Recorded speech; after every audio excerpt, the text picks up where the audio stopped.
Представьте мир, в котором Imagine a world in which everyone has superpowers.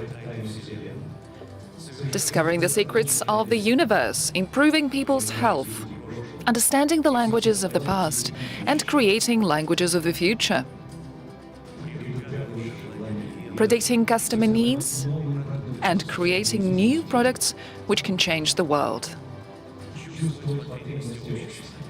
Feeling the pulse of society and creating perfect infrastructures, accepting any and all challenges. These are the powers that are available to everyone. This is the power that the AI gives us. The journey into the world of artificial intelligence starts now.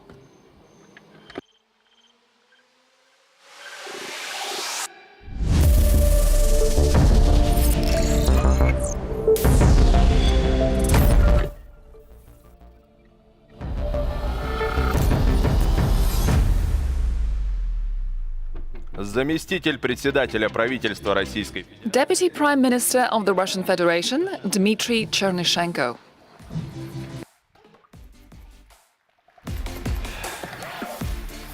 Доброе утро, дорогие друзья. Good morning, dear friends. Welcome, dear participants of the conference, The Journey into the World of Artificial Intelligence. This is the 8th conference in a row. It has been bringing together dozens of millions of experts, specialists, and AI enthusiasts from all over the world. Welcome everyone here, online, offline. Last year, the AI Journey live stream garnered views from 180 countries with more than 50 million views. I hope that this time we will break that record because we will be discussing interesting topics today and tomorrow. Thanks to Sber, the organization has become especially thorough and sophisticated. A huge thank you to Sber for helping us organize this conference. This is truly a landmark event for the entire global community, so please join in, like it, and send the link to it to your friends. We see today a very serious competition among global players for leadership in the technological race. Where do you think Russia fits in that race? I'm happy to say that Russia is well fitted into that rating. By the number of big generative models, we are 4th in the world. And we are also in the top 10 in the world by the total maximal power of all our supercomputers. Of course, there is still a lot of work to be done, and the government has been prioritizing this as a focus area, but I think you will agree that our country has a huge potential in creating and implementing its own AI solutions. We have developed technologies that have built a reputation already. Let me tell you about it more. The Russian AI market last year amounted to over 650 billion rubles, which is roughly 18% more than the year before that. This is a significant gain. Over 1,000 Russian commercial organizations are already conducting their own research in AI. We have more than 90 research centers which engage in scientific research in AI, and we see a lot of industries in which we have transitioned from design to practical adoption and application of AI. The Russian government was among the first in the world to start implementing and introducing its own platform-based solutions, similar to Microsoft Asia. You probably know that this year, according to the presidential decree, all federal executive bodies and regional executive bodies have started transitioning to the platform called GoTech, a platform solution for public services, which allows reusing and using its modules. The most important module there is the AI-based one, which is once again used by executive bodies and other agencies, all stakeholders, in order to create added value and added efficiency to public services. We have some very specific use cases that prove the efficiency of these solutions. The Federal Tax Service, for example, has been using AI for 7 years now in order to sort receipts by the names of items at its cashier's terminals, which means they can view in real time the dynamics of consumption and the fluctuations of prices of the most significant categories of goods, which means a continuous flow of data that feeds into the AI-based models and helps in data-based decision-making. Or the EMERCOM, the Emergency Ministry, has implemented this system that helps predict the risks of fires. As a result, we have been able to decrease threefold the response time to emergency situations. Another example, in Moscow, across all its adult polyclinics, an AI-based service has been implemented. Thanks to that solution, if there is a suspicion that the patient might have one of the 95 serious diseases, the doctor can get a second opinion for a conclusive diagnosis. The precision is almost 87%. Or there is this metallurgical plant in Magnitogorsk that has implemented the system which helps detect and classify defects in the production cycle with at least 95% accuracy. In order to appreciate the dynamics of AI adoption in public and economic life, an index was developed, an index of intellectual maturity in AI adoption. This index has 4 main components: the evaluation of maturity of industry-specific companies, and also the evaluation of municipalities and executive bodies on the federal and regional level. 31.5% is the current average level of AI adoption in priority areas, a very great figure. The leaders here are, of course, obviously the financial sector, but importantly, the information and communication technology industry is almost on a par, just 1% difference. And the third one in the top 3 is healthcare. In comparison with 2021, the average level of AI adoption in the country has grown by 1.5 times, and the level of AI adoption at federal executive agencies is even higher than in economic sectors, more than 60%. We have also studied the satisfaction index among those working in the AI sector, how satisfied they are with their employment in Russia. Over the past 3 years, it has been consistently high, according to expert estimations. This year, that index will be 68%. Overall, the Russian government, according to the president's decrees, has been making systemic efforts to develop AI technology according to the National Strategy of National Security and the National Strategy of AI Development, which the president last year ordered to update. But I'll tell you about it in a minute. In order to consolidate and coordinate the efforts among all the government agencies and bodies, we have created an AI operational center with regular meetings and digital experts, our digital task force across the different specialization domains. The main purpose of that center is to accelerate the execution of presidential decrees which have strategic importance.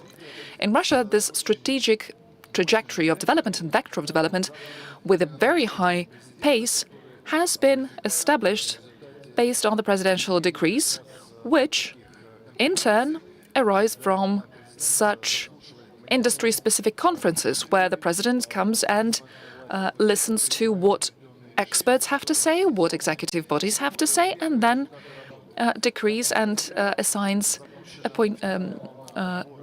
the goals that we need to achieve.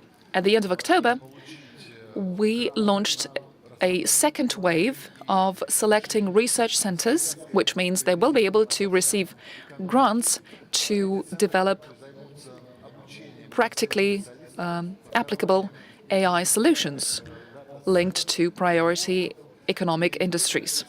These centers will also be training specialists, will also be creating frameworks. The first 6 centers that have been operating since 2021 have been conducting research in AGI, in trusted AI, in AI ethics.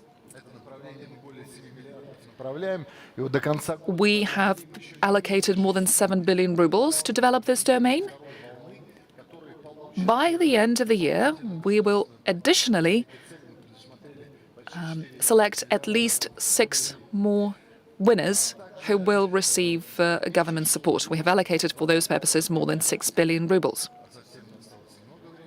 By November 25th, in just 2 days, the Russian scientific and research organizations that haven't applied yet will be able to send their applications and participate in the selection.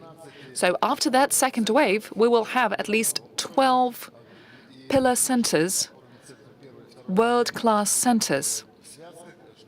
There will be this link between the centers selected after the first wave and the second wave, which means we will be able to merge them together in this unified research framework or basis. There will be some cross-pollination among them and expertise exchange.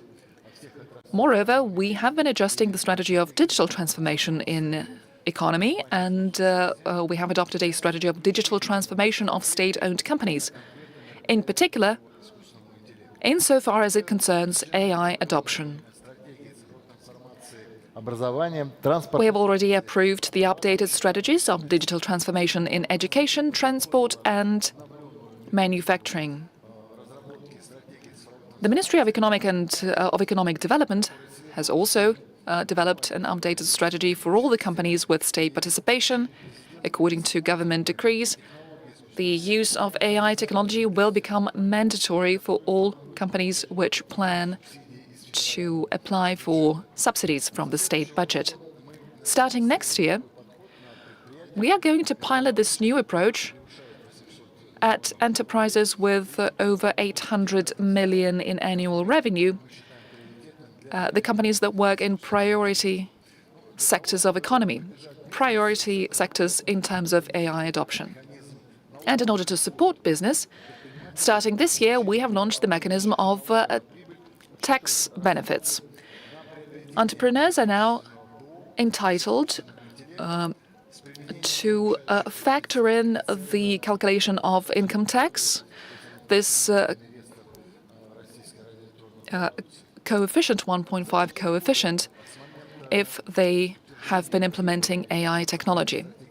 Over the 4 years since the adoption of the first national strategy in AI development, we have already laid good groundwork for making good progress. As I said, this year we have updated the national strategy with the main goal of making sure that Russia transitions from AI ready to AI native. The new stage in AI development in Russia consists in this transition to active implementation of projects using AI in economy, in economic processes. This transition is extremely important if we want to maintain our leadership in the global AI race. As adjusted for the global trends that we all observe. What are the global trends? You can see them all on the screen. The first trend is the ambition of states to achieve technological sovereignty and independence in the environment of mutual restrictions, where certain countries basically restrict access to their innovations. Open source. You all remember how everyone transitioned at open source to from open source to closed computing capabilities.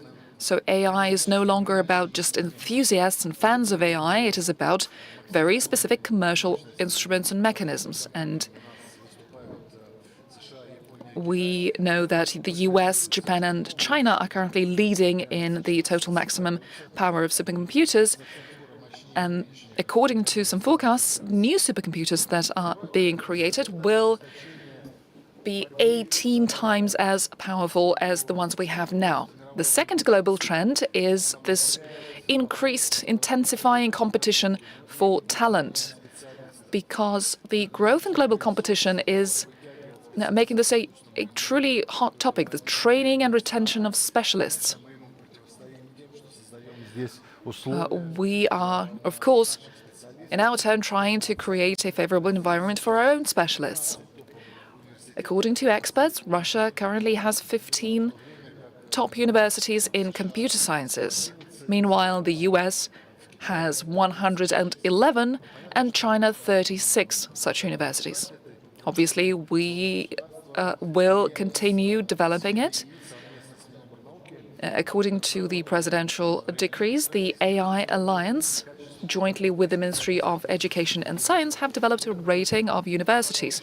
The best universities that prepare AI graduates and AI specialists, a very important score and a quality indicator, quality metric in AI education, which demonstrates how pertinent these programs are and to what extent they conform to market needs. The absolute leaders are MIPT, ITMO, and Higher School of Economics. Other universities are catching up. The top 10 of Russian universities are already competing on a very serious level for being the best, which means their graduates are highly skilled specialists that have been pushing AI science forward. The AI Alliance has also put very high bar. Up to 100 educational programs have been launched by companies and more than 20 labs in 35 universities of Russia. And this is not the end. Actually, not only Russian, but also foreign students can actually partake in this program. So I'd like to take this opportunity and to invite all the foreign students to these programs, because the graduates of these programs will be very much in demand in the Russian market. Every year, the AI Alliance companies hire more than 3,000 graduates in AI or data science and other related areas. The third trend is the AI security development. As the technologies are growing rapidly and as data volumes grow exponentially, we're going and transitioning from the customer-centric model to the human-centric model, where the priorities for the state and the businesses are the interests of specific users, and that means security of users, security of his or her data, and using AI based on the data that we generate ourselves. Now, obviously, you have to ensure there is a balance, so the ethics should not stop but encourage progress, and obviously, together with the development of the technologies, there are complicated ethical challenges that we have to face, and these are the unique challenges, and we have to find a way to resolve them. Last week, Russia hosted an AI ethics forum that discussed the ethical dilemmas. More than 15,000 people participated in the forum. I'd like to say that Russia has one of the most detailed ethical regulation in AI globally. In 2 years, the AI code, ethics code, was joined by around 330 organizations, among which 23 foreign organizations and 60 Russian authority bodies. And today, after the plenary session, new participants will sign the document, and also a declaration on the responsible expert of AI technologies will be signed as well, and we're going to talk about that right after my presentation. The fourth trend is the commitment of the scientists in various areas to use large language models and generative AI. Experts believe that in the next 10 years, these technologies will add around $7 trillion to the global GDP. At the same time, the modern generative models continue to grow, continue to develop, and now it's not only the general knowledge that they're tested with, but also the specialized knowledge. They're good at that as well, and they work with the reviews of the humans. It helps to drastically improve the quality. The generative AI becomes a part of our work life. I like the news, the piece of news that less than a year has gone after ChatGPT has been launched, and already 16 young employees are using it in their work, and 21% plan to use it in the next 12 months. And obviously, AI does not only mean data scientists. This is a end-to-end science. Every expert should use AI to hone their skills. The development of industry-specific AI is possible when the tasks at hand are very applied, very down to earth. So you have to understand what problem you want to resolve, and you have to give the task to use the technologies of AI to resolve this actionable task. And this is what organizations have to prioritize, and we have to use the foundation that the fundamental science has provided. And now the big challenge right now is to decrease the compute costs for 1 unit of the time, or another priority is to create the microchips to launch NNs that work based on totally new physical principles. And obviously, to resolve this task, you need fundamental science. And last year, during the SberPro business breakfast, I've mentioned that the R&D scientists, who are the elite scientists in high-tech in Russia, should deliver that, and I hope that it will happen. Now, fifth trend is the growth of the economic effect from the using of AI. Experts believe that by 2030 in the global economy it will exceed $15 trillion, and I would like to say that the AI contribution to the GDP of Russia by 2030 will be around 6%, maybe more. However, as we search for the financial benefits, we should also understand that apart from the economic effects, there are social, institutional, and other effects that have to be taken into account. And the last message is that on the global level, the issue on AI regulation is coming on top of the agenda, and also the tools have been discussed. There are several approaches. The first one is when the priority is given to the business self-regulation. The second one is the hybrid one, when there are very strict regulation that is combined with self-regulation. The third restrictive approach, it's mostly used in the EU, when the regulation is focused on risks and limitations. Our approach, Russian approach, is more of a hybrid one. Russia is a country with the very beneficial environment for the AI development, and that means experimental, legal regimes in the regions, and the popularization of the ethical norms. Currently in Russia there are 11 regimes in AI for self-driving transport and vehicles and healthcare. As in a response of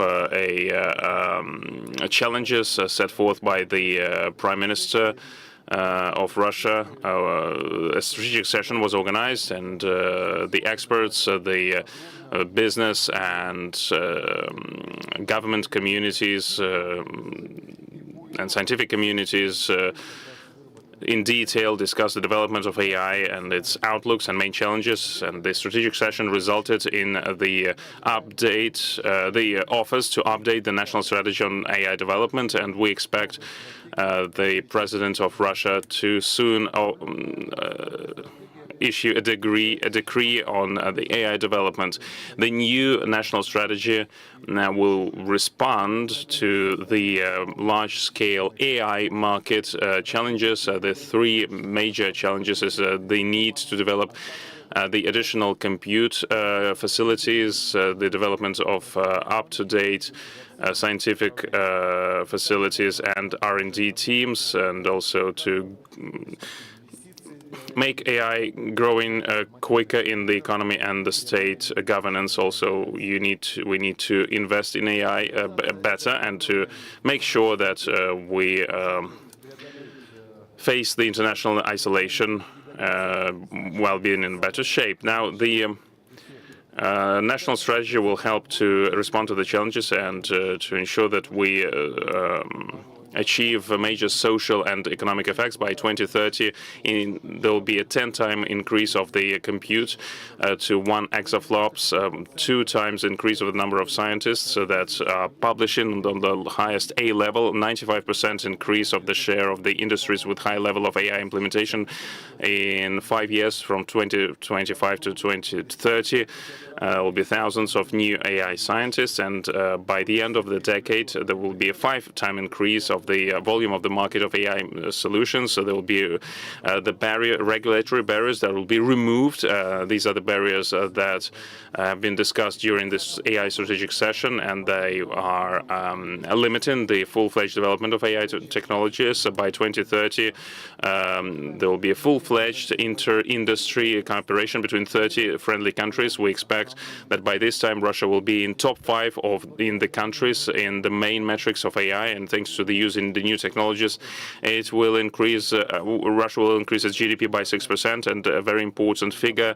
Let's remember it by 2030, and we will meet at 2030 at the same conference, and we'll see whether this expectation was true. But the expected growth of GDP by 2030 is 11.2 trillion rubles. That's a great number, and let's make sure that we achieve that. In the next several years, we have to create a competitive AI market, and the national strategy forms the demand to join the efforts of all of the participants. And obviously, the AI Alliance is a great example of the consolidation of the efforts of the leaders to achieve actionable results. And we expect, everyone who's watching me right now, I'd like to say that this approach will be the basic approach for all of the Russian businesses. We see all the challenges that we have to resolve together, like the piloting of industry cases, organization of hackathons, testing AI solutions in regions, and development of socially important solutions.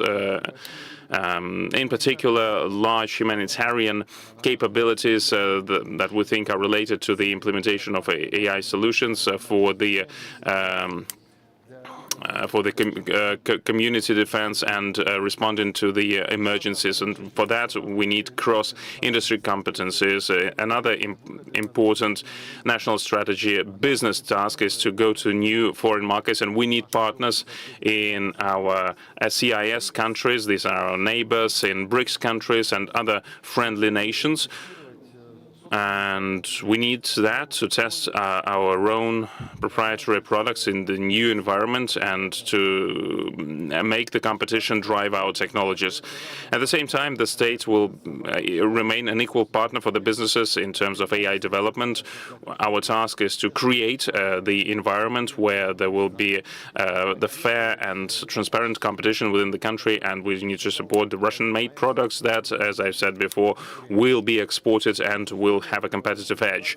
In the current conditions, the state and the government is placing ethics, security, and benefits for the community at the top of the agenda.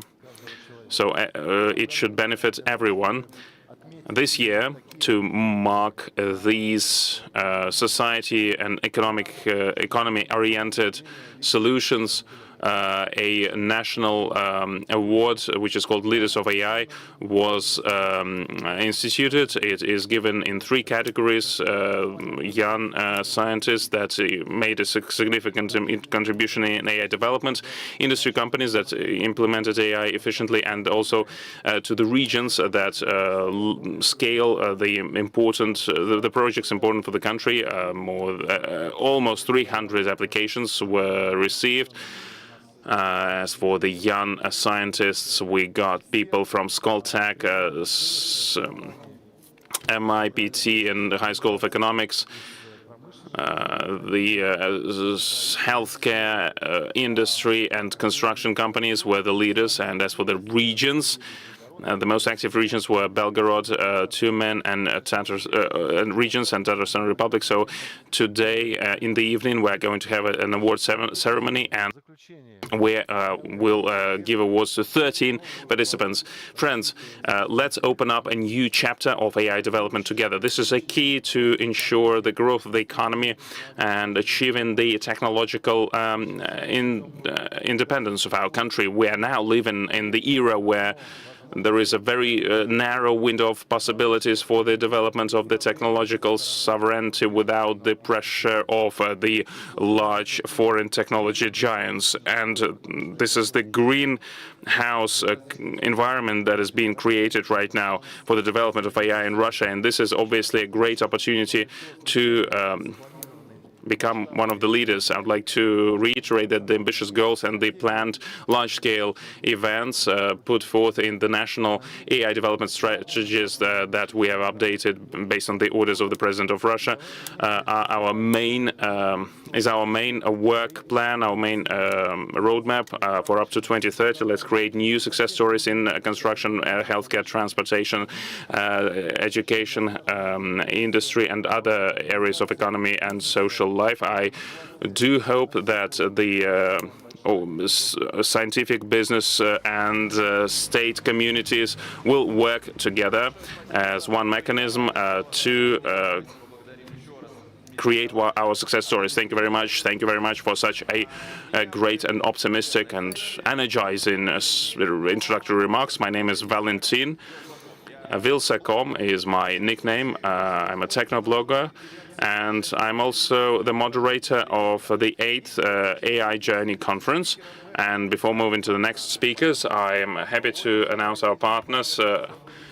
Russian Railroads, a title partner of AI Journey Conference, Samalot Group of companies, a partner of the conference, Uralchem Group of companies, our partner Andrew Sagara, and Sibur, the partner of the business day, and Tinkoff. Moving to the main business program of the day.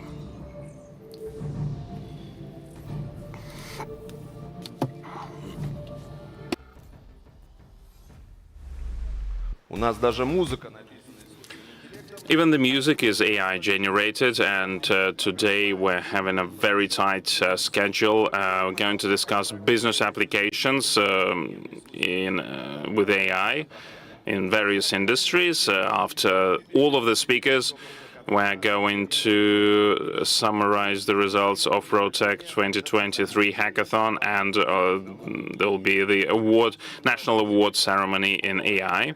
The full program of the conference is on aij.ru. A great mural created by Misha Moss, a street artist.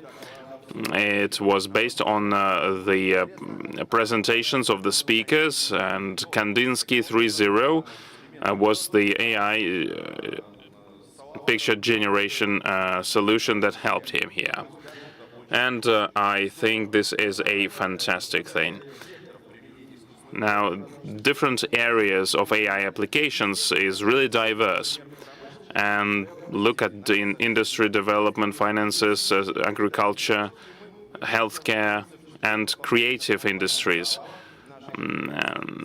All these AI applications in these industries will be discussed in our parallel streams. You can ask questions to the speakers, scan the QR code on the screen, and then go through the interface of question submission. That means that you can become the participant of AI journey whenever you are, here or on the other continent of the planet. Right, go into the next session. You are going to learn what was the outlook with generative AI, and what will be the functions that it will receive, and how we are moving to AGI. The founder of Tech Whisperer Limited, Jasprit Bindra, is going to talk about generative AI and the journey to Singularity and AGI.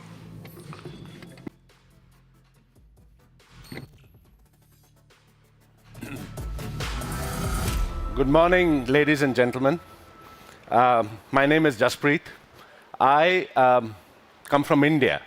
And as I grew up there, I heard so many stories about the great relationship between India and what was then the Soviet Union and now Russia. And I have always wanted to come here, therefore. And so I'm here for the first time in your country, in Moscow. And I wanted to thank you for inviting me here. Thank you very much, Spasiba.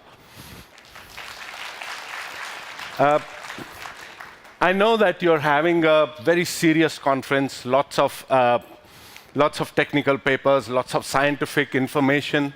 What I will be talking about is a little more playful or a little more philosophical, very perhaps different from everything that you would have heard in the conference till now, and maybe what you will hear later.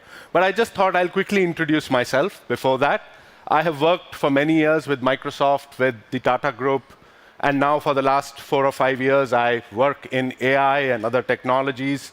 I've written a couple of books. I teach with Harvard, with Singularity University. And I've also recently completed my second master's in my old age in AI and ethics from Cambridge University in the UK, where I also spend time. And so we will be hearing a little bit about that as we go forward. So what we will do today is that as I told you, it will be a little philosophical and a little playful, maybe some fun. And we're going to talk about the path, the journey, since this is called Journeys of AI, AI Journeys. We're going to talk about the journey to AGI, Artificial General Intelligence, or Singularity, the time when AI will become perhaps more intelligent than human beings. But before I start in this structure, I thought I'll start with a story from ancient Greece, from Greek philosophy. Zeus was the king of the gods, and Zeus and Prometheus, another god, used to live in Mount Olympus. And they had created animals, and they had created birds, and they had created fish. But they were bored. They wanted to create one more creature, and they said that that creature would be someone that they would play with, a creature which would stand upright so that it could worship them with their 2 arms.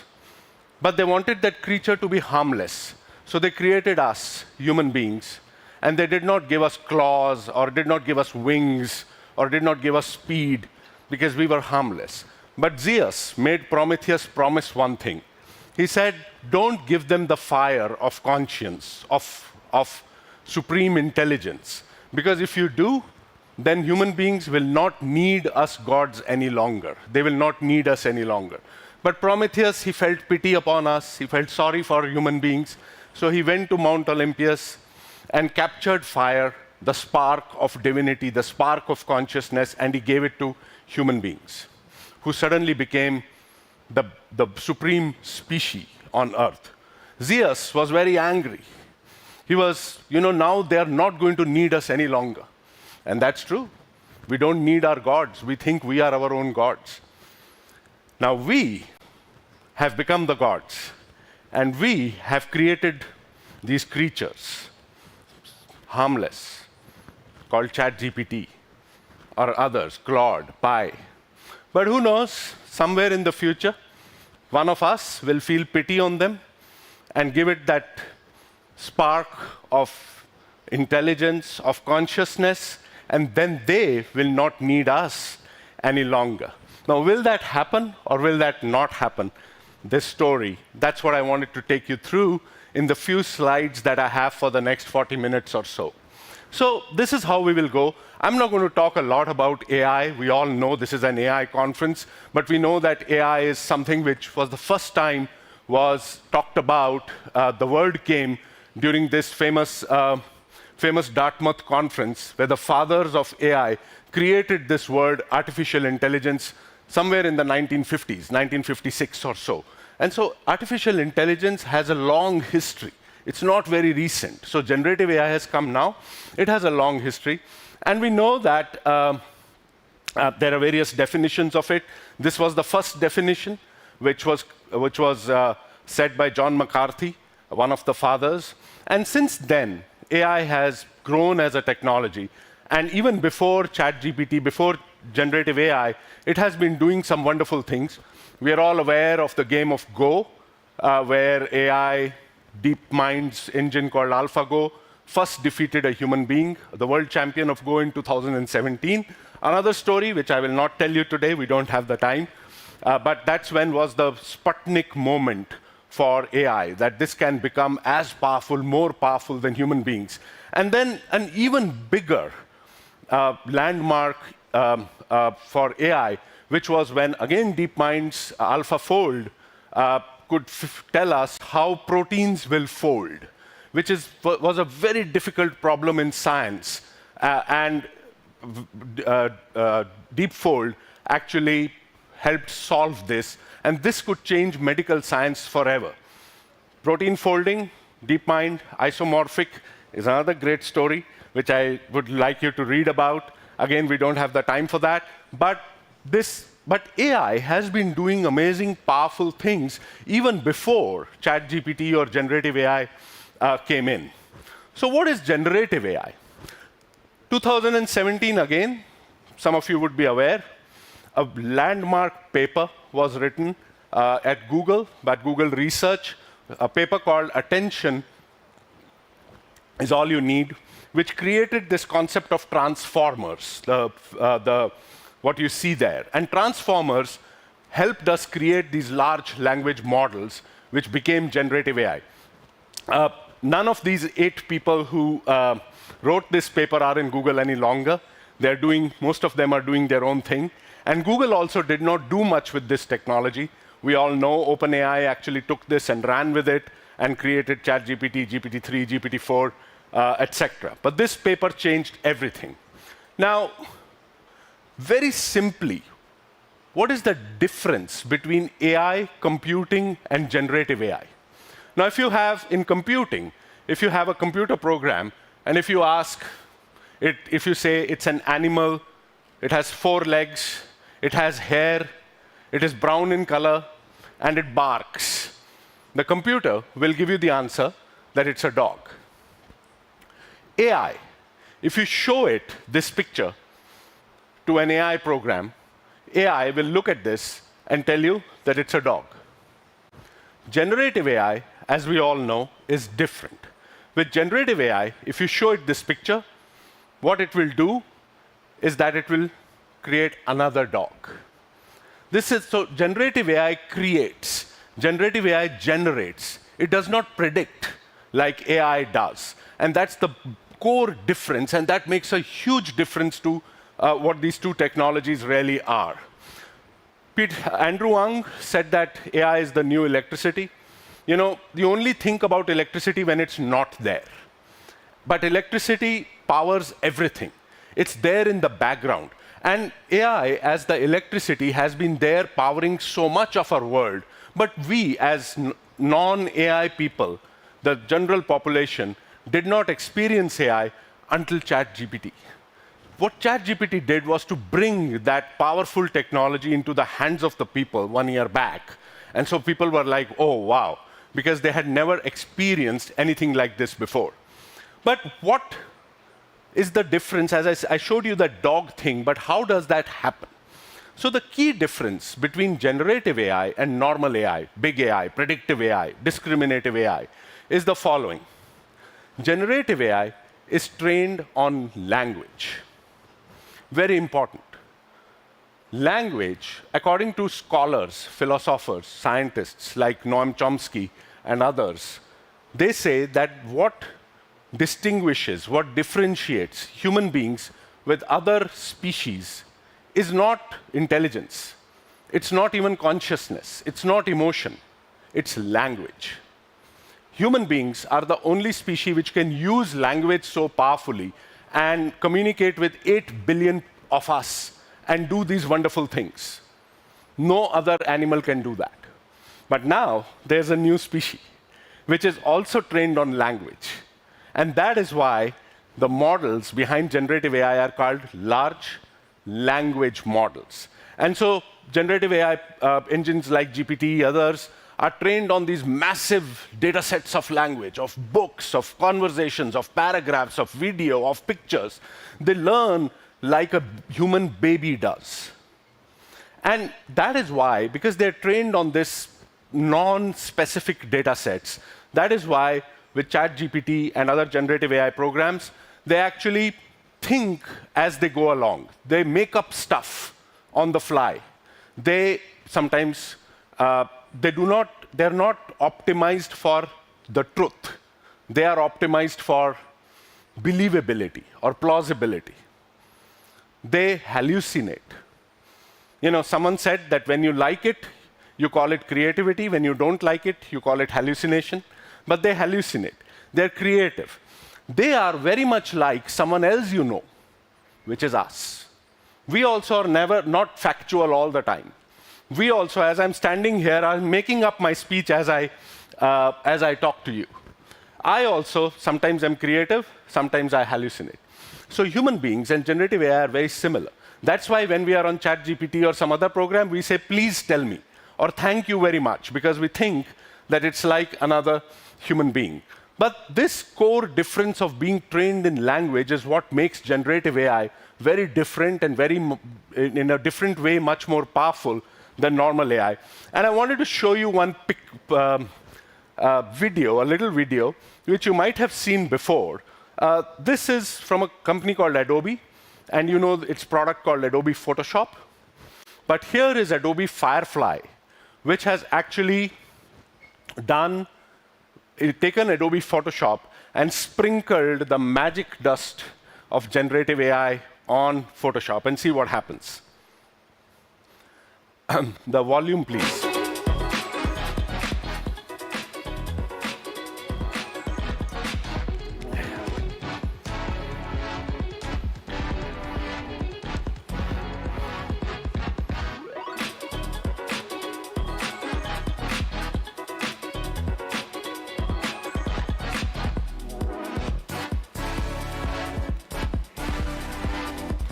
So you see what was happening. So we are creating a video on Photoshop and just writing what we want. We want a red arrow, and a red arrow comes. We want a wet alley at night, and a wet alley. And a graphic designer who would take half a day, one full day to create something like this, with the power of generative AI, we can create something super fast. I showed you this because, please remember, generative AI is called that because it generates, it creates, it makes new things, including sometimes untruths. But then if that's AI and generative AI, what is singularity? Because I'm going to be talking about the journey to singularity. So let's look at singularity. This is singularity. Singularity is borrowed, the term is borrowed from space technology, from astronomy. And many, many billion years back, the Big Bang happened, which created the universe. But the moment before the Big Bang, just before the Big Bang, that moment was called singularity, when everything was one dot, all matter, all time was one dot, and that's one definition of singularity. Another definition of singularity, also from astronomy, comes from black holes. You know, when there are black holes, they have so much gravity. After the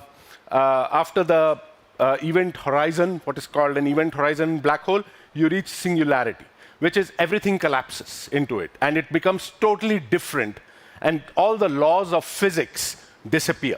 In fact, in Hindu, in Indian philosophy, also we have singularity.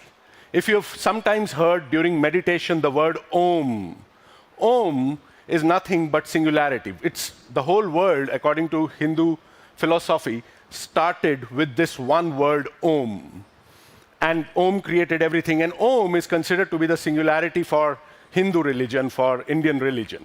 And so singularity actually is not an AI term. It was borrowed from there first by John von Neumann, the great scientist, the great physicist, who predicted that one day, we will, all the way we are going with physics and mathematics, we will create intelligence which will become as powerful as human intelligence. And he was the first person who called that singularity. But the person who made singularity popular was this guy called Ray Kurzweil. And Ray Kurzweil has also started Singularity University. I actually teach there. And so, all of this comes together. And he wrote this book called The Singularity is Near a few years back. And he made this concept of singularity popular in the AI world. But what is singularity in the AI world? There is no one definition of singularity. In fact, I will argue that singularity is not a precise definition, it's actually a philosophy. Everyone has a different way they think about singularity, the time when we will get AGI. If you see Ray Kurzweil, he obviously has a very optimistic definition for singularity, and he says it will be so important, it will be like the opposable thumb, which human beings had, which separated us from all species, and we will reach singularity very soon. Nick Bostrom, University of Oxford, he says that singularity will happen, first slowly, gradually, and then suddenly. Yuval Noah Harari has a different take on singularity. And he's saying that, look, this will happen with direct brain-computer interfaces. And according to him, the human species will disappear. Homo sapiens will no longer exist. And Homo Deus, the next Homo, which is the name of his second book, as a new species will come in. And so there are different definitions of singularity. In fact, if you look at the recent ones also, the companies, the recent greats, Elon Musk, believes in singularity. He's afraid of it. He wants to solve it not only for human life, he wants to solve it for multiplanetary life. That's why he's doing Neuralink, he's doing X.AI, he's recently launched Grok, and he was the original co-founder of OpenAI. OpenAI itself, which now has the 4th CEO in the last 6 days, is also talks about achieving AGI, artificial general intelligence, for the benefit of humankind. So does DeepMind, the company in the middle. All the big AI companies today that you hear about are obsessed with AGI and singularity. That is what they want to achieve, but they want to achieve it for our benefit. And that's what they seem to be working towards. But if singularity is a philosophy rather than a definition, we still need to define it for the purpose of today's session. And here is one definition of singularity. It's that point in time when machine intelligence, or AI, could potentially surpass all human intelligence. Not only my intelligence or your intelligence, but all human intelligence. And this time, according to Ray Kurzweil, is supposed to be between 2039 and 2042. But there's a twist in that tale, and I'll come to that later. But he talks about this is the time when AGI, or artificial general intelligence, which also has many definitions, will happen. Most of these scientists say that it's not a linear thing. It's not that it will, like with search, we learn something more, with social networks, something more, with ChatGPT, etc., something more linearly. But with singularity, or AGI, basically it will redefine how we live. So it's not going to be just, it's going to be increase in intelligence giving to not only genius, but just singularity is where everything gets redefined, as we saw in some of the definitions that some of the other people had given, and we are going to see some more of these. Now, if this is Singularity, the question is generative AI, ChatGPT, GPT-4, GPT-5, or 4.5, is that Singularity or not? Let's explore that. You know, sometimes we think that Singularity has been achieved. When we see some amazing stuff from ChatGPT, GPT-4, etc., which sounds superhuman. So I'm showing you a couple of examples. One of them is a joke, but still. You know that doctor's prescription that you see? And doctors are famous for writing prescriptions which no one understands. And this prescription was fed into ChatGPT, and ChatGPT said, this is paracetamol. And they said, if anyone can understand a doctor's prescription, he's super intelligent. GPT-4 3.5 has defeated our CAPTCHA tests, Turing tests, in multiple instances. People used to say, researchers used to say that if any machine defeats the Turing test, then it'll be super intelligent, it'll be AGI, and it's actually defeated the Turing test, and sometimes it defeats them in a manner which is a very self-aware manner, as you can see here. It says these are the two words in the CAPTCHA, but I'm a computer, I'm not allowed to tell you these, but these are the two words. Okay, and so it kind of defeats the CAPTCHAs many, many times.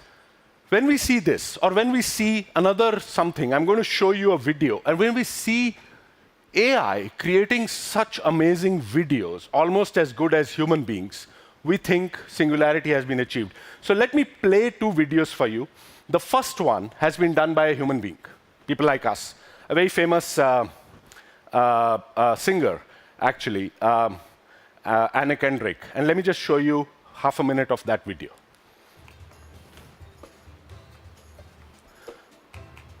Volume, please. I got my ticket for the long way round, the one with the prettiest of views. It's got mountains, it's got rivers, it's got sights to give you shivers, but it sure would be prettier with you. When I'm gone, you're gonna miss me when I'm gone. You're gonna miss me by my walk, you're gonna miss me by my talk. Oh, you're gonna miss me when I'm gone.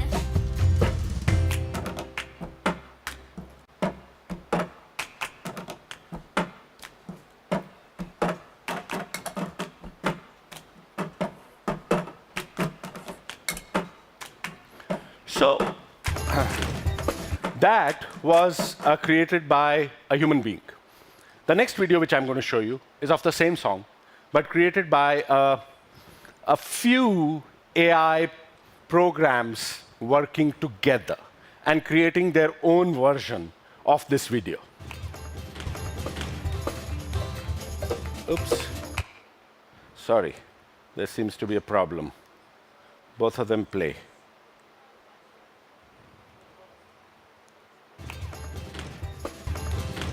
Okay, this is how it is. See both of them. I got my ticket for the long way round, the one with the prettiest of views. It's got mountains, it's got rivers, it's got sights to give you shivers, but it sure would be prettier with you. When I'm gone, you're gonna miss me when I'm gone. You're gonna miss me by my walk, you're gonna miss me by my talk. Oh, you're gonna miss me when I'm gone.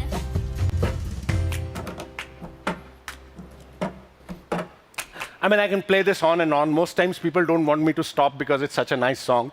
But what you see on the right-hand side was actually created entirely by AI engines, and when you generative AI. And when you see something like this, you think that AI has already achieved super intelligence. I mean, how can a machine do something so amazing, so magical?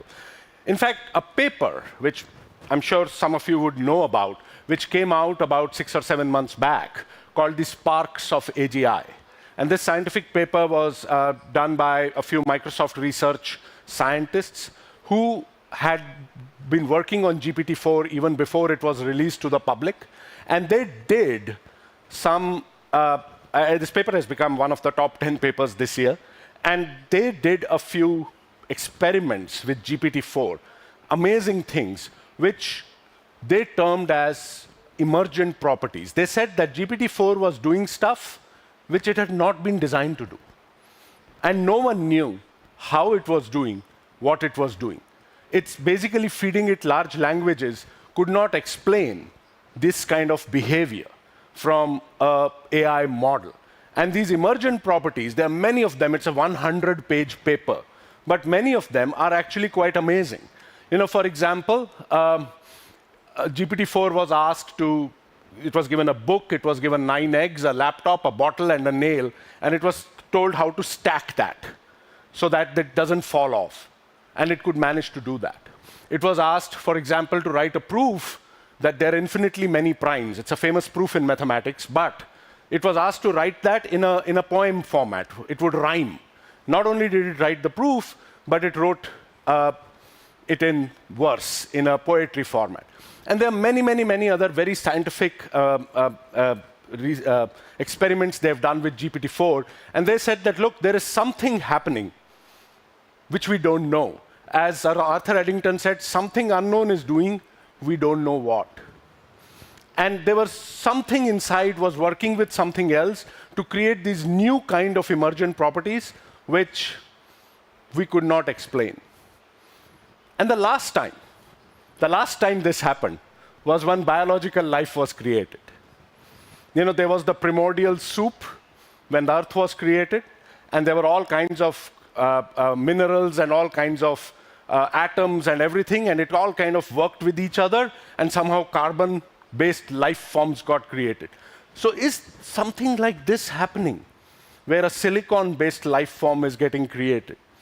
And that's what they asked in this paper. That's why it's called the sparks of AGI, the sparks of artificial general intelligence.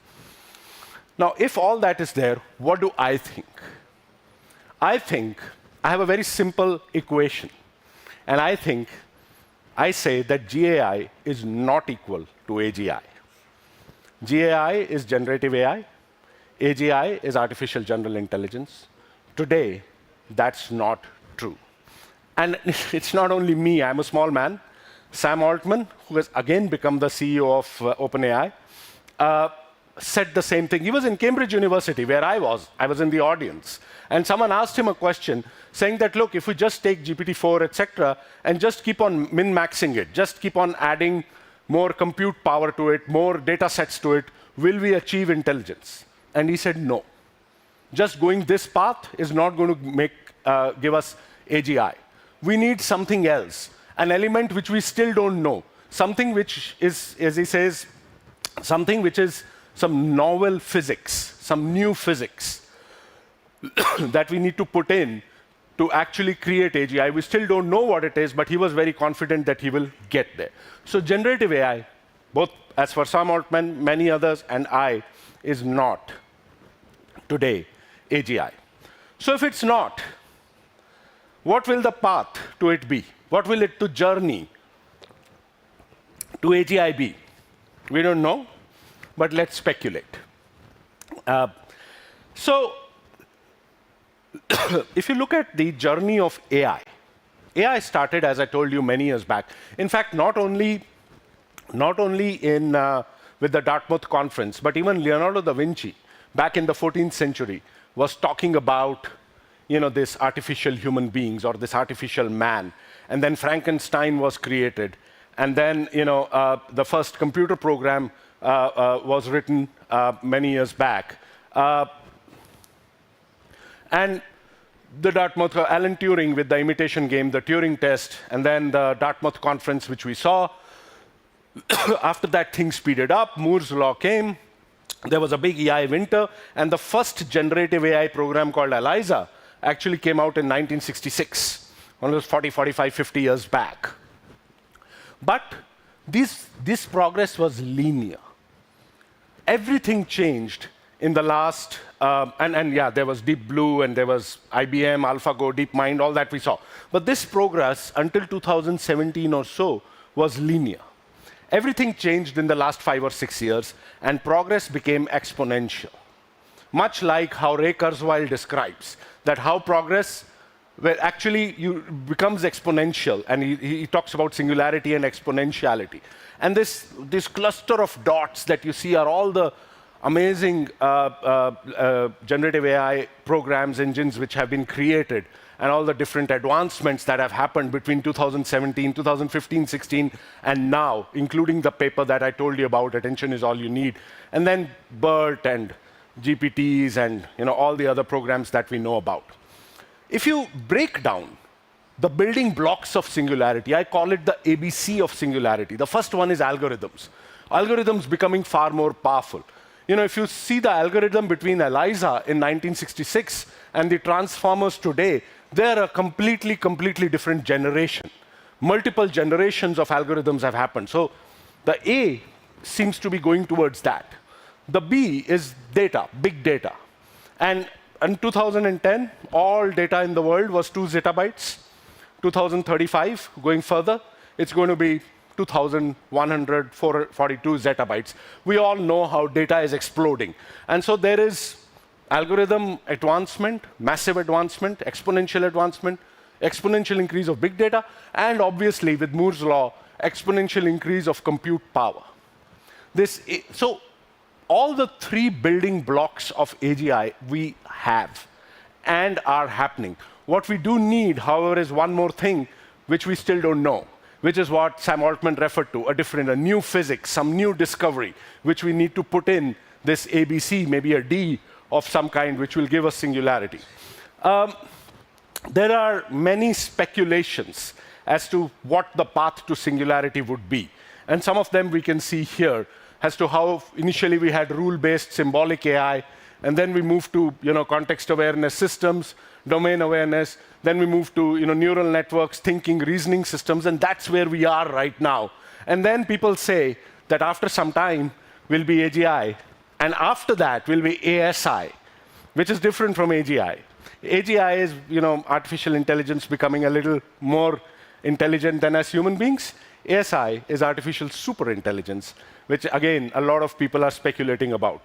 There's a different path to AI, similar but a different path towards AGI, a little bit more detailed with some timelines, which basically says that AGI happens around 2030, and then it starts acting around between 2030 and 40, and then ASI starts happening between 35 and 40, and eventually, brain-computer interfaces, etc. Now, I'm not saying this is the path. We don't know. What I'm saying is that people are building these paths based on the exponential growth, the history of the way AI has worked, and then what perhaps we can speculate, see what people are working on at OpenAI, at DeepMind, with Elon Musk, with multiple other labs here in China, etc., etc. There is a supposed path to singularity between 2030 and 2040, approximately, and then artificial superintelligence after that. But is this real? I mean, is this going to happen? And, what are other people saying? Now, look, I could say this, or some people could put in their own views, their own comments, but what really are some of the other big, the greats of AI in that sense, talking about singularity? We've already seen Lee Kurzweil. And Lee Kurzweil, as we know, Ray Kurzweil is a believer. He believes singularity will happen. He's built his entire career and his reputation on singularity. In fact, right now, after ChatGPT and generative AI, he's writing a new book. His first book was The Singularity is Near. His new book, which is going to come out very soon, is The Singularity is Nearer. And so he believes that it's not only going to be 2039 or 2042, it's going to be even earlier. And he also believes that when this happens, it will make all of us immortal. This is his belief.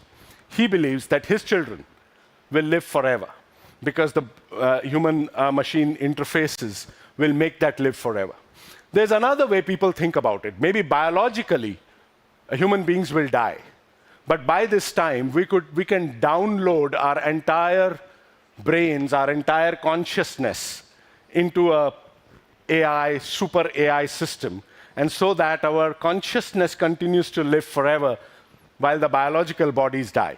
So this is what Ray Kurzweil's prediction on singularity is. Yuval Noah Harari, on the other hand, is much more pessimistic. He believes that soon human beings will become vegetables when AGI happens. See, even if you think about it today, we have forgotten our phone numbers. We don't remember anyone's phone number because our phone remembers the phone number. With Google Maps, we have stopped remembering distances. We don't know how to go from here to walk from here to Red Square because we kind of use our phone to do that, and we've forgotten how to forgotten routes. When driverless cars come, maybe we'll forget how to drive. We won't need to. We will become human vegetables. That's what Harari says. And that's how he talks about Homo Deus, the next species. So there were the Neanderthals, and there were the Cro-Magnon man, and there was Homo sapiens sapiens, and then Homo Deus, which will be a combination of AI and human beings. And according to him, this is going to happen in a century or two. Homo sapiens will disappear. It will be replaced by this new singular species, which will be a combination of both. Some others, sorry about this. Musk is worried. He is very not happy with OpenAI and what they are doing. He believes, he's a paranoid man. He believes superintelligence is very, very near. Humans could be in danger. He wants all humans to go to Mars, therefore, to escape this danger. And that's why he was one amongst the first people who kind of put this pausing AI out there. When it didn't work, he set about creating his own, according to him, an AI which would be beneficial to human beings. Sam Altman, obviously, is on the other side. He is saying that, look, all these AI models are just tools. They're not creatures. They're not. So he tells us, please don't say thank you or please when we use ChatGPT. ChatGPT doesn't care whether you say thank you, you say please, or you give it a bad word or whatever. And according to him, obviously, AGI is good for humankind. He believes that superintelligence is near. It's not very far. And therefore, in OpenAI, they have actually created 20% of all the compute power they have isolated and created a group which they call the super alignment group. Basically work on alignment in values between human beings and this new superintelligence, which will soon come, according to him. But all these are good. The man that I follow, there are two people that I really respect and believe. One of them, you might again have heard of, is Geoffrey Hinton. Geoffrey Hinton in Canada, University of Toronto. Geoffrey Hinton is the father of neural networks, of deep learning. He actually left physics and worked in medical science for 10 years, researching the human brain so that he could replicate that. And the first deep learning programs were created by him. All the big people that we know today, Andrew Ng, Ilya, all of these are actually his disciples. And he has been one of the more conservative, more serious voices on AGI and on. But even Geoffrey Hinton, said this. He said this around March, April of this year, that until quite recently, I thought it was going to be like 20 to 50 years before we have general purpose AI. Now, I think it might be 20 years or less. When someone asked him, 20 years or less, could it be 5 years or less? And he said, like the engineer that he is, he said, that's a non-zero probability. It could happen. So even Geoffrey Hinton saying that. But on the other hand, the other person whom I deeply respect, again, who kind of talks about this, is a guy called Gary Marcus. And Gary Marcus says what Sam Altman has now started saying. Gary Marcus has been saying right from the very beginning that the current AI is illiterate. It doesn't know what it's doing. It just fakes its way through. It doesn't understand what it reads. So the idea that all of these things will change one day and that magical day machines will be smarter than people, that's oversimplification. It's not going to happen. And Sam Altman has now started saying the same thing, saying that with the current trajectory, we are not going to reach AGI. We need a new physics, something new, something like a like the way generative AI models were a completely new thing, we need one more such big breakthrough, which we can put into the ABC and reach AGI. Irrespective of whatever all of these eminent people are saying, I think it's fairly clear, and I'm going back to the Zeus and Prometheus story, that one day intelligence, artificial intelligence, machines will become as or more intelligent than human beings in certain areas. It is going to happen. They might not become conscious, like what Prometheus gave the spark. They might not become sentient or conscious. They might not have emotions. But intelligence is different from consciousness. Many times when we think intelligent, we think human beings. Human beings are not only intelligent. They are intelligent plus conscious. Machines might become just intelligent, not conscious. And in that intelligence part, they might outstrip us. So what do we do now? Coming to the end of the presentation. What is it that we can do about this now? How do we prepare? There's a very famous thought experiment done by Nick Bostrom, a famous AI researcher from the University of Oxford.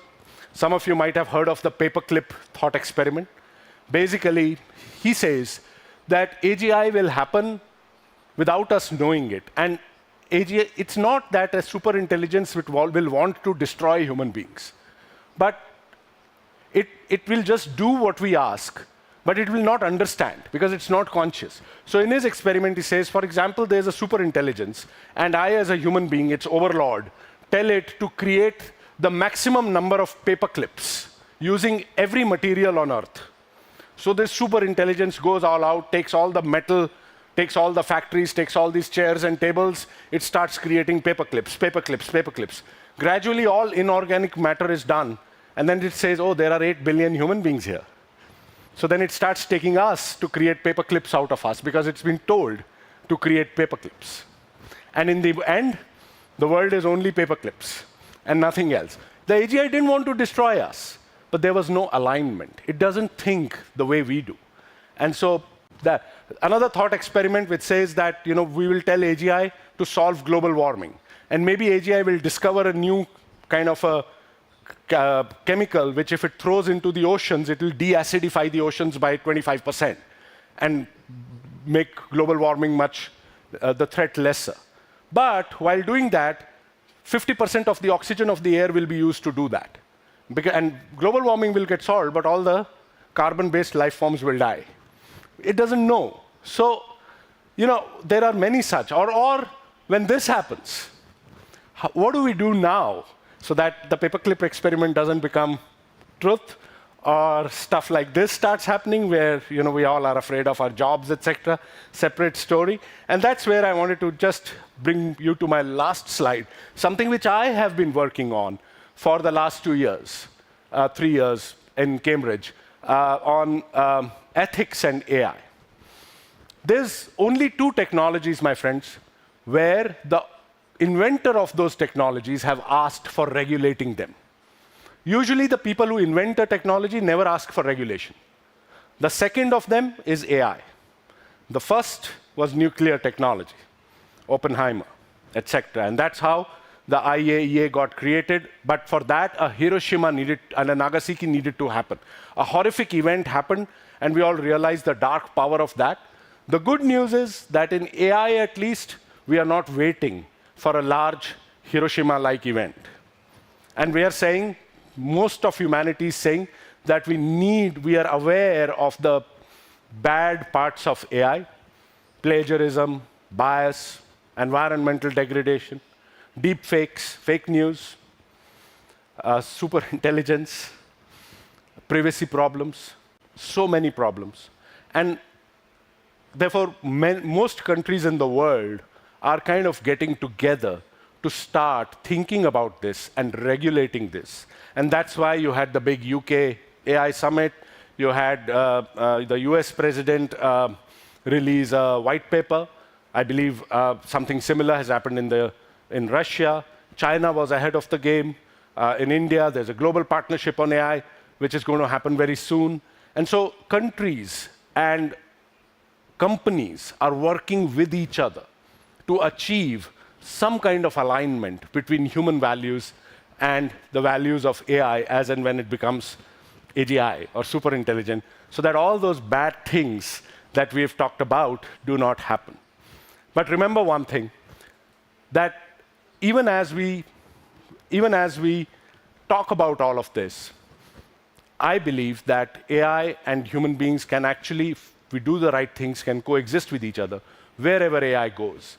And AI might become intelligent, AGI might happen, but the conscious creatures will only be us, and it'll be incumbent on us as to how we work with AI today and going forward in the next couple of decades as AGI happens. So thank you very much.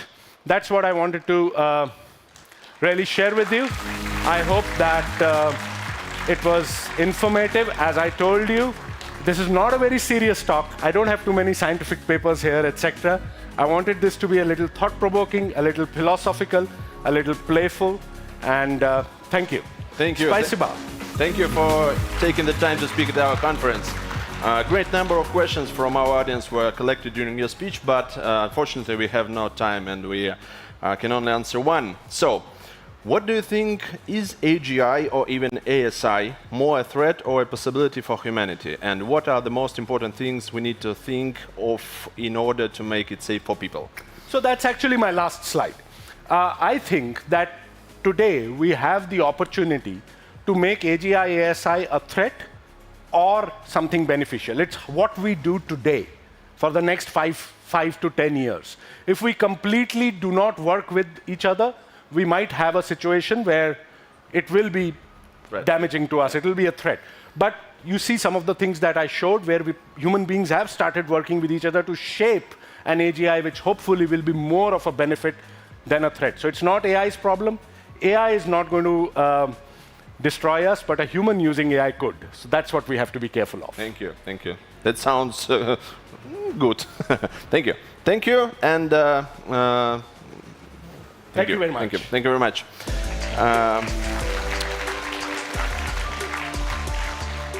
А я вышел сказать вам приятные слова, что прямо сейчас нас ждет короткий перерыв, и мы встретимся в зале через 10 минут. Перерыв. И напоминаю, что I'm about to announce a 10-minute break. And just a quick reminder, this music was generated by AI, so stay tuned.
Привет, это команда «Самолет», одна из самых технологичных компаний-девелоперов. Четверть нашей команды — это IT-специалисты.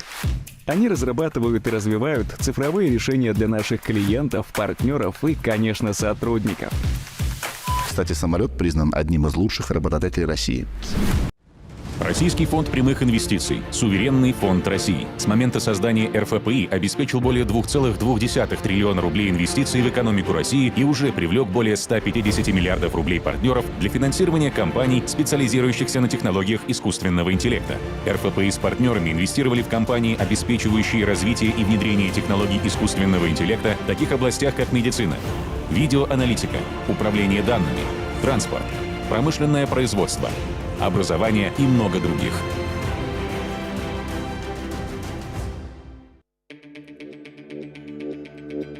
Цифровизация промышленности не только наиболее интересная задача для специалистов в области IT сегодня, но и один из способов значительного повышения эффективности бизнеса. Сибор получает десятки миллиардов рублей за счет цифровой трансформации своих процессов.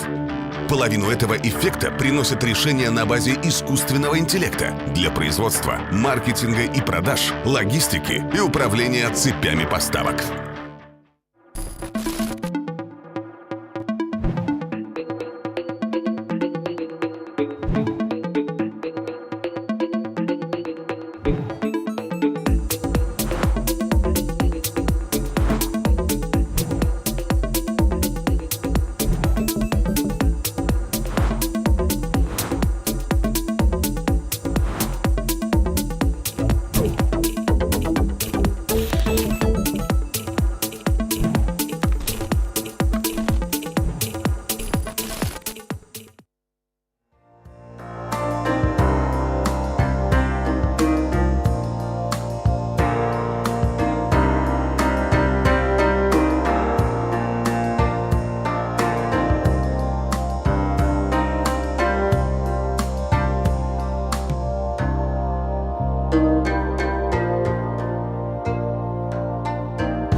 Привет, это команда «Самолет», одна из самых технологичных компаний-девелоперов. Четверть нашей команды — это IT-специалисты.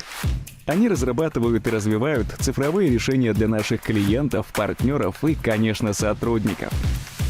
Кстати, «Самолет» признан одним из лучших работодателей России.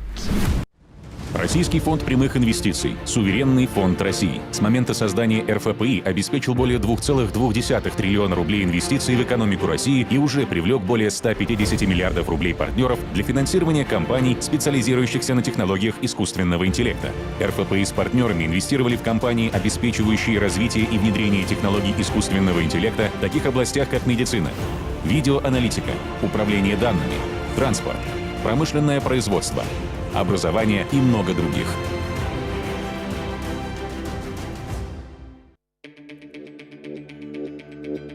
Цифровизация промышленности не только наиболее интересная задача для специалистов в области IT сегодня, но и один из способов значительного повышения эффективности бизнеса. Сибор получает десятки миллиардов рублей за счет цифровой трансформации своих процессов.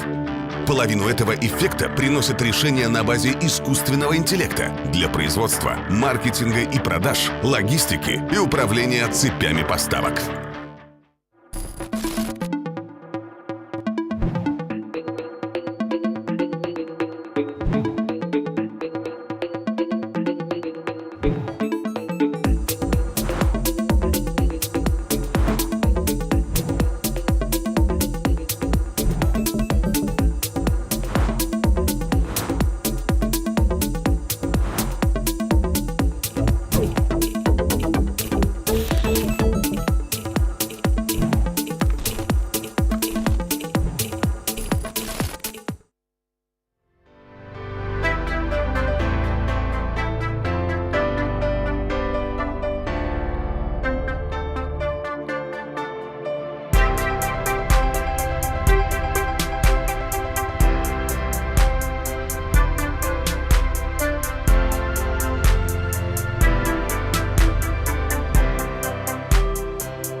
Дорогие друзья, мы продолжаем второй день конференции. И наш следующий гость расскажет о своем опыте взаимодействия с ведущими техническими компаниями и поделится ключевыми возможностями искусственного интеллекта. Лекция затронет вопросы оптимизации и ускорения разработки ИИ и интеграции этой технологии в различные сферы жизни. Итак, я очень рад пригласить на эту сцену бывшего технического директора компании «Карим» Стивена Крюгера с темой «Разблокирование возможностей искусственного интеллекта. Уроки с первой линии технологических инноваций». Под ваши аплодисменты. Спасибо.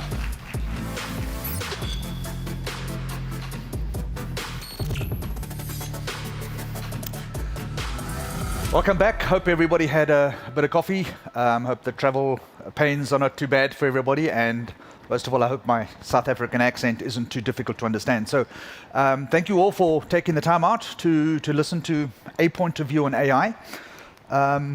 I thought it would be interesting just to talk a little bit about my credentials, because a lot of the misconceptions and errors I'm going to say during this talk, because remember, AI is like agile. Everybody makes their own journey, and there's no real right or wrong. But I thought a little bit of context as to how I started my journey in tech would explain some of the reasons and the points of view that I'm arriving at during this presentation. So my background is a Bachelor of Science with an odd mix, biochemistry and computer science. I really wanted to be a geneticist, but there wasn't much money, and it was at that point in time that computers really exploded. So I decided to go into computers. Started off with a company called Sun Microsystems. If anybody remembers them, they no longer exist anymore. Fantastic company, invented Java. I worked on the original JavaSoft team with James Gosling. Fantastic experience at Sun. Moved on to Xerox Research. I have a strong founding in research. I have a strong amount of patents to my name. And I then went on to IBM. Spent 9 years with IBM, deep in the heart of research, close to IBM Watson, based out of Dublin in Ireland. Picked up a lot of research-based skills, how to monetize and transpose research into actual products, which I think gives me some qualifications to talk about AI, because a lot of it is finding out how we apply these new technologies, but at a pace that we'll talk about a little bit later. And then more recently, I was head of engineering for Grab, which is a ride-hailing company based out of Singapore, and then Karim, another ride-hailing company based out of Dubai. So that's me. Now let's start a little bit further back than ChatGPT. I think everybody's had a look at ChatGPT, but there's some things that got me on the road to computers that really, as a young person, opened my eyes and gave me that excitement. If anybody remembers this program called ELIZA, it was invented or written back in 1964, and it just allowed a few text prompts to be responded back to the user. And it could run on the hardware back in the day, like 1964. Imagine, there wasn't a whole lot of processing power. But it was the first time we'd ever seen a computer converse with a human. And we almost thought this thing was going to pass the Turing test, which is a test of whether you can detect that there's a computer on the other side of a screen.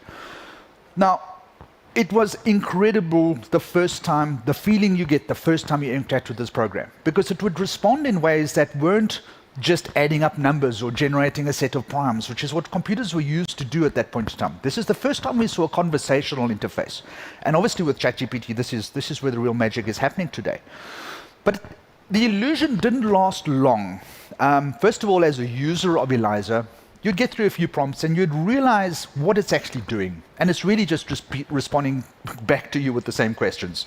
So you would say, hey, my name's Steve, how are you doing today? And I would say, well, how do you feel about that? And well, I'm cold. And they say, why do you think you're feeling cold? And it's really just throwing back things at you. It's not providing new insights, it's not providing new information.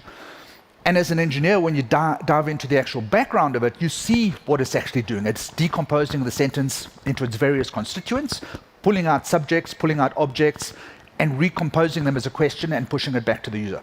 And it fits in maybe 10 lines of code, the logic itself. Now, obviously, the strings and the response strings are defined elsewhere in the program. It gets a little bit bigger. But fundamentally, it's a very simple program. And it all fits into your head. And the magic just drops away. But you start to get a hint of how fantastic computers can be. But this one is really probably about as effective as my wife's therapist. Although my wife's therapist is a lot more expensive, I think we get the same value out of ELIZA that we do out of my wife's therapist. But then, spin forward maybe 20 years, and we started seeing the evolution of some computer games. Things like Leisure Suit Larry, which allowed you to play a game. Now, in those days, games were pretty sequenced. You know, you had a level and you finished the level, you go to the next level.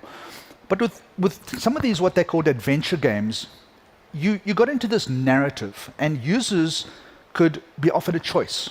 And they would say, would you like to go left in the road or right in the road? And it was just text, like bear in mind, there was no graphics. But you'd choose left and there'd be monsters, and you'd choose right and you'd go into a cave and get eaten by a lion or something. I mean, it was this illusion of a depth that was just fantastic in these games. And they were hugely successful, hugely popular. But again, it's that unknown, and when you don't understand things, when it becomes a little bit more of a black box and you don't know what's going behind the curtain, that's, I think, where we start feeling this notion of magic. And this is really something I want to just put a pin in for later on in the presentation when we talk about ChatGPT. And it's been really an interesting journey to see these things, because it's the first time that users really could interact with the storyline. And we've started seeing some fantastical DVD presentations where you can actually change the story based on how you input it. You can watch the movie multiple ways. So all these ways that people can actually affect the narrative. So, pause on that note. Let's talk about ChatGPT. Back in 2016, the company OpenAI was formed. Now, we've been doing natural language processing forever. Back when I was with IBM, it was a very unsexy technology. It was a very unsexy thing, mainly working on search engines or categorization problems, clustering problems. But then, suddenly we saw this increase in compute power and the ability to process many more inputs in parallel. OpenAI Foundation releases a groundbreaking paper, I think it's 2017, and we started off with GPT. A couple of years went forward, and we got GPT-1, GPT-2, GPT-3, and now, as you know, GPT-4 and onwards. But this is where we start seeing that exponential uptick around GPT-3 back in November last year. And this is for the first time where these technologies have got to a point that you can actually see the power, you can see the value, you can see the performance. And the adoption, I mean, we know that this is probably one of the fastest adoption of technologies that we've ever seen. Now, we saw personal computing, we saw things, personal computing, cloud computing, all of these things get some levels of adoption. ChatGPT, in the space of months, was just transforming companies. And this is one of the journeys I'd like to talk a little bit about, how it affected some of the companies that I was working for. So, how did it affect the boardroom? I'm obviously in the boardroom. I'm trying to maintain, as the CTO, the strategy of the company, making sure that it's efficient, performant, optimized. And suddenly we see this tool which has promise, incredible promise. We see these reports from consulting companies that are suddenly experts in AI. They're really just reworked people that maybe know a little bit about NLP, natural language processing, or read a few articles and papers and think they're the AI experts. But really nobody is, because this technology is so new. But they generate these reports and they show these fantastical numbers. You can get 30% improvements in velocity, 30% improvements in cost. You can fire half your staff. You can do all these amazing things. These things, I mean, boardroom follows these consultants' reports very closely. Now suddenly this bomb drops on us, and now I've got to react to this. And this was the job of CTOs like myself for the next few months, trying to figure out what is our strategy, what is our 1 year, 3 year, 5 year strategy going to be, how do we adopt this? And it's not just across tech. This is the problem. AI affects your entire organization, your financial portion, your product portion, your business portion, and your engineering and tech portion. There is no corner that AI cannot potentially impact. And the way you impact those organizations is all very different. Now, as a CTO, you're very used to just dealing with engineering, taking product, transforming it, giving it back to business, making sure it runs. Now suddenly you've been told, hey, go and figure out why the finance organization is inefficient. Go find out why there's so many people in finance. Like, do we really need all these people? Why can't AI just take over the job? And maybe it can, maybe it can't, but there's some work that needs to be done to get to that point. So it was an incredible journey. Now, we should probably deep dive on all of them. We don't have time, but I'm going to deep dive on just one of them. And this is one report by a consulting company whose name shall not be mentioned, where they came up and said, with this technology, you can improve engineering velocity by 30%. Sounds great. This was then a job that was assigned to me. Steve, go make this happen. 30% means that we can either do 30% more work or we can do with 30% less engineers. Now think about, culling your engineering workforce by 30%. That's huge. So one of those two things is true. Hopefully we can just do 30% more work. That's what I'd prefer to do. But if we have to reduce costs, we could probably do a bit of both. So the challenge was go and see, get me that 30%. And we had to adjust our KPIs and all the promises to make sure we hit this 30%. Now, I'm personally skeptical. 30% sounds like a huge amount of work. And the promise of these studies is like, hey man, anybody can write a program now. You don't need engineers. You can tell the marketing guy, go write your own program. This is like the level of naivety that we're seeing in the industry. And we know that's not true because there's so much complexity in the engineering life cycle. Anyway, we got the challenge. Go and see what you can do. So we adopted, this was the point in time where we did a lot of engineering work to homogenize engineering. And we had some solid dashboards showing all of our metrics for all of the teams that we had and in a very consistent way. So it was really at a great point in time that we could start putting together some tests. And we chose a technology from Microsoft, Copilot, which does some code generation. We identified two teams that were fairly similar in nature and said, okay, let's run a side-by-side experiment because I only trust data. In data we trust. And we applied this Copilot capability to one of the teams and to one of the teams who said, just go do business as usual. And we ran the experiment for a period of time, a couple of sprints, which is periods of work defined by some weekly cadence. And we looked at the results. How much better did those teams do? And we were looking at things like how much quicker do they get things from code to production? We were looking at how many features they get to production, various metrics that sort of give a hint to engineering velocity. And it's not a perfect science. Unfortunately, the results were less than optimal. We were getting nowhere near 30% improvements in velocity. We saw some improvements, absolutely, but marginal. Sometimes 5%. Sometimes you really got to squint to see the actual improvements that you're looking for. But nowhere near the consultant reported promise of 30% improvements. So it was a little embarrassing, and so much so that I eventually said, look, just run the experiment for a couple of more iterations because maybe we don't have enough data. Maybe the data's too noisy and we'll start seeing an uptick once people start figuring out how the technology works. We ran it a bit longer, exactly the same results. Now, the analysis, obviously we had to do a retrospective to figure out whether we were wrong or whether the initial study was wrong. But what it turns out is the value is not necessarily in the 30% uplift because we did not see that.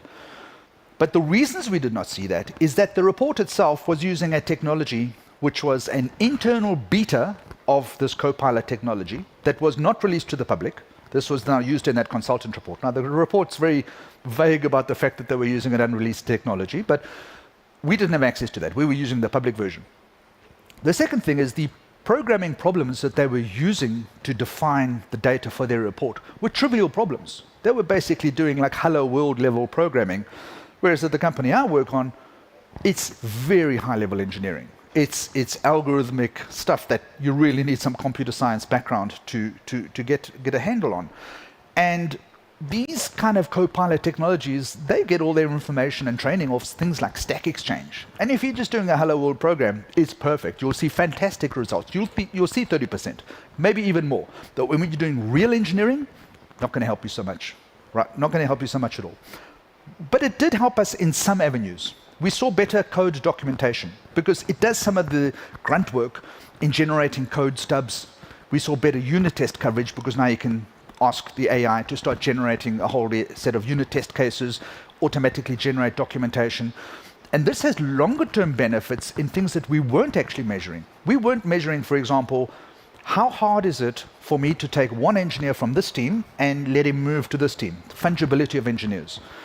And when the code is better documented, when the code is better structured, it's actually a much easier job. So you get some efficiencies there that are not being measured in the study. So long story short, we rolled out the technology. It's a fantastic technology, and it's getting better all the time. And even now, the public one that we didn't have access to, it is now public, and we're probably seeing more 15 to 20% ranges of velocity improvements. But it's still really good for trivial engineering. When you get down to heavy engineering, your mileage will vary. So some final thoughts. When you see these studies and you're being beaten on the head by someone to say, please, go and implement this technology, go and get these improvements, I think we need to be conscious. Look at the funding behind that consultant. Why are they doing this study? Because quite often there's a line back to the money and there's some kind of a bias or an alignment as to why they're doing that study. They're just selling things like everybody else. But most importantly, get the data. Don't just believe it blindly, because your organization is going to adapt differently. The culture, the skill level, the problem set that you're working on, your mileage will vary. So make sure that you apply these experiments and run them as experiments. This is the other learning. Always run them as experiments. Try to A/B tests, gather the data. It will help, but make sure that you forge your path and your journey. So in summary, on some of these like more mundane aspects about AI in the tech org, there are challenges getting the boardroom to understand the complexities behind AI adoption. That there's no one-size-fits-all, that it's not magic, right? They see this technology as magical, and when there's magic, there's no limits. It's free. It can be applied to everything. Obviously, those things are not true. It takes effort. It takes training. It takes transformation. And the way that you apply it in engineering is going to be very different than the way you apply it in product and the way that you apply it in the business. It will be applied everywhere, but it's a very different technology. Like calling it AI is almost as silly as calling it cloud back in the day, right? We know cloud is such a vague word now. We actually ask you, what do you mean by cloud? And everybody has a different answer to that question as well. It's still tough to secure investment. You know, we've been in a couple of rough years. Things have been shaky on the markets. There's been a lot of stuff going on in the world. And the money is, you know, it's not really been an employer's market. It's been tough to fund and get funding for these kind of investments. Now, AI is, no mistake, it's an investment you have to make. It's not free, right? The tooling that we're seeing, some of those presentations you saw a little bit earlier, there's fantastic tooling around image processing, about image generation, video generation, text generation. All of these tools, you can get the free version, but like there's going to be this plethora and evolution of the tooling that you just cannot do without, and they cost money, right? They do cost money, and you need investment. So yes, whilst it's going to save you money, may even save you headcount, there is some investment. You need to make sure you secure that investment.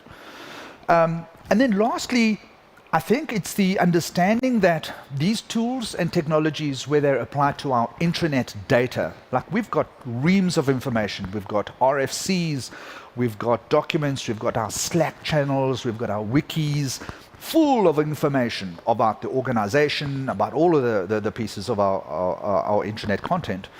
And it's been tough. It's changing, but it's been really tough to get an AI to look at that data, to crunch that data and allow us to interrogate that data. The best you can really do up until now has been search engines, and then you can start doing search indexes and plugging those search indexes into like some kind of a ChatGPT instantiation. But it's been pretty mundane. Really, I think the next level is going to be when we can actually unleash those bots and consume our internal data, and we get real customized AIs.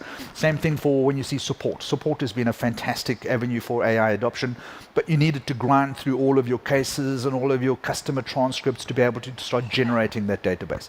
And the tooling around customization is only starting to evolve at the scale that enterprise really needs. Now, how is it going to impact the workforce? Now, when the personal computer came about, we heard all these same things. It's going to put everybody out of a job. Computers are going to replace everybody's job. Did it?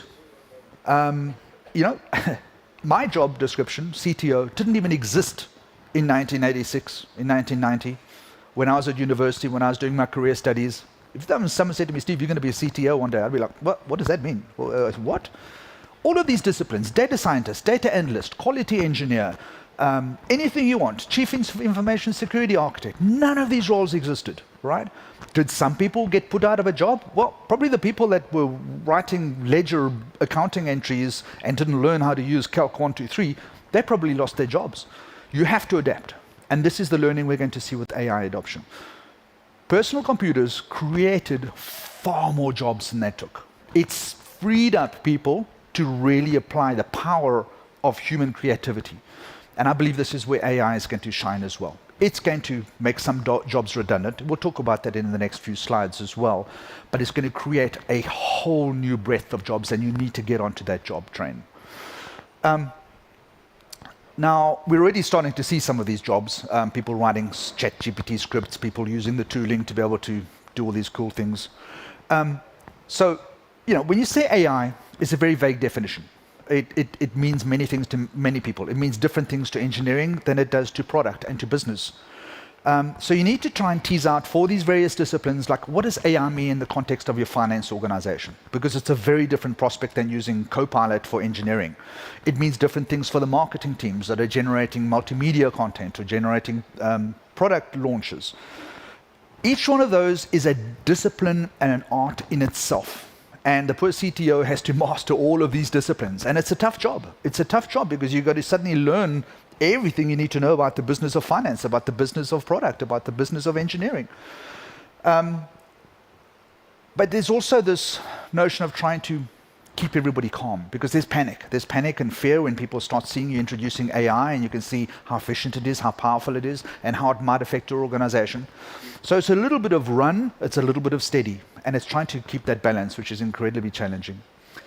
And then also your workforce itself has to be adaptable, and you will have to tease out the personalities, just like when we hit COVID.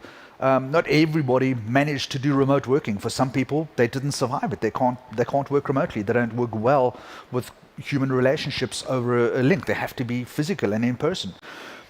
The workforce needs to transform. Same thing with AI. Not everybody's going to take to it. Not everybody's going to be able to use it to improve their own skills, to improve their own efficiencies. Focus on the people that are good at adopting it. It's a very special breed of person, and those are the ones you want to keep close to you.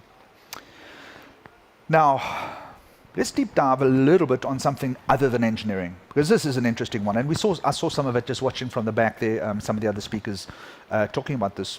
This will be a different angle there, don't worry. So let's talk about, I work for a food delivery company, and I want to launch a new product, right? Let's say I was going to use the example of I want to generate a new food item, pizza with pineapple, but I didn't want to offend anybody who thinks that that's a travesty against God.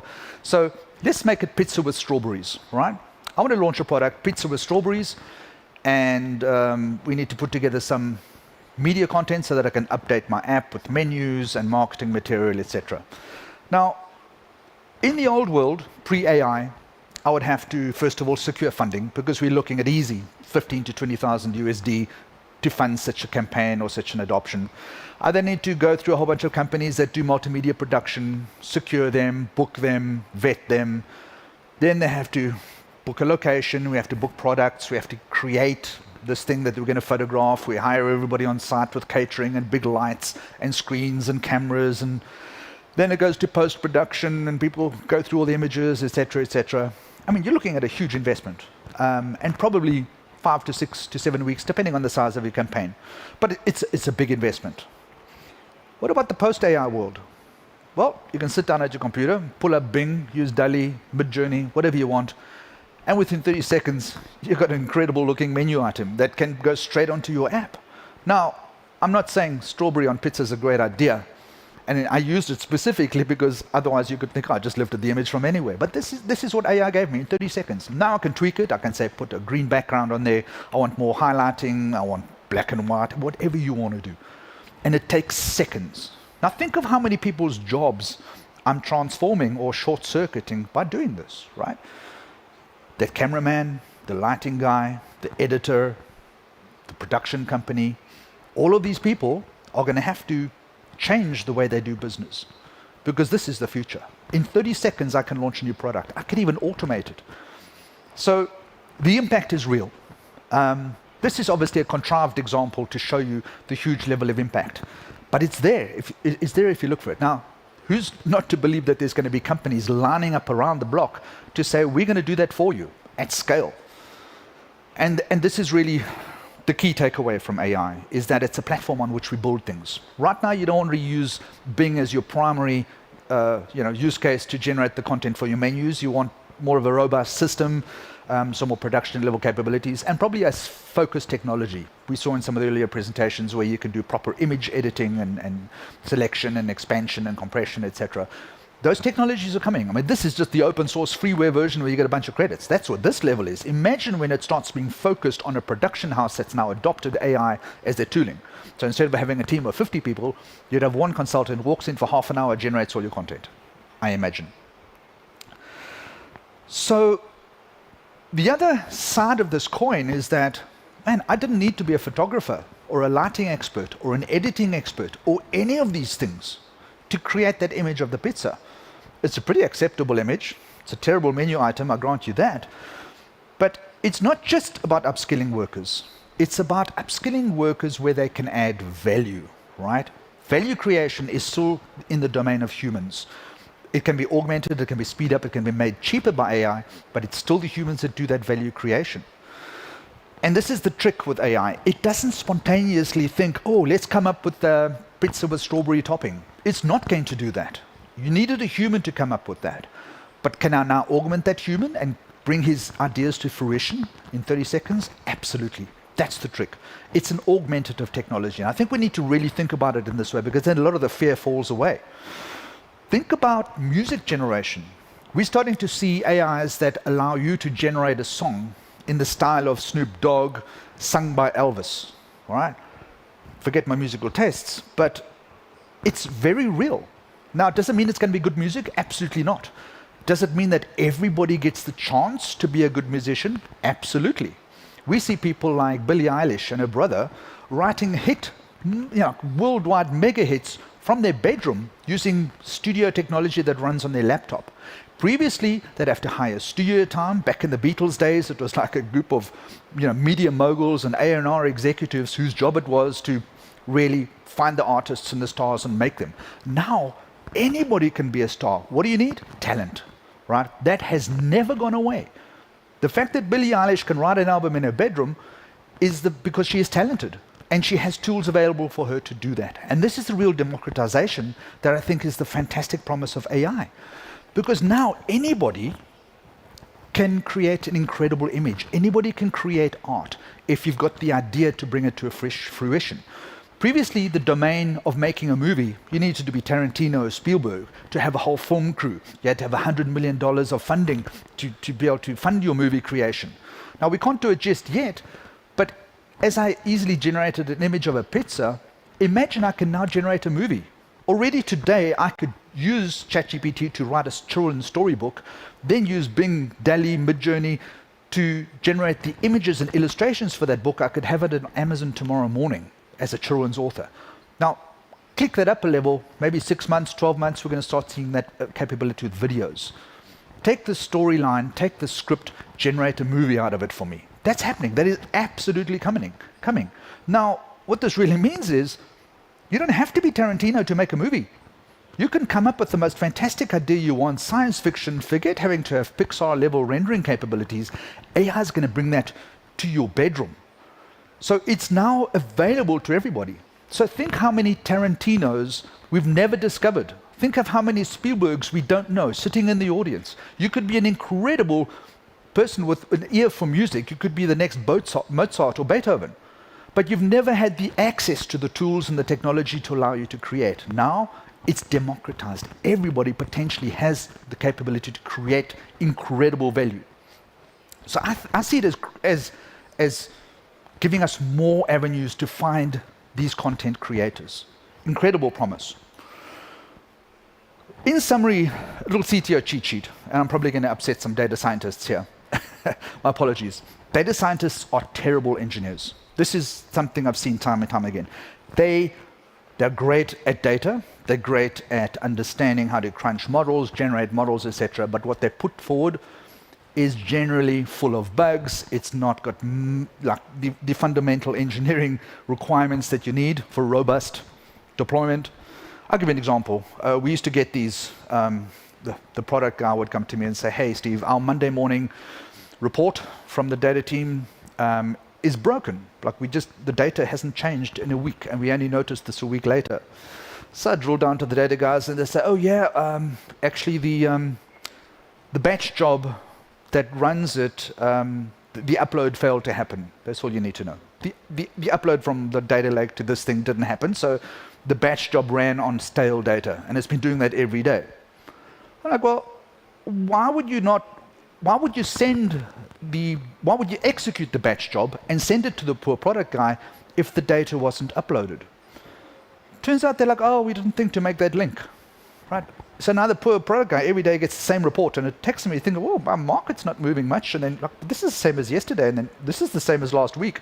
Eventually, after wasting a week of his time, we go back to the data guy, and he's like, oh, the data didn't upload, right? So I'm like, well, make the link, please. And they, oh yeah, great idea. And they make the link. Now, any engineer, when something fails, you don't want everything upstream to continue. You want it to stop. You have exception flows. You have unhappy paths that you solve for. Data engineers are still coming into this world. They don't know how to scale things. They don't know how to do monitoring. More importantly, these data systems are expensive, right? When you run these jobs to crunch your data, generate new models, you are seeing compute costs that, I mean, Microsoft and Google and Amazon, these cloud providers that run these huge compute farms, they're loving the amount of money we're spending on that compute. But if I now go to the data team and I say, okay, so how much did that marketing department use of our data lake compute resources? And they look at you with big shiny eyes like, well, I don't know. I said, like all those batch jobs you ran last night, how many of them are actually being read by somebody? Well, I don't know. No attribution, no thought for cost. It's just like infinite, like Steve pays the budget, right? Just compute more. So people need to start thinking about these things because they cost a lot of money. And this is why I say data engineers need to come on board with modern engineering practices that we've been doing for the last 10, 20 years. And it's happening, right? But it's a bit of a transformation. When somebody asks you to introduce AI, run an A/B test, make sure you check the data first. I think we're entering, and probably this is now common knowledge, but I think we're entering a crisis of truth with AI. As we see it, more ubiquitous use of AI, we're going to start questioning content. We're going to start questioning where content comes from. We need to develop filters because the amount of content, right now it's just images. When we start seeing video content being automated, there's going to be so much content. Even now, sometimes you're watching these YouTube videos and they get into your stream and you can just hear, oh, this is like an AI-generated voice. Oh, this must be AI content. And you sort of detect it. It's going to get harder to detect, but at some point you're going to start realizing, man, I wish I had some like curated content. I wish I had some journalistic content. We thought Wikipedia was a laughable exercise. Community-edited facts. Turns out it's now created this repository of human curated information that is incredibly valuable. We're going to start seeing value being attached to those levels of curated data because of the volume of AI, which is a lot of it is just regurgitated, mixes of truth or not. And we also understand that AI isn't always truthful. It sounds very confident, but sometimes what it spits out is not true. And you have to be able to understand the difference. So I do think that the value of human-generated content is going to increase. Where we can add value, it will be more valuable. And finally, I think we have a legitimate use for blockchain. I know I've come a wide way around that, but man, blockchain is really good at tracking the origins of things. So why not use it to start tracking the source and the origin of truthful articles? Things like Wikipedia, where you can track the journey of content. I think we finally have a legitimate use for blockchain. So I do think that we have this crisis of truth around all this content that's going to be created, and we're going to have to develop automated systems to be able to process all of this information. Portable AI is going to also transform our world. It's going to be like steroids for athletes. If you don't have the goggles, if you don't have these augmentative capabilities, you're not going to be able to do your job as well as the next guy. And at the end of the day, we're all measured. We all have some performance to be accountable for. So it's really key that you adopt this technology. And I think finally, we have a use case for immersive technology, and we have a use case for augmentative technology. AI gives you that population that was missing in things like Second Life, that were missing in things like the metaverse. You can now start generating content and populations, even simulated, in ways that make them more usable and more real. And for the immersive, the Google goggles, the AR type things, I think finally we have a way to, instead of just seeing a weather report in the background, we can start conversing, because we've always missed this human-computer interface. And with things like ChatGPT, we have this natural language capability. As soon as we can do the speech recognition and the text generation, we've closed the loop where you can now get a computer to work and interface at the speed of human conversation, which is where I think these AR systems are going to be incredible. There's a compute problem. Right now, the domain of AI is squarely in the hands of those who can afford it, the Amazons, the Googles, the Microsofts. I think there needs to be some democratization around access to compute. And I think we're going to start seeing things very much like we did, if those of you who remember SETI at home, which was a network created back in the 90s. You'd have a screensaver, you'd run it on all the servers. Before cloud was invented, you'd have a whole bunch of Spark stations and big servers sitting under your desk. And you'd run these screensavers so that when your computer was idle, it could run compute on some radio telescope data looking for extraterrestrial intelligence. We never found any. Turns out it was right in front of us with AI just around the corner. But I think we need to see something like this. I think we need to see some community-funded compute. I think we need to look at edge computing. And I think attention is going to be exchanged for compute. We're going to start seeing areas where I will donate whatever I'm working on, be it a cell phone or a computer. I'll donate some of those cycles as a screensaver or as a background process in exchange for credit and attention, which is going to be the new currency of the future. Some bold predictions for the future. You may or may not like them. Things we don't understand are magical. It's really tough to understand and explain to people that don't understand the limits of the technology, and it really does become magical. But we need to get comfortable with things that we don't understand. The things that we're doing with AI now doesn't fit in everybody's head like it does with the ELIZA program. It really is too hard to understand that even the data scientists working on it don't. They're going to start cracking the human communication code. Think how powerful the value of speech is. The Churchills, the Mandelas, the Gandhis, that could move populations, that could change sentiments. AI is going to be able to crack that code. They're going to be able to affect and influence people at scale. We're going to see the rise of what I'm going to call a religion, an AI-based religion. When people don't understand things, when people can be moved by things, people are going to detect sentience. And it's going to be a sentience directed at people, individuals. Think how powerful that's going to feel for susceptible people who feel that God has spoken to them. We're going to see the emergence of people that consider this a new truth, a new version of a religious reality. And it's not going to be controlled by a church or a clergy. It's going to be incredible and sad. And then lastly, I think we're going to see the rise of super influencers. I think we see people that have this very unique set of skills to be able to communicate to large masses of people. The Jake Pauls, the people that just go on to do these big show boxing matches and just get thousands of eyeballs. Eyeball space, attention is the currency of the future. And when you mix these people with capabilities like AI to supercharge them, they're going to become super influencers that are going to be used by advertisers. They're going to be paid millions of dollars because they can affect the opinions of large amounts of people. And this is going to be really supercharged for them.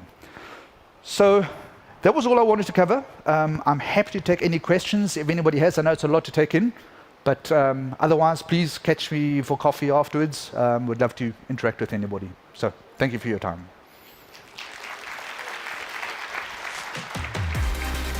Thank you. Thank you so much for your presentation. As usual, we have many questions, but time only for one. Okay. And this is the question.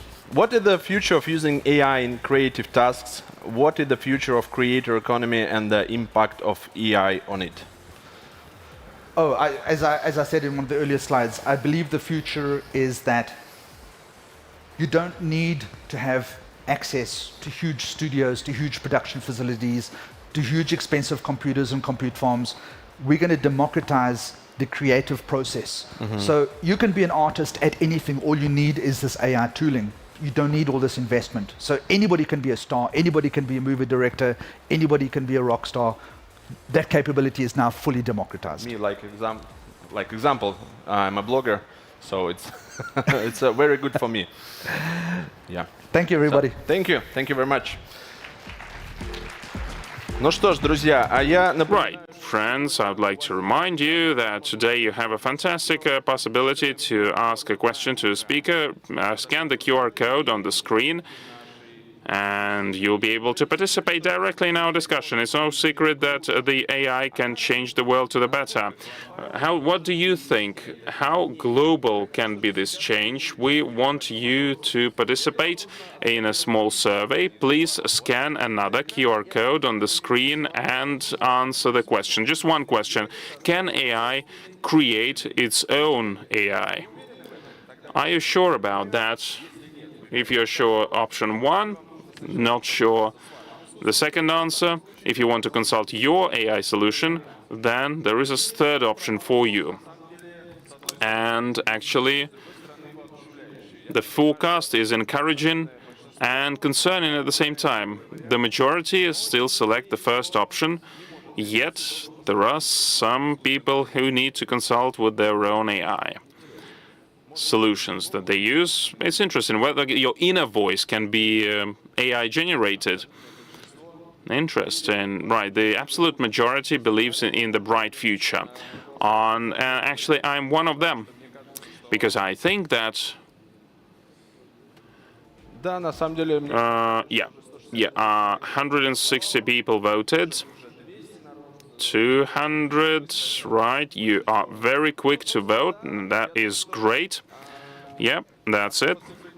I think that the figure won't change that much. The first option won. Is it good or not? Well, we'll need to understand that, to work that out, and we have the entire day ahead of us. And today we're going to talk about the role of AI for sustainable development in ESG. The CEO and founder of AI Review, Janet Savary.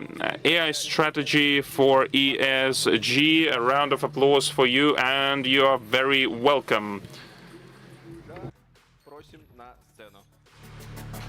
Please welcome on this stage.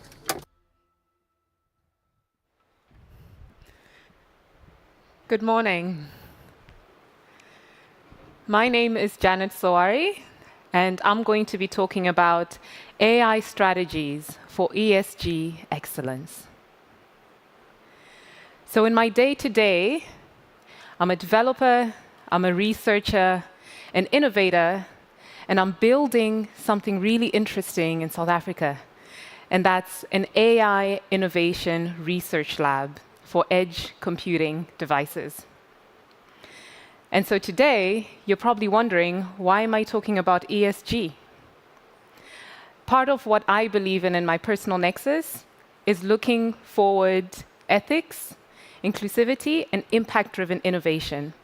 And so the topic on ESG and how we can aim for an excellent or a more compliant strategy for excellence, I think for me is something worth talking about. And so my first question is, how can we ensure the development and deployment of AI technologies to align with the ESG criteria? Ponder on it and think about it for a bit. But today I'll be asking 3 questions. And the second one is, how can we build AI that can accelerate ESG goals and global strategies? I believe the way we are starting to build AI is at a much more accelerated pace than ever before. And so it's worthwhile to consider the frameworks that we already have. How can we consider speed and agility as well to be able to keep up with the constant changing and pivoting policies within different markets for ESG criteria? Third, finally, maybe my favorite, because I'm a bit of a researcher, is what are some of the market trends and key observations that can help inform ESG innovation? And so back to the first question. It's quite simple, actually. I believe the way that we can ensure development and deployment of AI technologies align with ESG criteria is to look towards explainable AI, to look towards what are the key driving principles and features that help us to better shape and scope AI models for ESG criteria. So to those that know what AI is, I'm sure you do know that it's data-driven. But when we look at the data, do we understand how it drives the model, how it informs the model it develops? In most cases, as consumers, you don't. It's almost push in, push out, put data in and get data out or get a model out, but no one really stops to think the how, what, and when. And these are really important. So on the screen, you may see the little man, the user, and the task. With explainable AI, you can get to understand why a certain decision or a certain model came out. You can get to understand the why not, why it succeeded, even why it fails. This is very important. And so what does that mean for ESG criteria? If you're doing mass reporting at a large scale, maybe for the industrial sector, which is where I also operate in for all my models, is you want to understand all the data that you're collecting. Why is it turning out to drive a model a certain way, and why is it scoring a certain way? And imagine in this futuristic space where we're going, where we have an accelerated pace of driving innovation and scoping different ESG criteria for different markets, what does that then mean in terms of speed? The why is the emphasis here. And so basically, with explainable AI, we have 4 key advantages. We're able to understand code compliance. We're able to understand how resilient is the technology that can help us to be able to see accountability in our models that we're training, and most importantly, be able to reduce any bias, which is within every type of data set that you have, because the data comes from humans, and humans have bias. And most importantly, you can be able to have compliance within your code. At the moment, as a quasi-developer, I can tell you there's very little to no compliance in an emerging market like South Africa, where I come from. Day in and day out, I see different developers working on different types of code, but there's no regulatory body that is there to really take a look at what are you developing and how you're developing it, and how does that impact the outcome, the model, the IP, the innovation that you put out into the market that people then use. The whole point between ESG is the framework.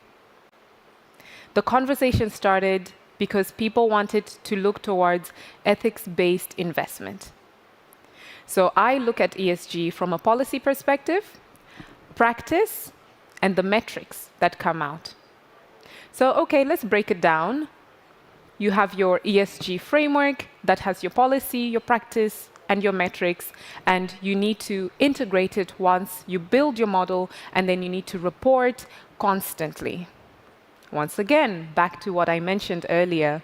If you have multiple loads of data going in and going out, how do you do that reporting aspect and the constant integration aspect?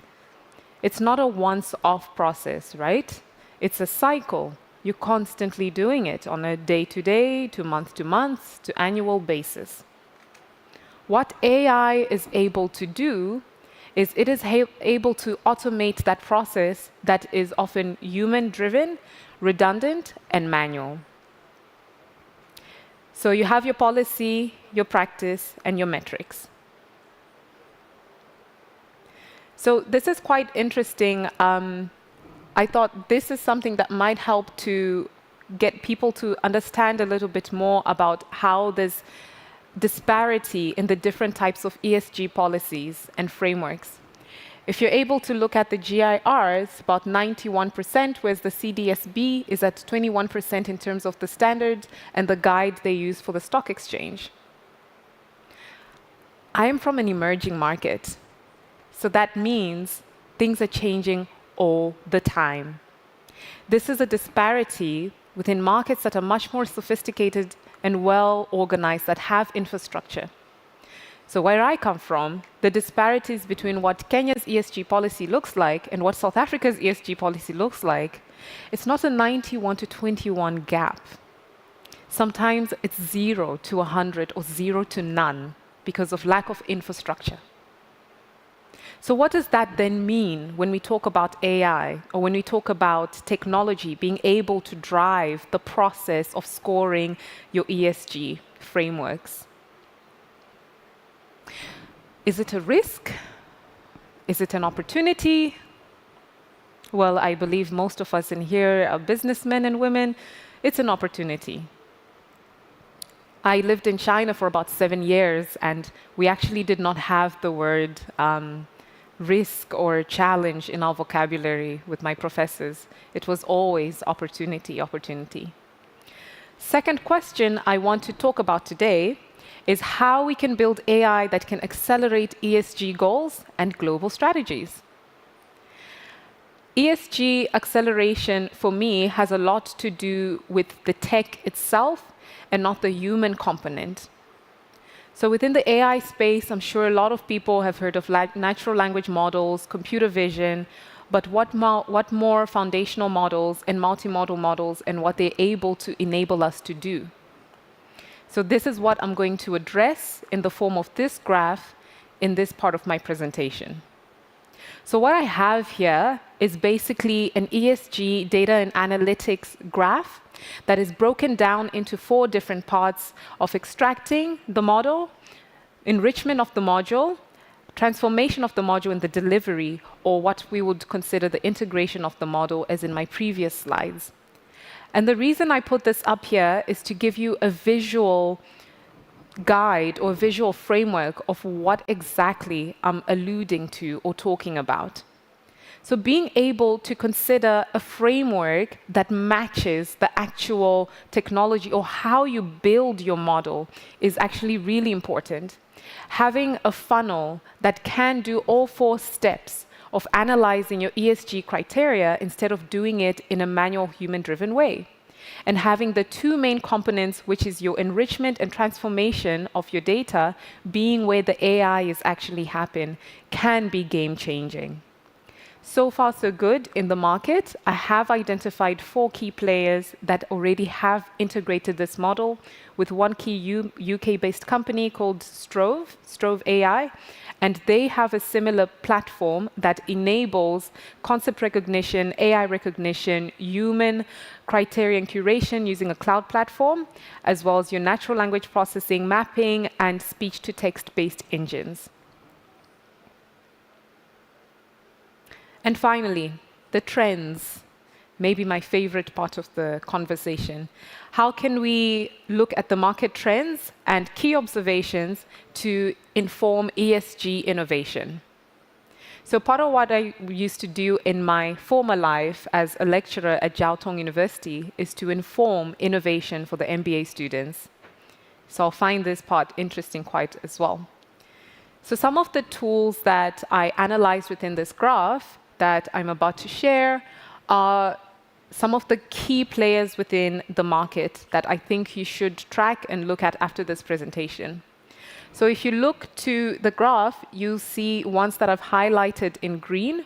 And I think those are much more interesting than some of the general players who are doing very redundant and manual work, where you're basically having a model that's not really doing much, but just extracting data from the web and then using that to score different companies and ETC for environmental analytics, with very little to social analytics or the governance aspect. So moving on from the first to the fourth, there's your investment-based, automation-based, or data management-based, sustainability or the comparative-based type of models, and then the last is sentiment and context. My personal favorite is Clarity AI, which has one of the largest databases, with about 30,000 companies across 200 countries. And what they're doing that's similar to what I shared in the former graph is a multimodal foundational model that can be able to take your text, your video, and analyze that into sentiment and be able to give you almost in real time an aggregation of what your ESG score would look like as a business. And then another use case that I'd like to look towards is Stonal. Stonal is another compliance-based ESG company that is using AI to do all their modeling and training. And what I've analyzed with Stonewall specifically is an interesting statistic that 40% of the real estate industry informs more than 36% of global CO2 emissions, and the general size of the market itself is sitting at about 6 trillion and yet to be 3.8 trillion by 2022. So that's quite a huge number as well. So that's the size of the market they're addressing with their AI, with this multimodal-based type of technology that I keep advocating today. And so, Janet, what else can you share with us that is quite interesting that you've actually dug your hands into? That's what I'm about to share. So if you're allowed to engage, please take a look at a short video as I talk about my vision, my team's vision, and what we're working on within an emerging market to help potentially revolutionize how we do compliance-based reporting using AI, foundational models, and a multimodal approach as to how we're building our model.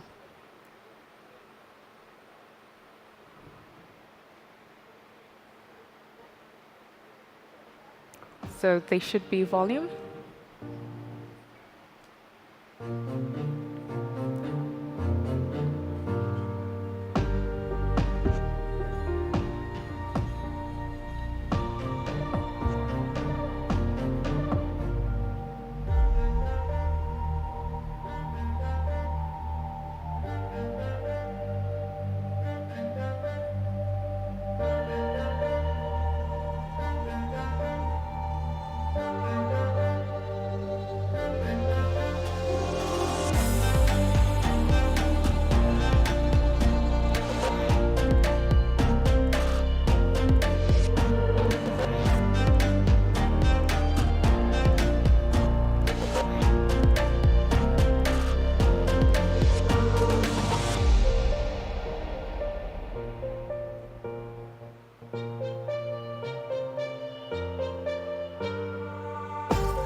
So what you just saw is a short clip to help tantalize your taste buds a little bit and get you thinking about what else I have up my sleeve. And what it basically is a platform that I designed and I'm very proud of called XVision Illuminate. And what we're doing is using this platform that transforms your CCTV footage at scale into 3 key intelligent insights using AI. Also a multimodal model built on a foundational model. And what we're doing is using it for compliance insights, safety insights, and most importantly, your operational insights. In South Africa, we're called almost the big brother or the creepy guys, because we're basically taking surveillance at scale and using it to automate your reporting for industrial sites. So as you saw from the short clip, we gave you visuals of industrial spaces. Maybe a material classification model can be applied to your steel manufacturing, which is something we work on. You can be able to also apply the same type of model to inspect your assets. Maybe you have a wind farm, and you can be able to also use the same platform to maybe do inspection for your manufacturing facility and track safety. So I believe this is the future. This is how we can be able to automate redundant-based tasks and be able to integrate automation that AI provides and reduce bias that often comes with human-based operations. So we want to make workspaces safer, much more efficient, and much more compliant. And this is where the ESG part comes in. Being able to enable or integrate your KPIs with your team into the platform and track those specifically.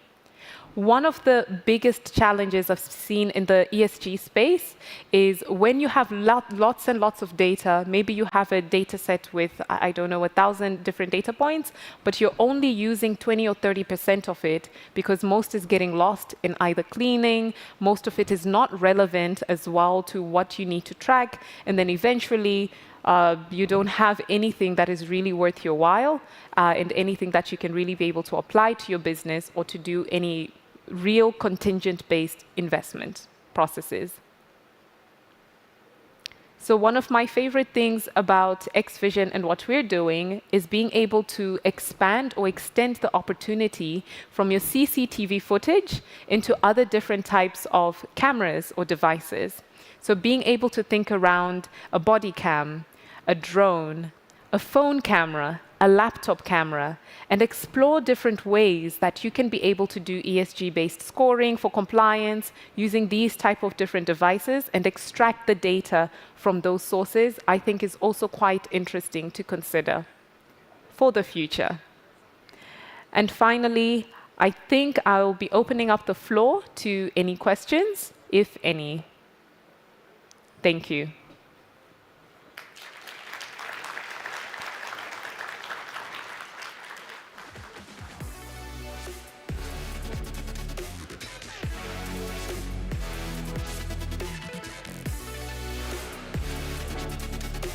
Thank you very much for this presentation. Let me check some questions. Yeah, of course, many questions, but we have only, as usual, time for few. Which part about using AI technologies is, in your opinion, the most challenging? I think it's the compliance side. The more we advance towards the future, the more we iterate and build quickly, like I mentioned in my presentation, the more we need to consider different policies. And the way I view policy and ethics is it's subjective. So I believe we all have different opinions around what's right and what's wrong. So I believe that's the most challenging part, because as a technologist, I want to advance the technology. I don't care about other factors, you know, but if you're not a technologist, maybe you're an investment banker or you're a politician, your views are very different. So that gap in the middle, being able to close it is much more difficult than training a model. And one more question, but the training AI is an incredibly energy and data intensive process. How can artificial intelligence itself be made sustainable? I think that's an easy question. I think it's an easy question because we're going towards a more resilient kind of tech. And it can be able to be made much more sustainable in the sense that it can actually, I know this is something, you know, Sam Altman has said before, that the technology can help tell us how to build it in a more sustainable way. And I think we're going towards that type of future, and I believe it's possible. So, yeah. Thank you. Thank you very much. Thank you for your time. Thank you so much.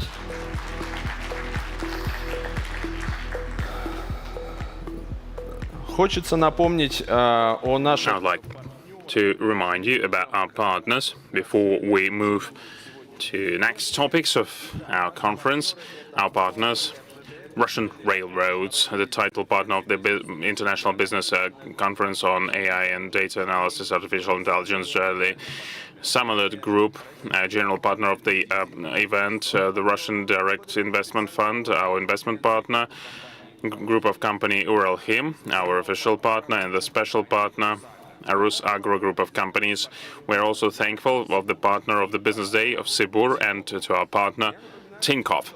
Now, I'd like to remind you, friends, the music that you are hearing right now, the fantastic music that you are hearing in between the presentations, is generated by AI. The mural artwork that you're seeing around yourself is also generated by AI. We are immersing ourselves in the AI journey from all the different angles in terms of the visuals, and of course, thanks to the presentations of our speakers. And yesterday we went through the Science Day, and today we are talking about business. Now, Vilsakov is with you, and the 8th AI Journey conference. Currently, companies go to AI technologies to improve the efficiency, and it helps businesses to drive down their footprint, on environmental footprint, increase their accountability and responsibility, and do many other things. The co-founder and the head of the executive board of directors, Vero Al Sadn, PhD, Mr. Koch Chen Tian, From Data to Sustainable Planet, People and Profit, the Power of AI for Business and Society. Please, a round of applause. So, very good afternoon to everyone. I think we know that the world has a multitude of interconnected crises. We have a spiraling climate emergency and the collapse of sustainable and natural resources, increased fragility and dysfunctional in the global order, an uneven economic recovery due to the COVID-19, and there's geopolitical instability and conflict. Other threats lurk on the horizon, such as the possibility of further economic pain, profound societal disruption from rapidly evolving artificial intelligence, and another health emergency possibility. At the same time, the mass mobilization and implementation of commitment necessary to address global challenges gather space, aided by rapid progress in many technologies, domain, and offering promising opportunities for business, for government, and a wider society to build a more prosperous and sustainable future.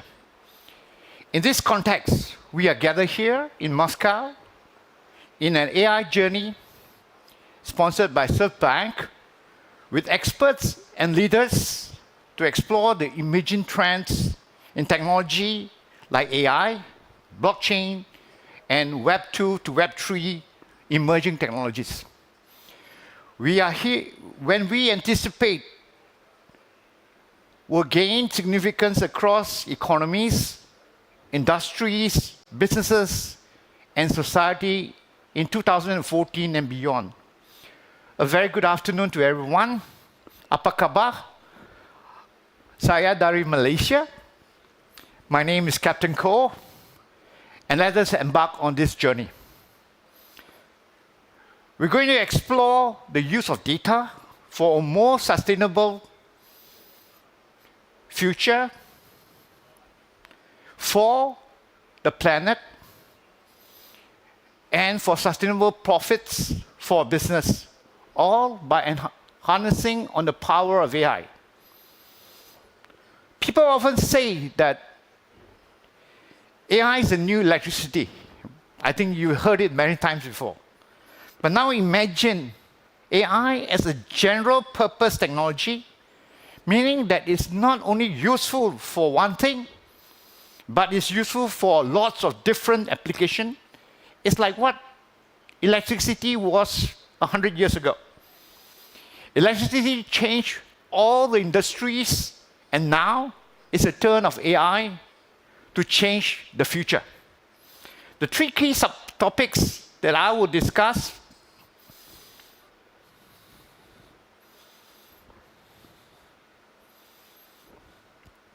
are how can AI be used for sustainability? How can we create a sustainable AI and use AI to build a sustainable business or startup? First, AI for sustainability.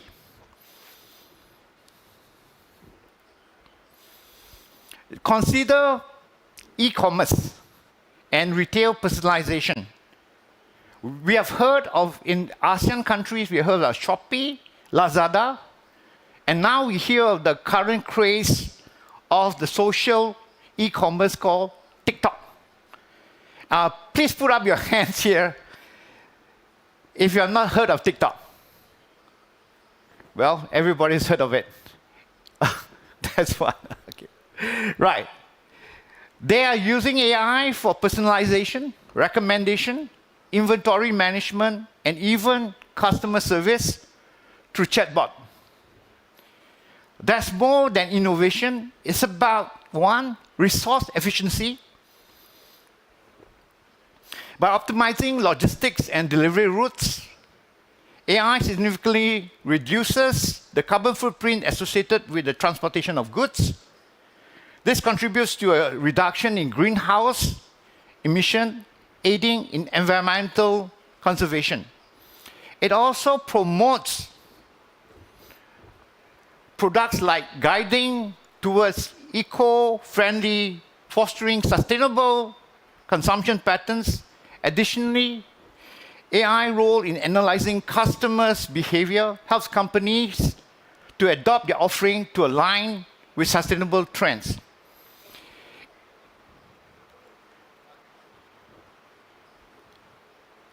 In agriculture tech, AI innovation in agriculture are helping countries like India and China, increasing crop yields and optimizing farming purpose.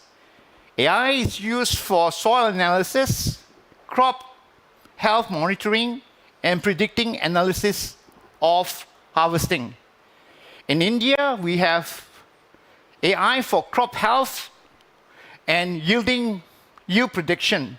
Indian companies like agtech companies like Cropin and TraceX are leveraging AI for monitoring crop health, predicting yields, and providing insights based on satellite imagery and weather data. Now in China, AI is large-scale farming. China's agtech industry with companies like Pinduoduo and XAG are heavily invested in using AI for large-scale farming. The use of AI for tasks like crop monitoring, disease prediction, and automated farming solutions, including drones.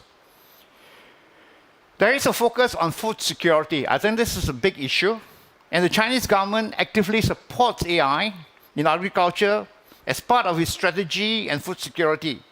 This includes the investment in AI research for crop breeding and management.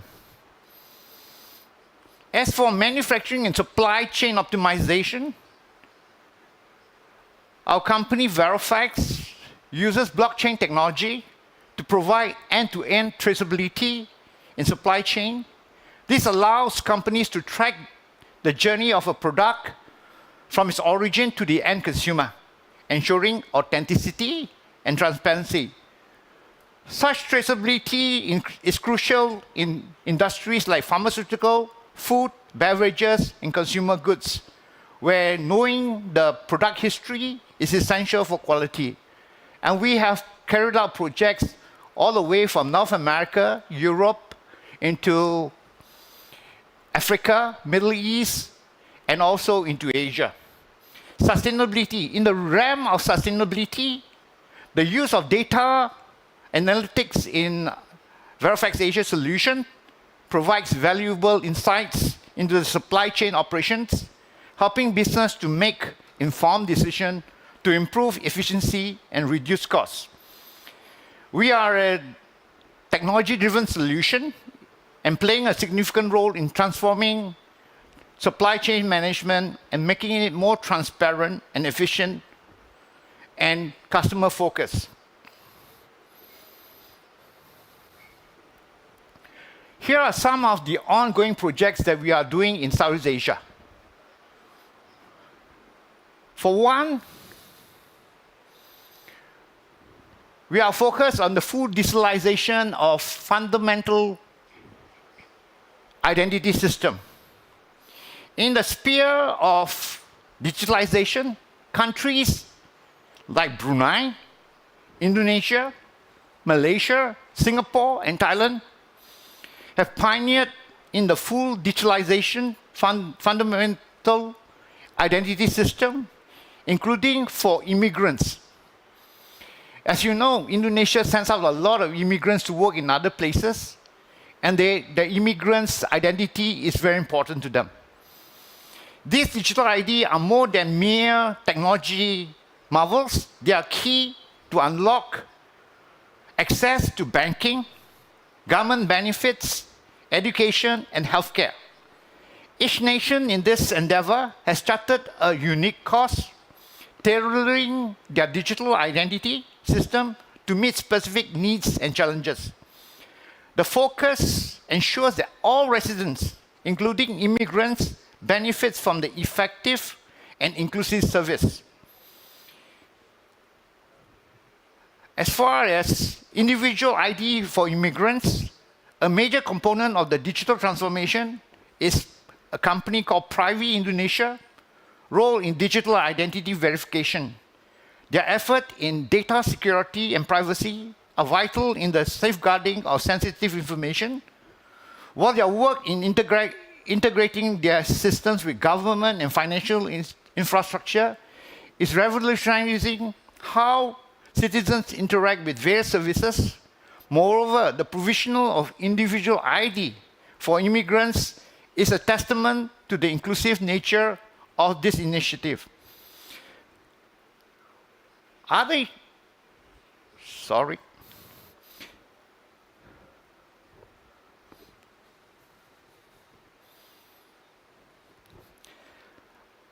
AI is also used for decarbonization and reforestation.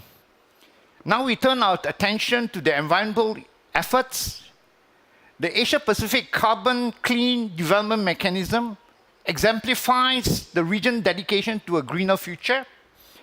This initiative encompasses renewable energy, energy efficiency, reforestation, forest management, waste management, agriculture, livestock, and the industrial process.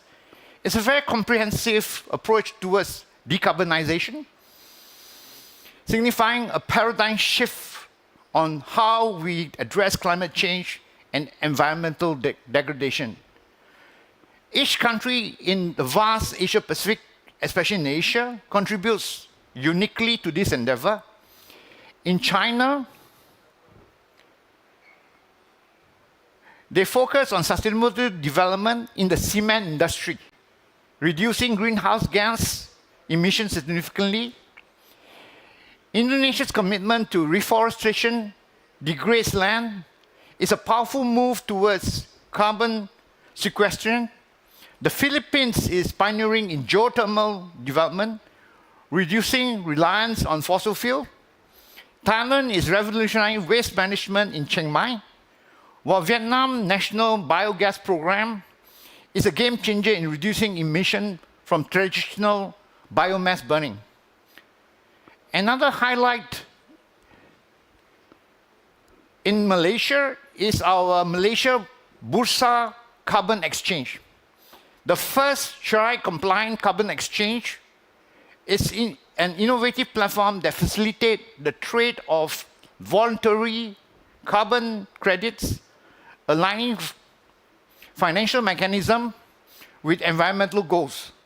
This initiative is pivotal in Malaysia's journey towards net zero greenhouse gas emission by 2050, blending sustainability with economic growth. Let us now talk about the topic of how to create sustainable AI. Let's explore how we can develop sustainable AI. The importance of enhancing our AI algorithm for energy sufficiency is crucial. Under sustainability,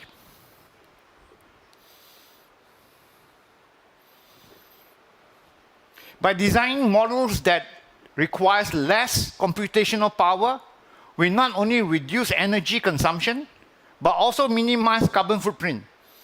Techniques such as model pruning, quantization, and efficient neural network architects are not just theoretical concepts, they are necessary tools to create lightweight, efficient AI systems.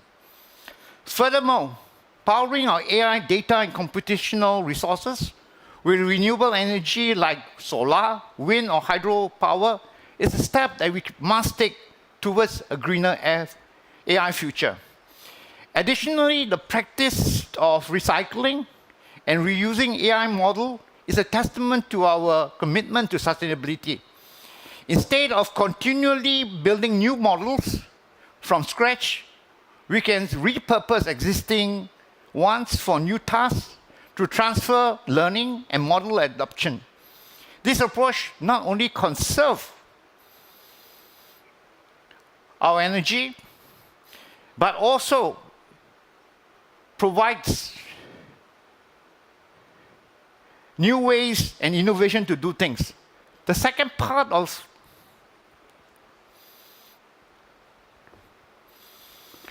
at the same time, we have to be responsible. Moving on to responsible transparency in AI is a non-negotiable item. In sectors such as healthcare, finance, and law, it is crucial that decision-making process of AI models is clear and understandable to all users. This transparency ensures trust and reliability in the AI system. Moreover, we must establish clear accountability of AI decision. Our organization must have mechanisms to address any negative impact caused by AI systems and ensure compliance to regulatory standards. This accountability is a cornerstone of responsible AI use. Audibility in AI system is another pillar of responsibility. Keeping detailed logs of AI decision-making process and ensure that these decisions can be reviewed and scrutinized is fundamental for maintaining compliance, fairness, and accuracy. And also at the same time, we have to be ethical. Lastly, let us delve into the ethical aspects of AI. Designing AI system free from biases is a challenge that we must raise to meet.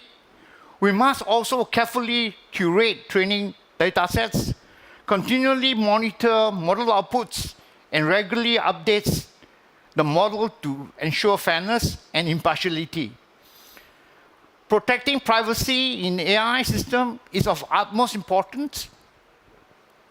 We must employ robust privacy protection, including data anonymization and secure data storage and processing. It is all our duty to ensure that AI models do not inevitably reveal sensitive information. Now I move into the aspects of how to use AI to build a sustainable business. In the realm of sustainable business development, AI stands as a beacon of transformation and progress. A successful AI startup should excel by specializing in niche markets. By niche market, I mean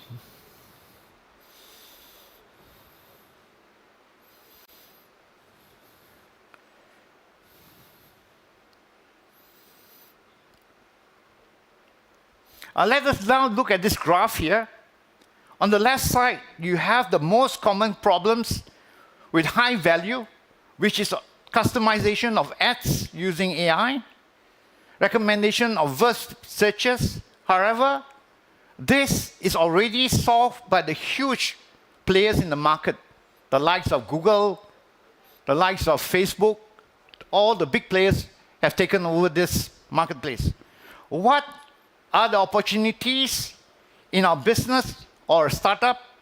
We must go for the long tail, the aspect of it towards the long tail there, by customizing the existing AI to solve specific problems. Let us delve in the process of idea generation in AI. It starts with a unique problem-solving concept that applies AI in groundbreaking ways. For example, optimizing maritime navigation to conserve fuel is not just an innovative application, it's a step towards sustainable future. We hear of a new app called Bearing.ai, like your Waze or like your maps, it's an app that's been used by vessels, sea-going vessels in the sea, where it can save up to 10% of fuel efficiency. So this is one of the new ways of which we can use old technology which we use on the roads, but now we bring it into the sea. So this has been a very successful apps that's been used by a lot of major liners in the world. Now, in healthcare, AI tools can revolutionize diagnostic, especially in early detection of rare diseases and pattern recognition in medical imagery.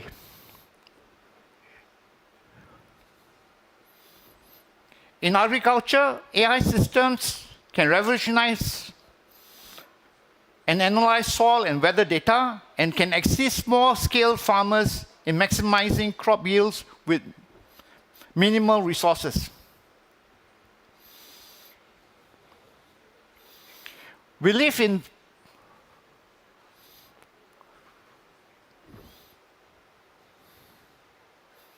sorry, I'm just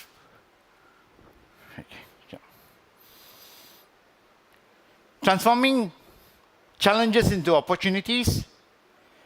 We live in VUCA times, which means to say we live in a volatile, uncertain, complex, and ambiguous time. And to move forward, we need to address this. We then need to change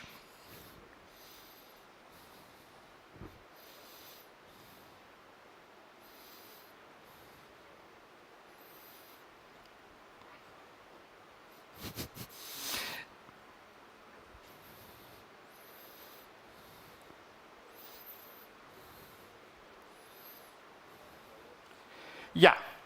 Sorry, in the sense that when we're transforming in challenges and opportunities, AI is our ally in converting volatility into vision.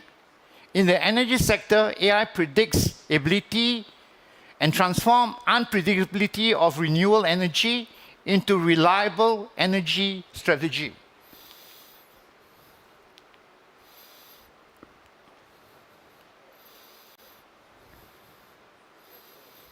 In the financial world, AI capacity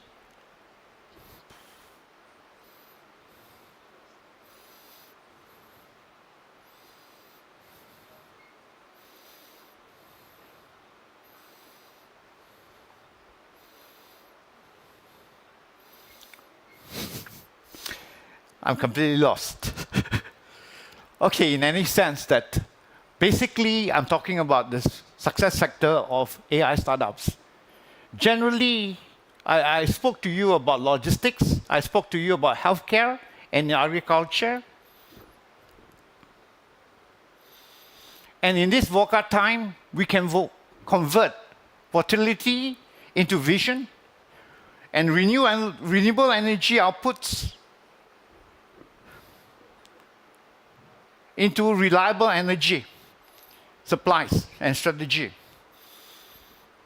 We can convert uncertainty into clear, actionable insights by analyzing the trends and also be able to predict market movement. As far as converting volatility into vision, we can also provide clarity for complex, ambiguous problems like working on traffic patterns to provide predictable flow of transportation. We can also do consumer behavior and provide personal aids. We can convert uncertainty into clear, actionable insights from analyzing trends and to do predictive market movements. These are some of the factors for a successful AI. As you can see, it's important that the whole journey that's taken, we've got to start with a unique problem solving that applies to AI. Then we have a market and technical validation. It's quite crucial to conduct thorough market and technical assessment to ascertain the feasibility and the demand of the AI solution. Then after that, what we do is that we recruit a CEO who has not only a clear vision of what the capability to steer the project through its crucial juncture.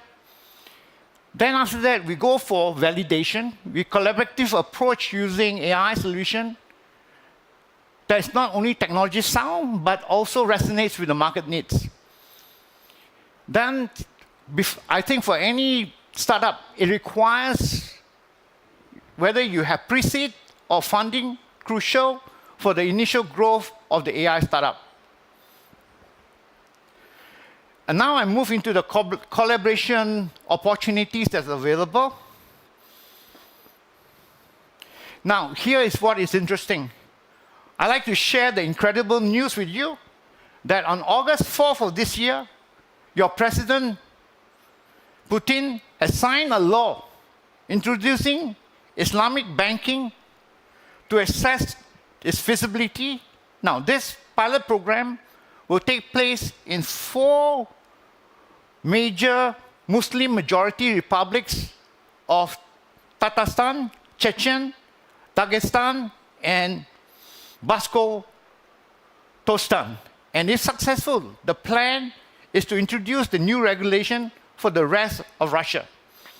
This announcement will open the possibility for us in ASEAN and the Middle East to further engage with Russian banks, the possibility for further developing and collaborating with our Sharia compliance financial banking services.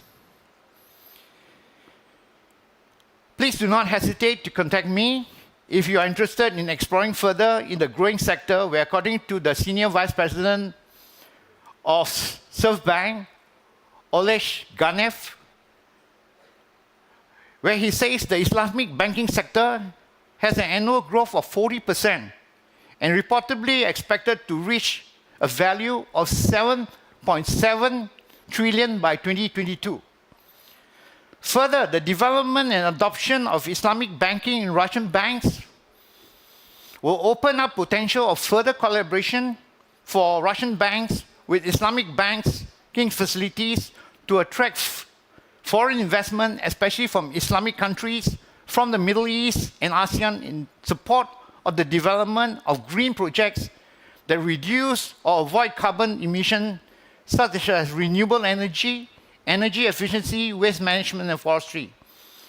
Islamic banking can provide financing for these projects, such as Green Sukuk,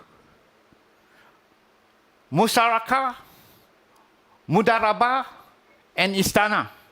These instruments can also be used to issue or purchase carbon credit that are generated by these projects. Islamic banking can promote the concept of Islamic social responsibility, which is based on the principle of justice, equity, and stewardship. ISR encourages Islamic banks and other customers to be accountable for their social and environmental impact of their activities and to contribute to the welfare of society and the prevention of nature. ISR can also be aligned with the objective of carbon trading, which are to mitigate climate change and to support sustainability development. Therefore, Islamic banking and carbon trading marketplace can have a positive and mutual beneficial relationship that can embrace the environment and social performance of both sectors. However, there are still many challenges that needs to be addressed due to the lack of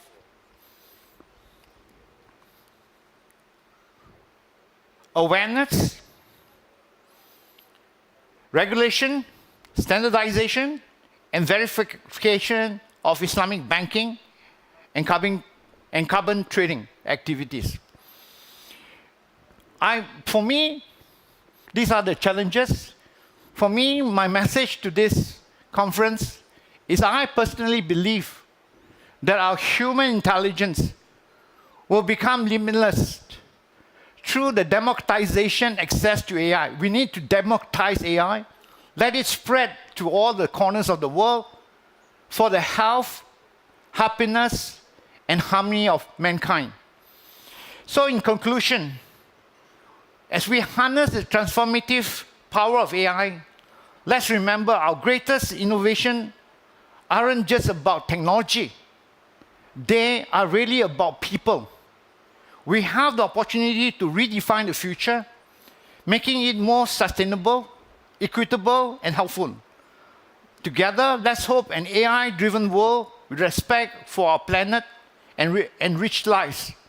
Thank you very much.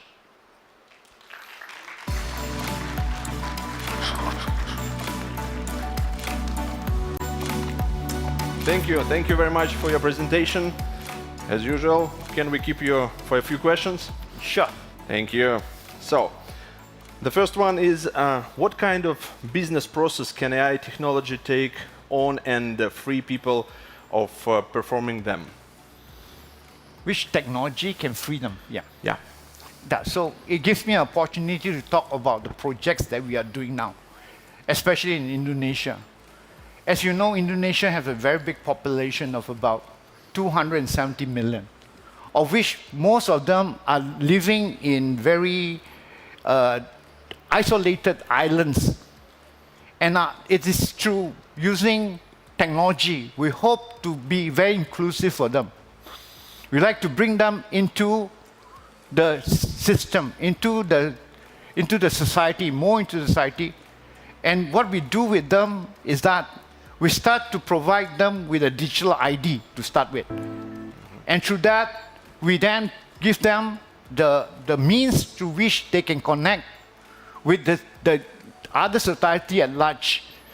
So the plan is to work with the fishermen, to work with the farmers, to work also with the livestock owners to bring their products into the market. And in doing so also to disintermediate the middleman that has been profiting from them. So this project is ongoing, and yeah. Thank you. Thank you very much. Thank you very much. Thank you. This way. So, я хочу вам сказать, что сейчас самое время. I just wanted to say that this is high time we made another break. We will re-adjourn in 15 minutes.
Привет, это команда «Самолет», одна из самых технологичных компаний-девелоперов. Четверть нашей команды — это IT-специалисты.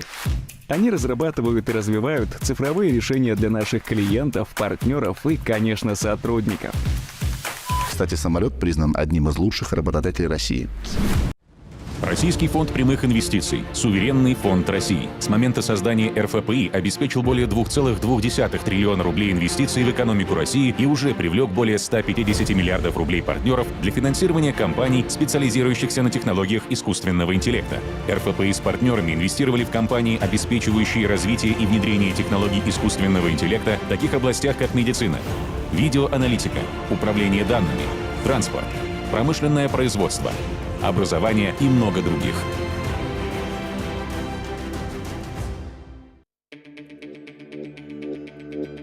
Цифровизация промышленности — не только наиболее интересная задача для специалистов в области IT сегодня, но и один из способов значительного повышения эффективности бизнеса. Сибор получает десятки миллиардов рублей за счет цифровой трансформации своих процессов.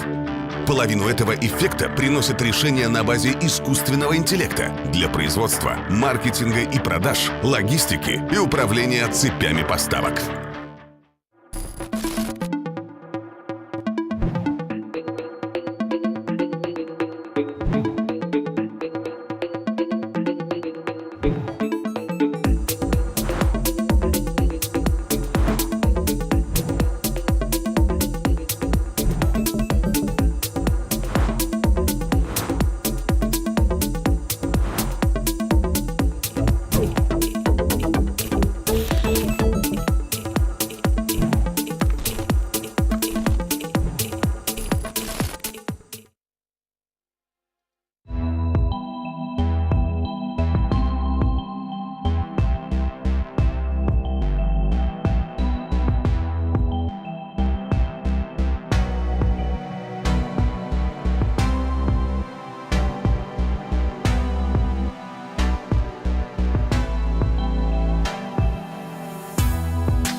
Привет, это команда «Самолет», одна из самых технологичных компаний-девелоперов. Четверть нашей команды — это IT-специалисты.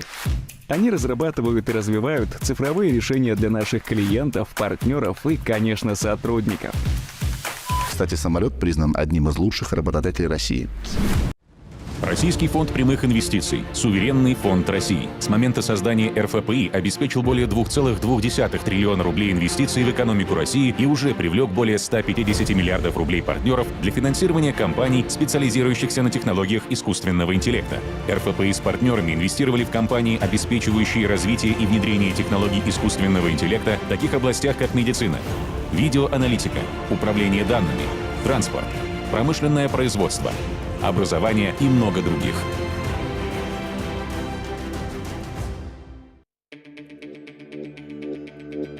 Цифровизация промышленности — не только наиболее интересная задача для специалистов в области IT сегодня, но и один из способов значительного повышения эффективности бизнеса. Сибор получает десятки миллиардов рублей за счет цифровой трансформации своих процессов. Половину этого эффекта приносят решения на базе искусственного интеллекта для производства, маркетинга и продаж, логистики и управления цепями поставок.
Привет, это команда «Самолет», одна из самых технологичных компаний-девелоперов. Четверть нашей команды — это IT-специалисты. Они разрабатывают и развивают цифровые решения для наших клиентов, партнеров и, конечно, сотрудников. Кстати, «Самолет» признан одним из лучших работодателей России. Российский фонд прямых инвестиций, суверенный фонд России, с момента создания РФПИ обеспечил более 2,2 триллиона рублей инвестиций в экономику России и уже привлек более 150 миллиардов рублей партнеров для финансирования компаний, специализирующихся на технологиях искусственного интеллекта. РФПИ с партнерами инвестировали в компании, обеспечивающие развитие и внедрение технологий искусственного интеллекта в таких областях, как медицина, видеоаналитика, управление данными, транспорт, промышленное производство, образование и много других.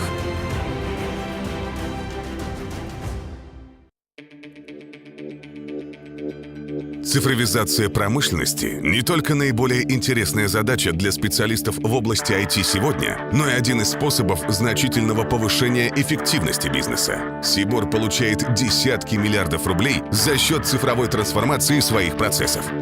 Половину этого эффекта приносят решения на базе искусственного интеллекта для производства, маркетинга и продаж, логистики и управления цепями поставок.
Дорогие друзья, мы продолжаем второй день конференции. Dear friends, we continue day 2 of AI Journey 2023.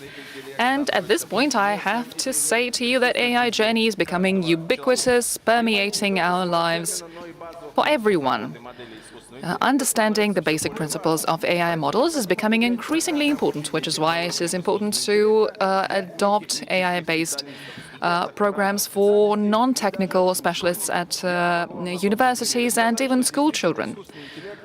I can say from my own experience that we do use AI in our everyday life, even though you may not know it, you may not notice it. You would be wrong to say that we don't use it, because your smartphones, for example, when you take a picture with your smartphone, you are using AI, because neural networks are improving your image, or when you decide to apply a filter to your picture, you are using AI. Same goes for social media. For young people, it has become a routine, it has become something they are completely used to, and they are growing familiar with the technology that is so much bigger than us. AI is going to evolve in terms of its application and our awareness of it. Let's hear more about it from the director of my EDU, AI Robotics Research Center, Jeffrey Tu Chuan Tan, AI Education for Everyone. Please give it up for Mr. Tan.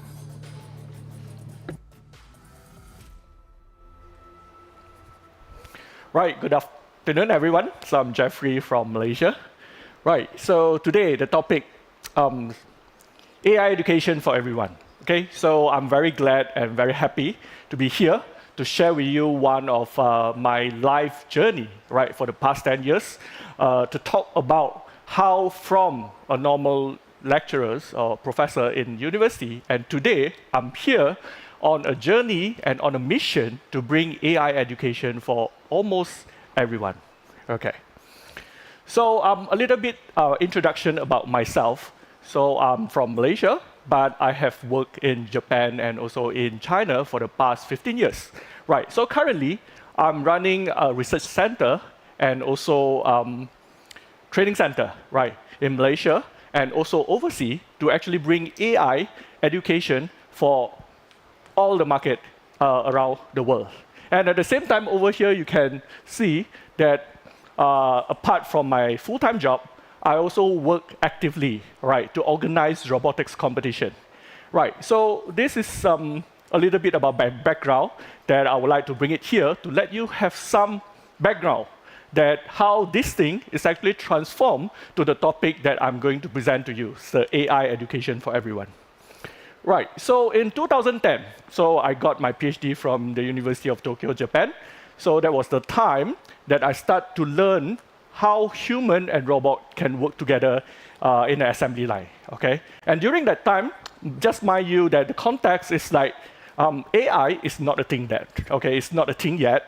And also during that time, machine is very dangerous. So follow industrial regulation, machine is supposed to be caged, right? It cannot work as closely as now. But as today, you can see machine is getting more and more intelligent, and it can work closely with human being. So what is the difference, or what has happened in the last 10 years is we actually bring more and more intelligence into robots. Okay, so for the past 15 years, I work in university and mainly to develop intelligence into machine so that it can work together with human being, right? So you can see this was my lab in Nankai University, China in 2017. So in my labs, mainly we talk about service robot, right? So from industrial robot, now I transform and do my study in service robot. So the idea over here is how I can actually develop more AI, right, in these robots so that it can work like how you work together with your human peer. Okay, so you can see on the left-hand side, we have different kind of robots, and even we have one that is a semi-humanoid robot that is mass-produced in 2014 to actually become the future that is going to happen in your household, right? Okay, so that is a little bit about my background. So today, my main purpose is in order to bring this to more people. So I started my research center, I run my own company to provide AI education solution to the mass, okay, right. Okay, so my outline will be divided into these three parts. So the first part is I want to share with you my story, how from the robotics competition until today, I'm actually doing AI education, right? And then the second part is, so what is so great or what is so different about this AI education system that we develop in our organization? And lastly, I will show you some, because we just started to deploy this into the community. So for the past almost 5 years, I would like to share with you like how the society actually responds to our system. Okay, so the first part, from robotics competition to AI education. Right, so I start from here, okay? So I joined this, what we call the RoboCup at Home competition in 2013. And this is where I start to realize that building intelligent robot is not that easy. Although my background is in engineering, but how to make robots smart, right? And the key is actually not those control things in engineering, but what needed to be put in the robot is the AI, is the intelligence that actually come from my neighbor, the computer science department, right? So building this competition is actually not very easy, especially for me and my team who are coming from the engineering department. But what's nice about this is this service robot development actually let me realize that we can study AI from human, right? So how we actually study AI from human. So in service robot, what we try to do is to try to develop something like our human servant at home, right? To assist you, to help you, to develop, to finish off your daily tasks. So over here, we have the building block, just like human being, right? So we have the eye, we have the leg, we have the arms, we have the mouth, ears for communication, and also we have the human brain, right? So for all human, we have the same anatomy, the same capability, but depends on what kind of skill we learn, we can actually work differently in different fields, right? We can actually accomplish different tasks, right? So what makes everything different is the intelligence in all this development. Okay, so we can see in service robot, when we develop the service robot, we are actually developing or we are actually learning how to create practical AI application, right? So just to further illustration the idea, so for example, like this one, the visual perception. So how we can make robots able to see the world, right? It's like this. So this is a robot that will follow me walking around because it has the eye, like human eye, right? So this is actually one of the, we apply a lot of computers vision technique into a robot so that it can have very similar functionality like a human eye, okay? Then we also have this, which is recently we have a lot of machine learning and deep learnings, all right?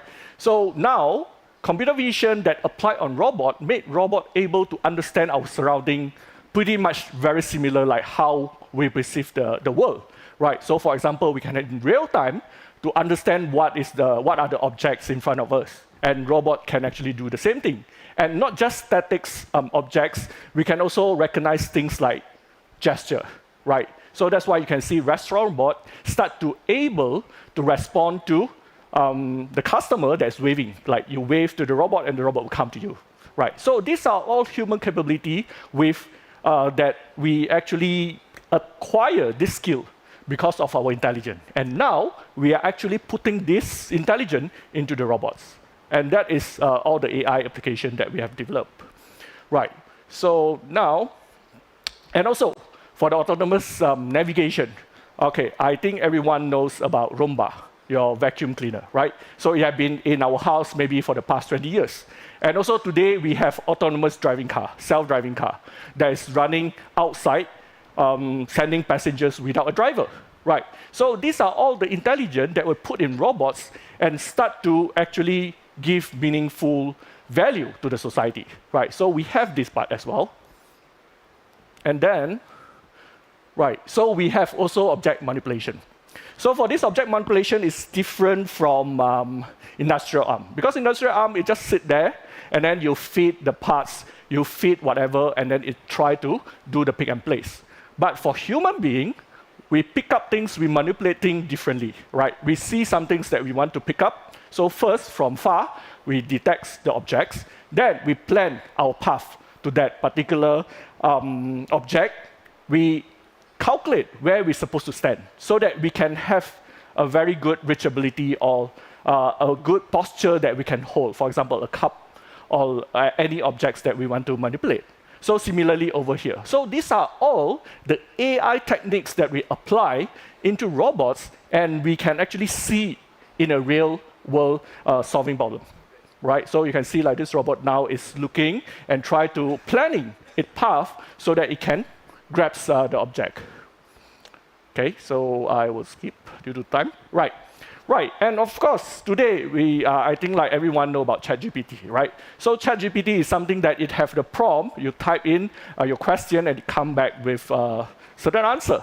But over here, we actually can further develop this system and put it on our robots. Because robot, we have the body. So it looks like another human person that can talk to you in the language or in the way that is very natural to you. Right, because thanks to ChatGPT and all the other GPT large language model have made chatbot very advanced nowadays. Okay, so we also put it into our robots so that in future you are going to give instruction to the robot just like how you communicate with your peer, the human peer that will work together with you. So over here you can see we have facial expression, we have the chat engine, and then we try to put them together to talk to many people.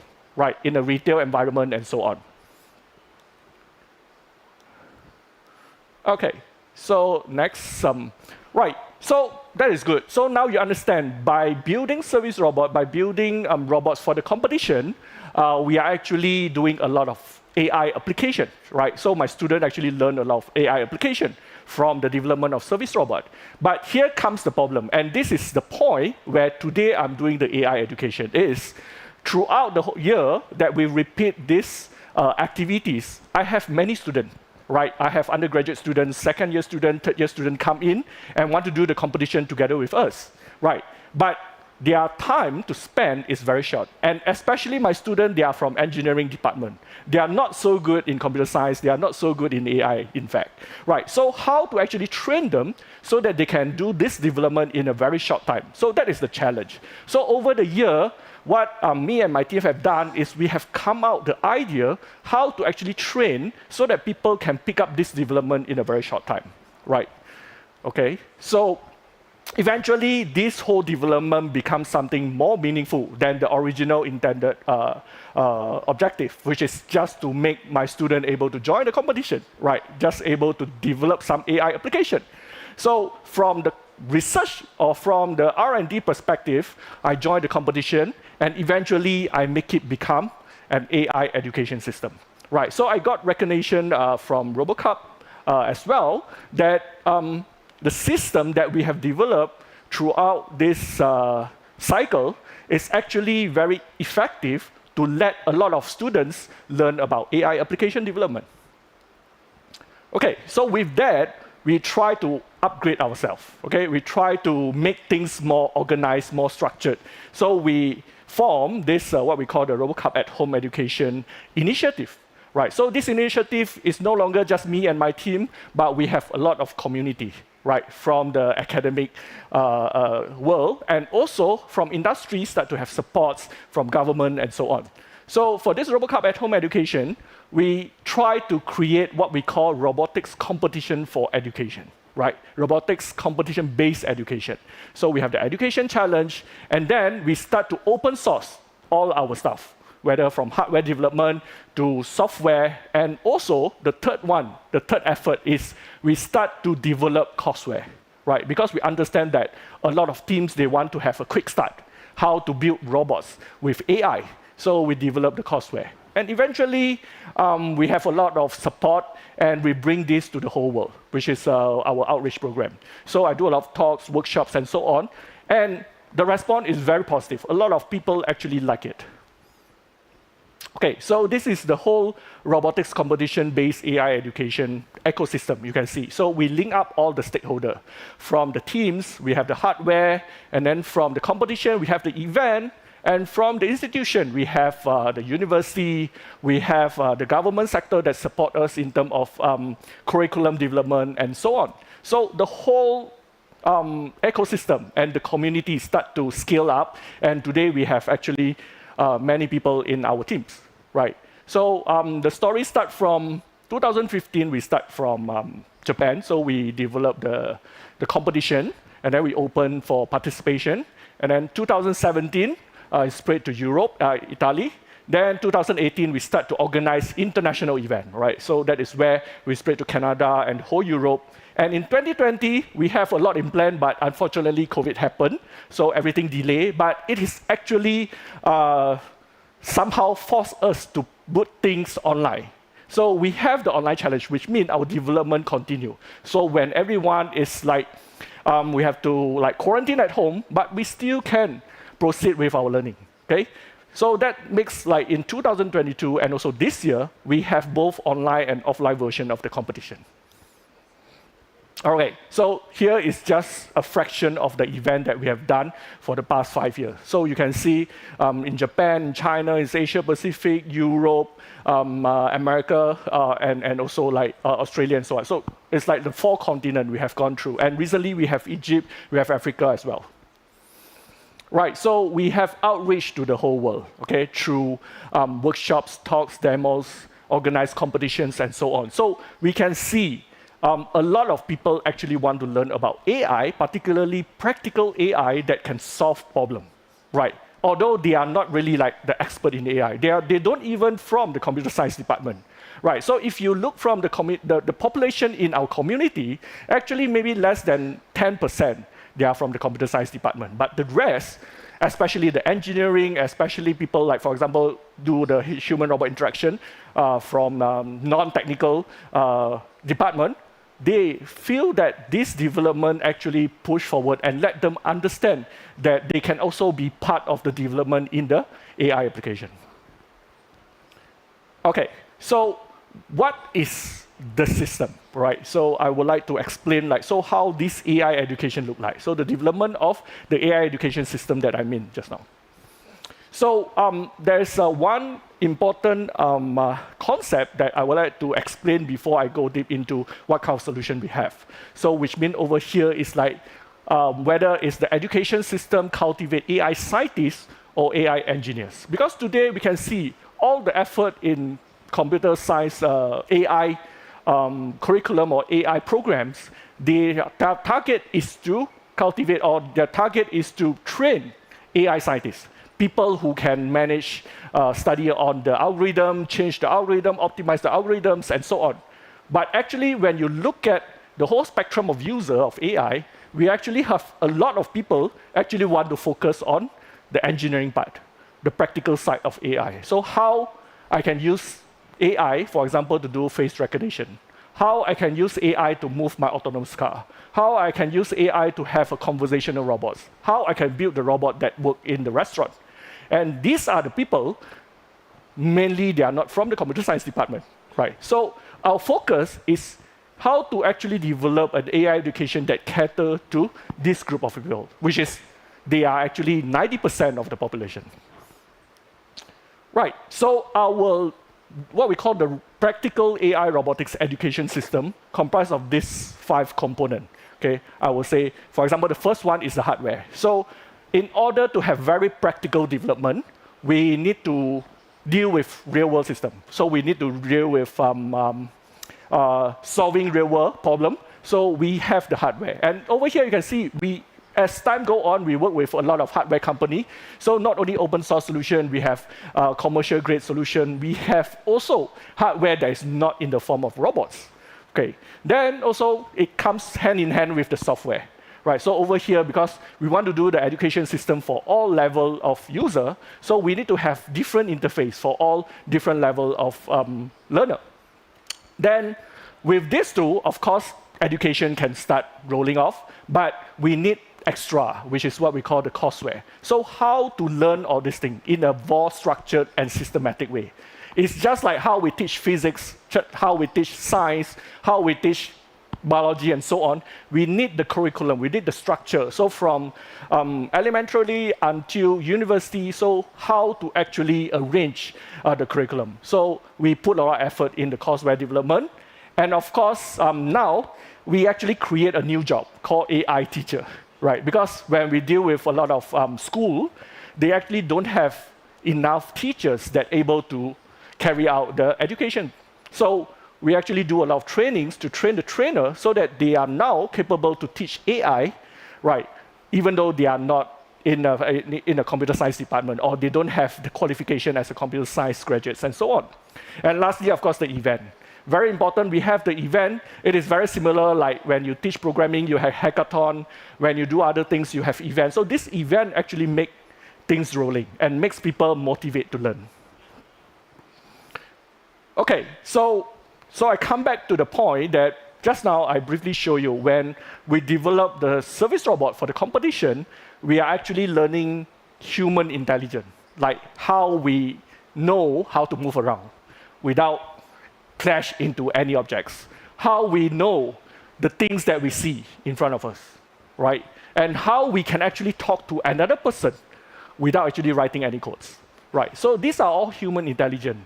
And from our system, we try to let the user understand how this thing happened, because this is what we are trained, right? For the past 30 years, I've been trained how to talk to the other person, right? So with the same analogy, we actually let the user learn how AI actually facilitate machine or robots to have a conversation with human, right? So over here, we put back the 5 elements that I say, the building block. And then, more importantly, is like we want to make this robotic system reconfigurable. So which means it is not just specific for a waiter robot application, but it can be applied in medicine, it can be applied in agriculture, and so on. So the hardware is supposed to be reconfigurable. And then it's supposed to be reprogrammable. So it not just can create one task, right? It can be served the elderly, it can serve the children, it can give you story, it can help you to pick up your trash, etc., etc. And lastly, of course, very important for education is open source. So we have the hardware, software, almost 99% open source, except some industrial component, which is they have a proprietary story. But other than that, everything is open source, right? Okay. So this is basically the hardware system, and we work closely with our hardware partners to create something like this. So we have this very open source system that you can reprogram, you can reconfigure to achieve it can talk naturally, it can move autonomously, it can actually manipulate objects and understand what is happening in the surrounding. So by learning how to program or how to develop this kind of system, the student actually learn a lot of practical AI techniques. Right, and also just now I mentioned that when I bring this to the computer science department, they get excited, right? But they don't really like the idea that they have to build the robots. So somehow we extract, for example, we extract the eye, we extract the capability to speak, and then we make it something like an AI learning box. Right, so by connect to any of your PC. So it's very similar. You want to learn programming, you get a PC, right? You get a computer system so that you can learn programming. So if you want to learn AI, then you need to have the building blocks to build structure. For example, you have camera, then you can work on the face detection algorithms and so on. So we have this learning box. So this is very similar like the brain of the robots. Okay. Right, and a lot of examples. So how we do a very hands-on learning system is like we put all this live example, right, in the system that the user can learn how to use and eventually how to develop further. Because it's open source, so you can actually change the code. You can make the robot vision system to apply in your projects. For example, you want to develop a robot for the hospital. Then you want the robot to be able to recognize the patient, recognize the staff, etc. So you can use all this functionality that is already, it's very similar like human. We know how to see, we know how to walk, and you train me so that I can work in the hospital, so that I can work in the restaurant, and so on. So it's a very similar process. Okay, so and our develop framework open source, as you can see over here. We try to maintain the open source stance in developing the software so that it can actually bring forward for education objective. So just in case that you are interested to have a look on how our system or how our learning materials look like, so we already put up everything online. So you can go to our courseware site, you can see all the learning materials, you can even explore the example code that we put on GitHub. So as we stand on the open source design, so you can actually get most of the source code from GitHub. We have videos from our community, right? They develop different type of robots in the competition, they share it. And also we have our community. You can join our community online. So, and also through the competition activities, we actually have a lot of workshops, online tutorials that is open for publics. That just head to our website and you can learn more about all these online resources. Okay, and then, so in order for this to put into real school system, so I'm not talking about running this as a hobby class or a weekend class and so on, but we're actually running this in actual school hour, right? So we work closely with Ministry of Education, we work closely with school to actually bring the curriculum. But we understand that different institutions, different level of education require different requirements. So our team work closely to actually customize so that it's suitable for different level of learner. And also, because of the COVID experience, we also try to make sure that our system able to have some mechanism for self-learning. Right, so we have the system that you can do online learning, and with the hardware, so you are not learning something virtually, but something tangible, although you are doing remotely. Right, so putting all those things together, right, so I'm coming to the last part of my presentation today. The last part is I want to show you the result. We started to deploy this to the community, to the society about 5 years ago. So I want to show you like how is the response, right? So how much we have done and how much the society have reacted to our system. Right, so over here you can see, so we have kind of like standard curriculum as an introductory course to primary school, high school, and university. You can see we work with our hardware partners, different hardware partners, different courseware partners, etc. Right, but the idea is to bring this into the school and in the education system. Right, and yeah, you can see it actually works in different level. So especially high school and primary, they definitely don't have any computer science background. They don't even have the maths, and also they are not so great about the programming skill. But somehow they have very high motivation to learn AI. And our system successfully let them experience how is the AI system look like. Right, and also personally, I taught in a university in China for 3 years. So we have run this in an engineering department, all right, and later on in AI departments. And we can see it actually worked very well with other subsets that currently available. And it actually gives the students a chance to actually learn something cross-field. So for the engineering student to learn something about computer science, and for the computer science student to learn something about engineering. Right, and also we have run this in high school student, which is they are very passionate to join the competition. So you can see they are very, we can see their passion and also their capability to actually pick up the subject, although they don't understand a single thing about the algorithm. But eventually, because of the open source, they actually dig out the source code and start to learn more in depth, which is actually out from our expectation. Right, so a recent project, we also work with international school, somewhere between grade 7, 8, and 9. So it's about middle school age. And we introduced them, right, as an AI class. So this is something new in international school, that they have ICT, right? They have STEMs, but they don't have something called AI. So we try to enhance the system by letting them a chance to learn about AI. So as you can see here, their participation, the engagement of the students are very high, and they actually learn something very new, which is they said they never see this in the market before.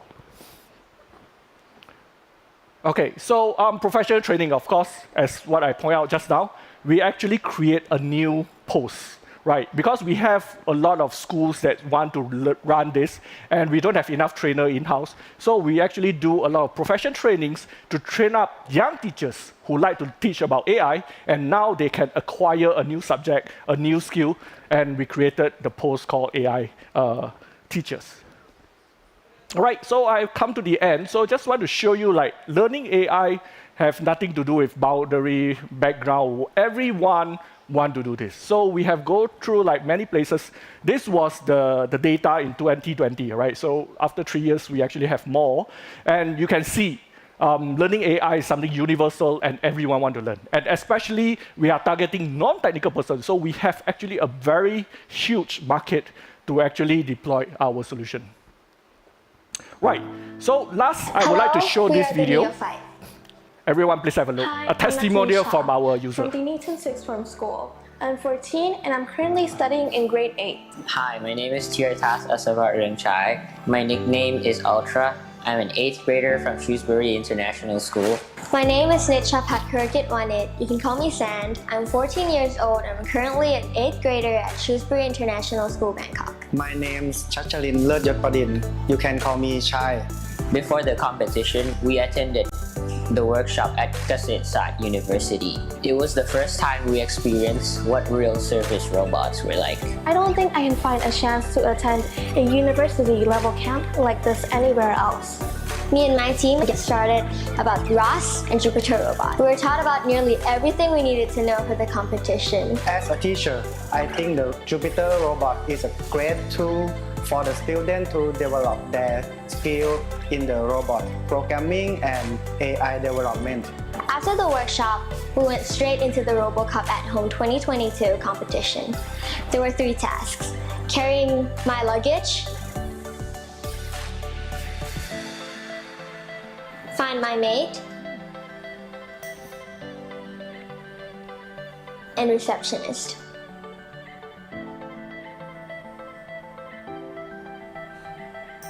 They were very challenging to us, not only because of what the robot has to do, but also because of such a short period of time we had and such little experience we had at that time.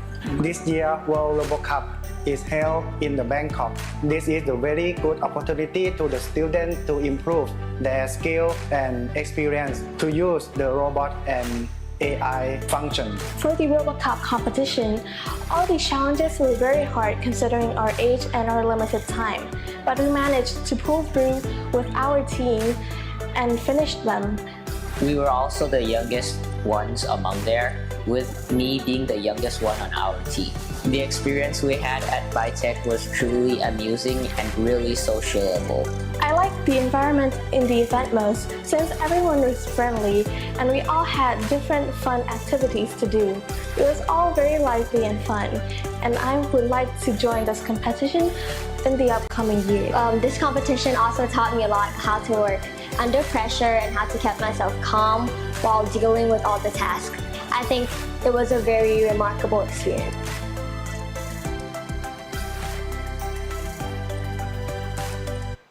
All right, so with that, we come to the end of my presentation. So I hope I have shared with you something interesting, and hopefully look forward that we might have some, if you are interested on our system, feel free to contact me as well. Thank you very much.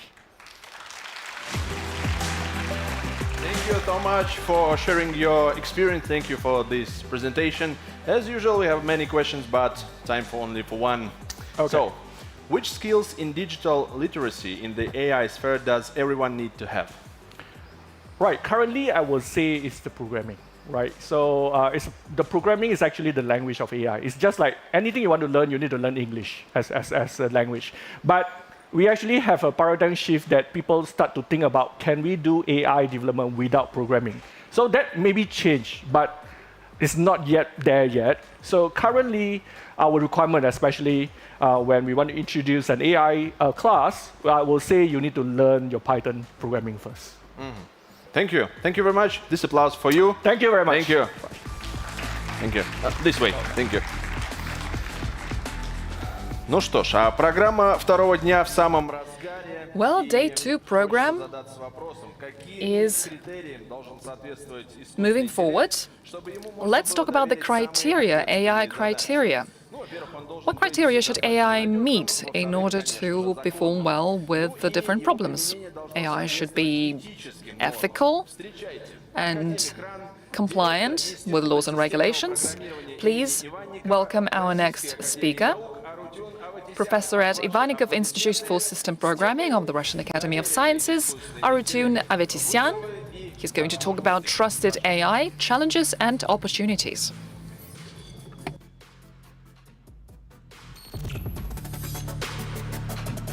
Всем добрый день.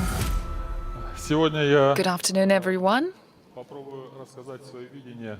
Today I will try to give you my take on trusted AI, what that is, and what are its challenges and opportunities. I'd like to start with a short story.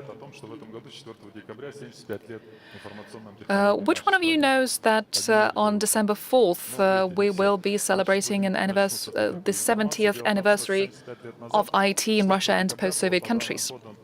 70 years ago, on December 4th, the first patent application was submitted, and now we are receiving a lot of celebratory letters and congratulations. What Sberbank is doing is a great endeavor, great enterprise, very successful one. Yandex and other companies and our institute, all these things have emerged because we started back in 1968. We developed this machine that is on a par with one of the best machines that is now studying in London. All the things I'm going to talk about today is based in one way or another on our experience, my experience, the experience of our team. These are specific results that I would like to share with you. But first,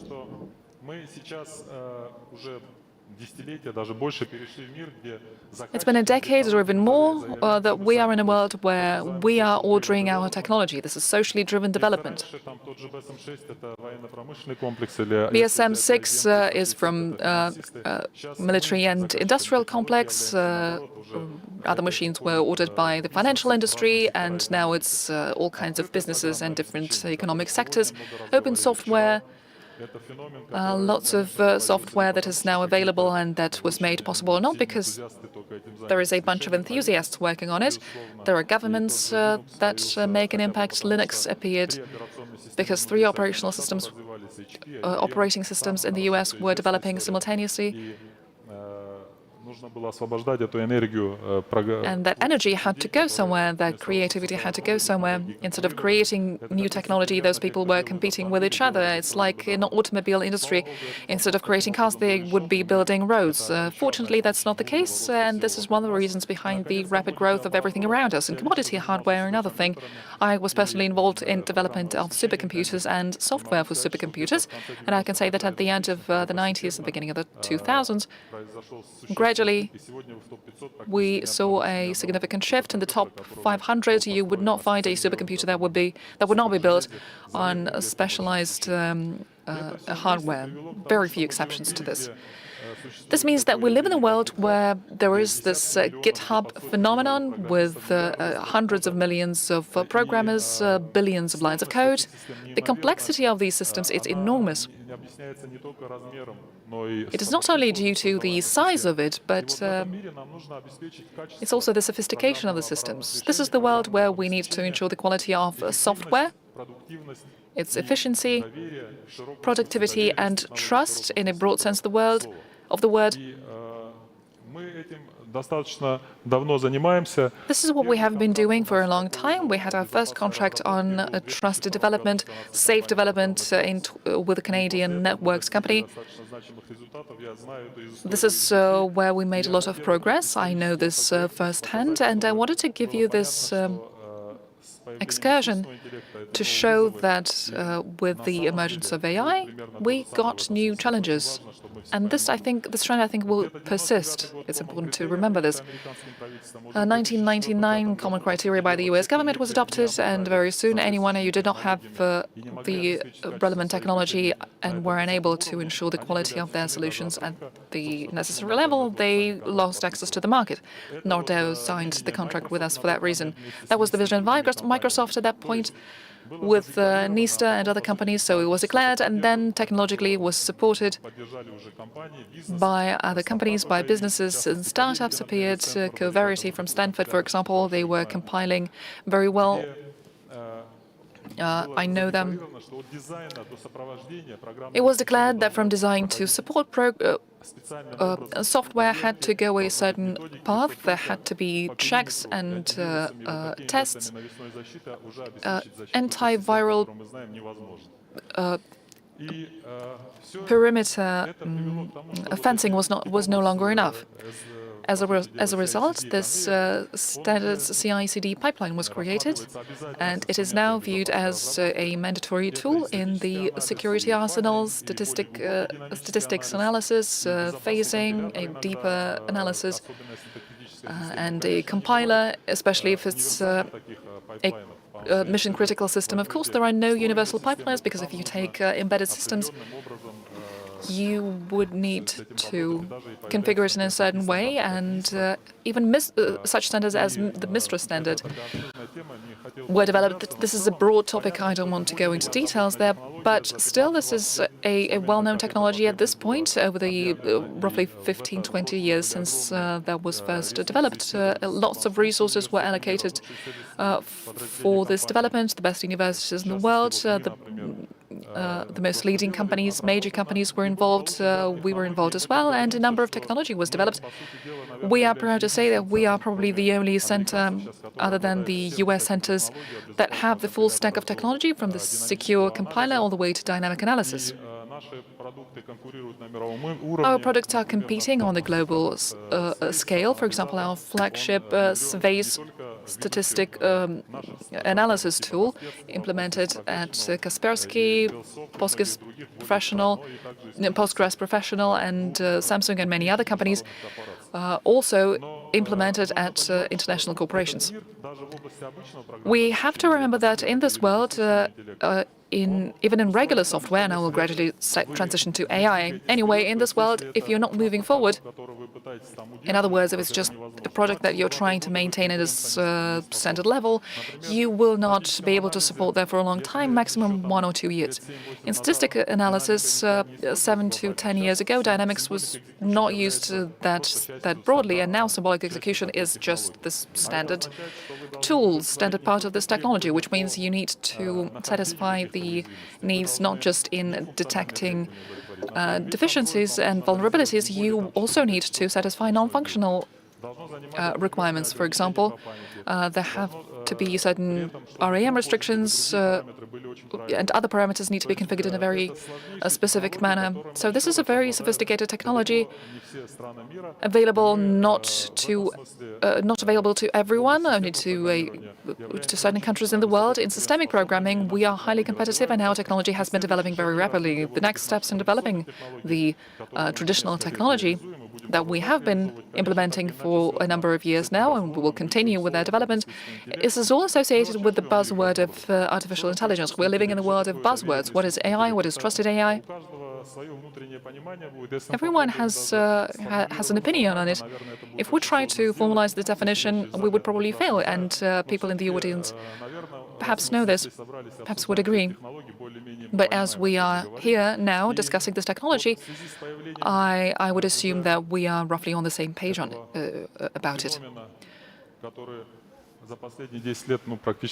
So let's talk about this phenomenon, which has become, over the past 10 years, it has become one of the key technologies, AI.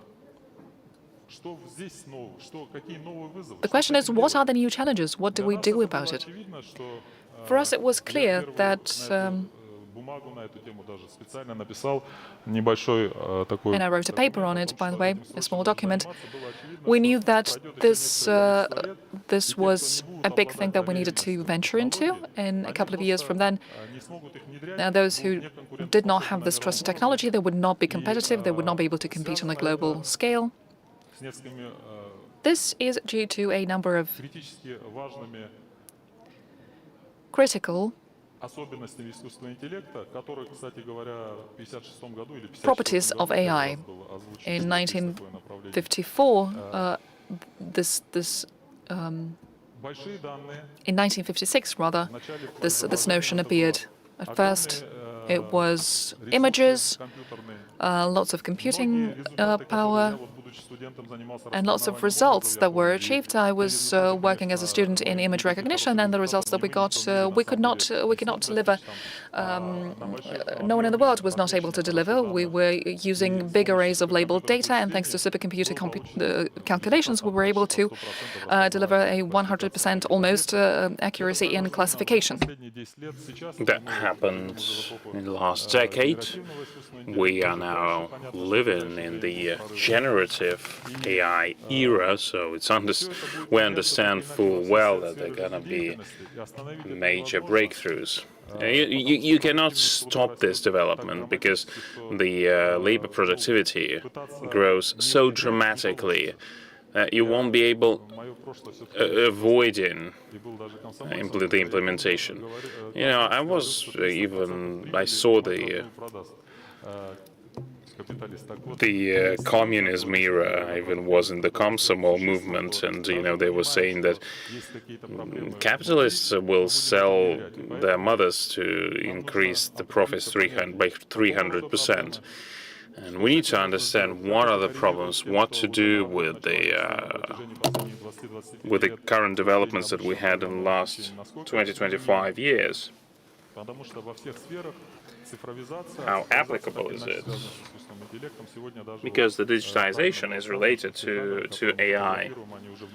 And now all the cameras that we have, they have integrated AI solutions so that it improves the quality of the pictures that you take with your smartphone.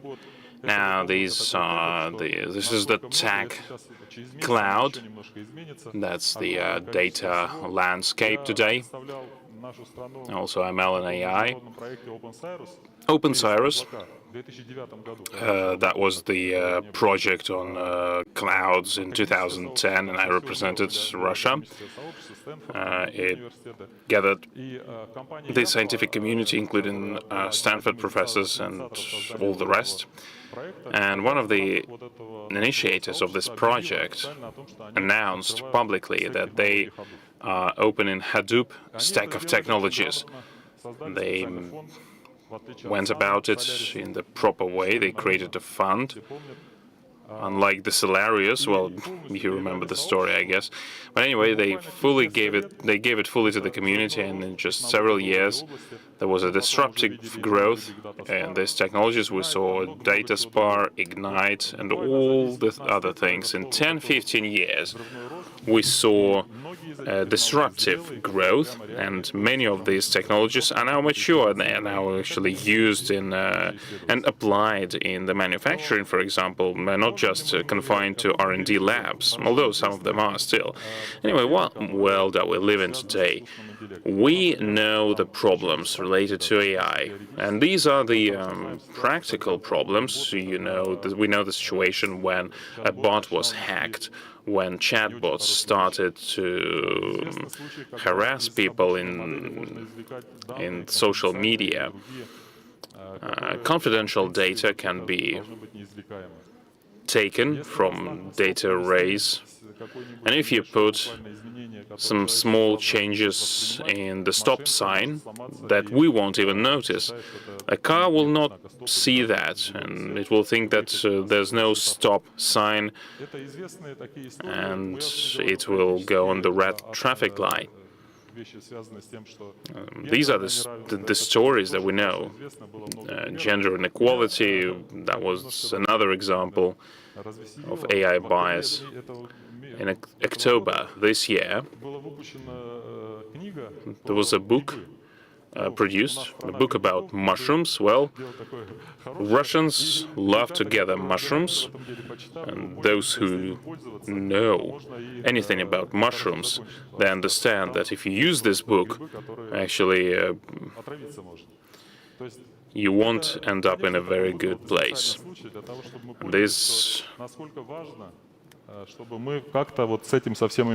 AI-written books are obviously no good, are even dangerous. So we have to be tech-savvy on one hand, we have to know the technologies. On the other hand, we have to build the processes to make sure that people participate in mission-critical processes. But how do we ensure that participation? How do we organize it?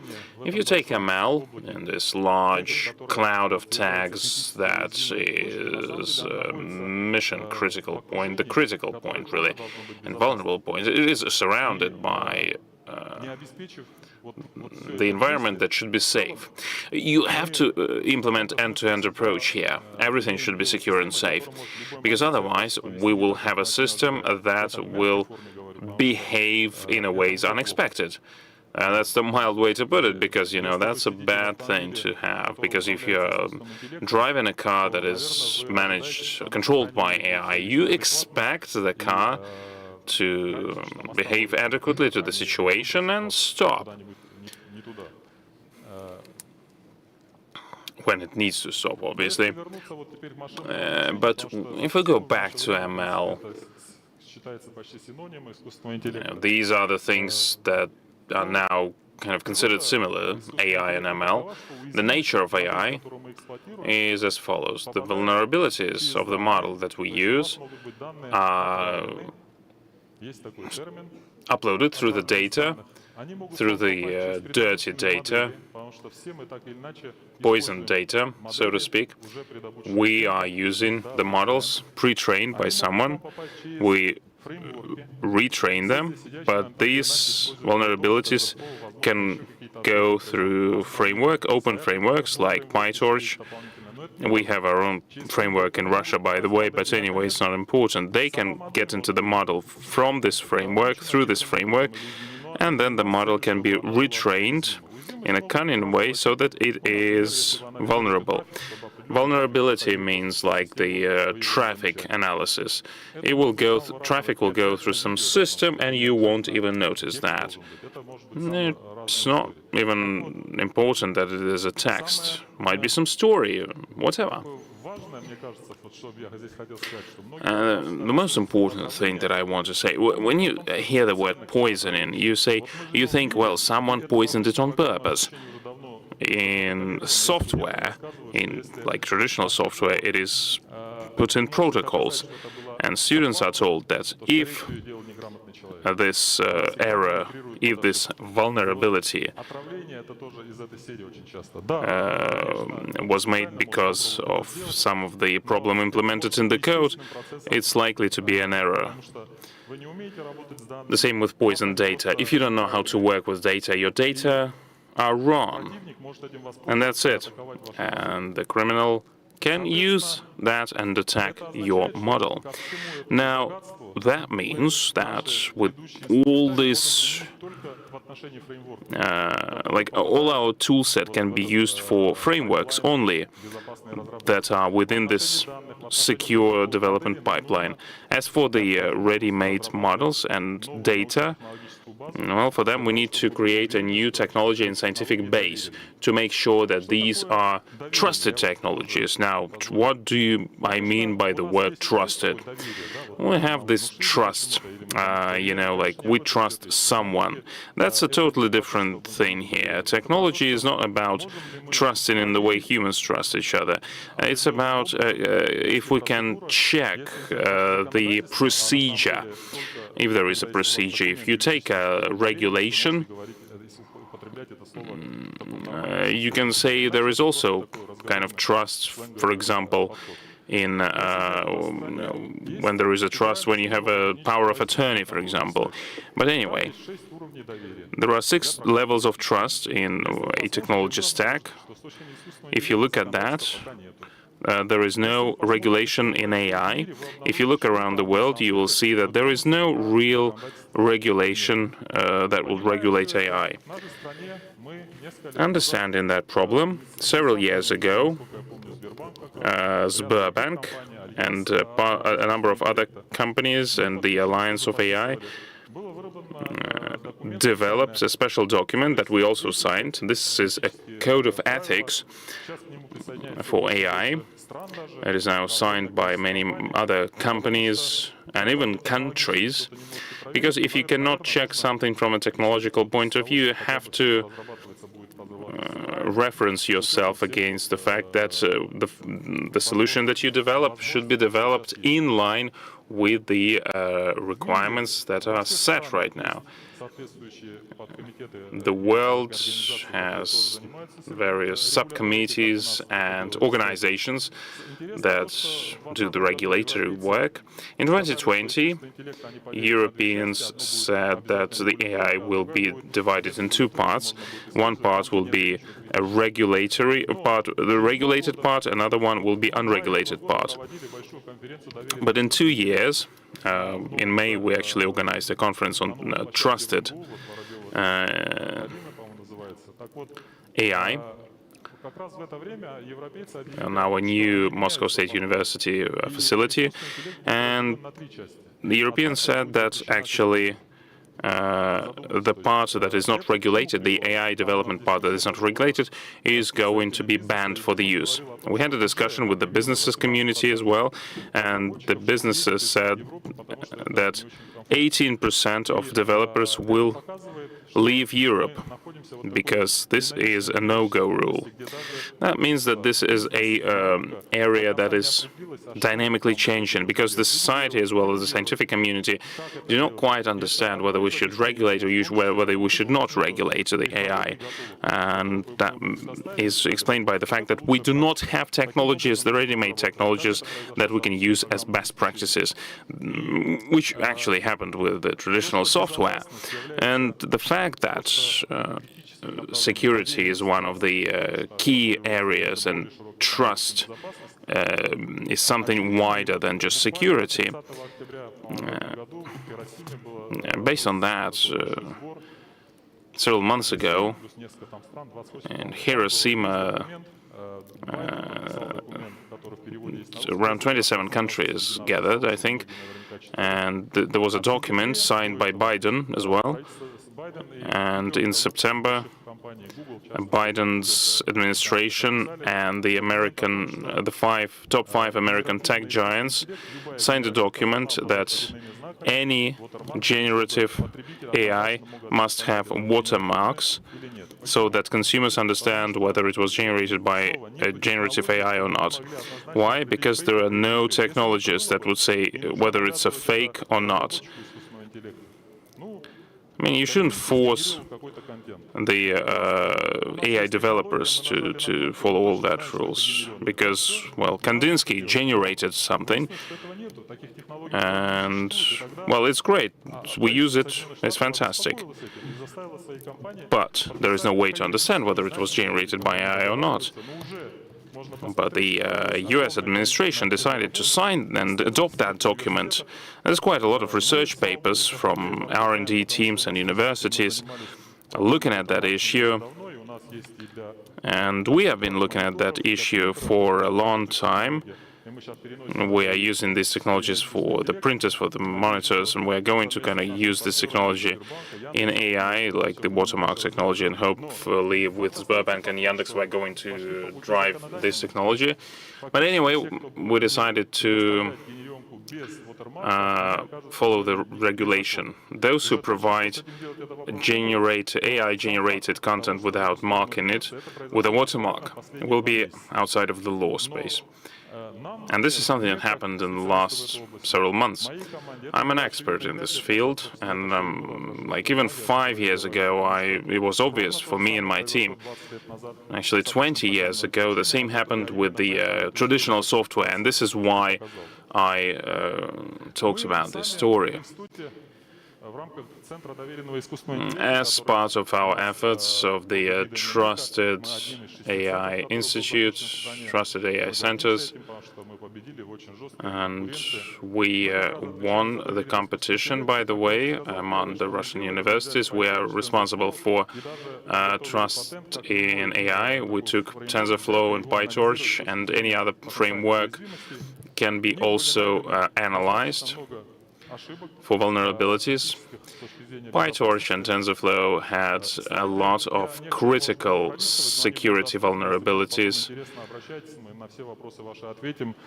If there are any questions, you can ask them, and we invite you to our institute so you can look at that, at our work. Now, this is a very controversial example.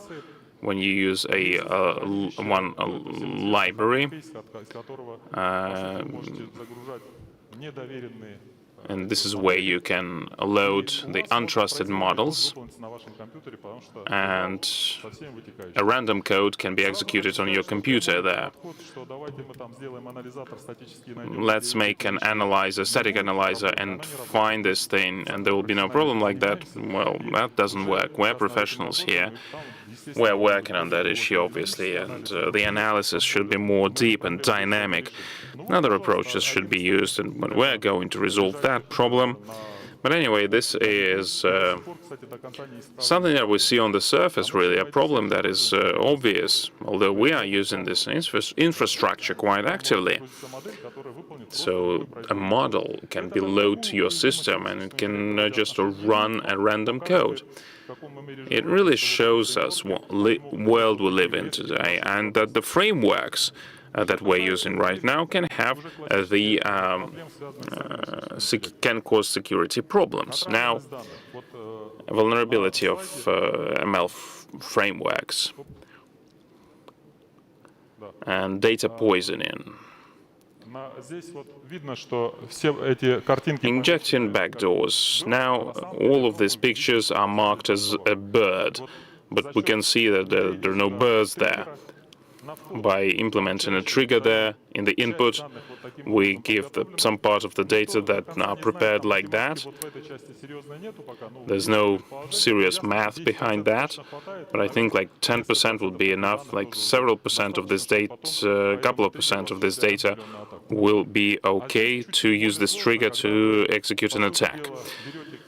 On the lower-hand side, it's more complicated. You take an image from another class, like this fish, and you select it so that the output of the layer before the last layer would be the same as the target one. And this is how the classifier will be hacked.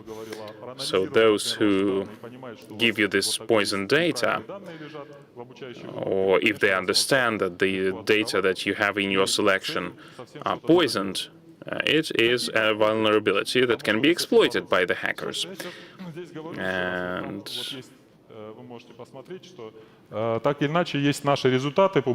these are our results of our work and the publications. It's quite a lot of publications that we have to protect you from that. Now you have a test base, you run your neural network on the test base, you select the neurons that are used, that can be exploited, and these parts are removed. Usually in large NNs that works.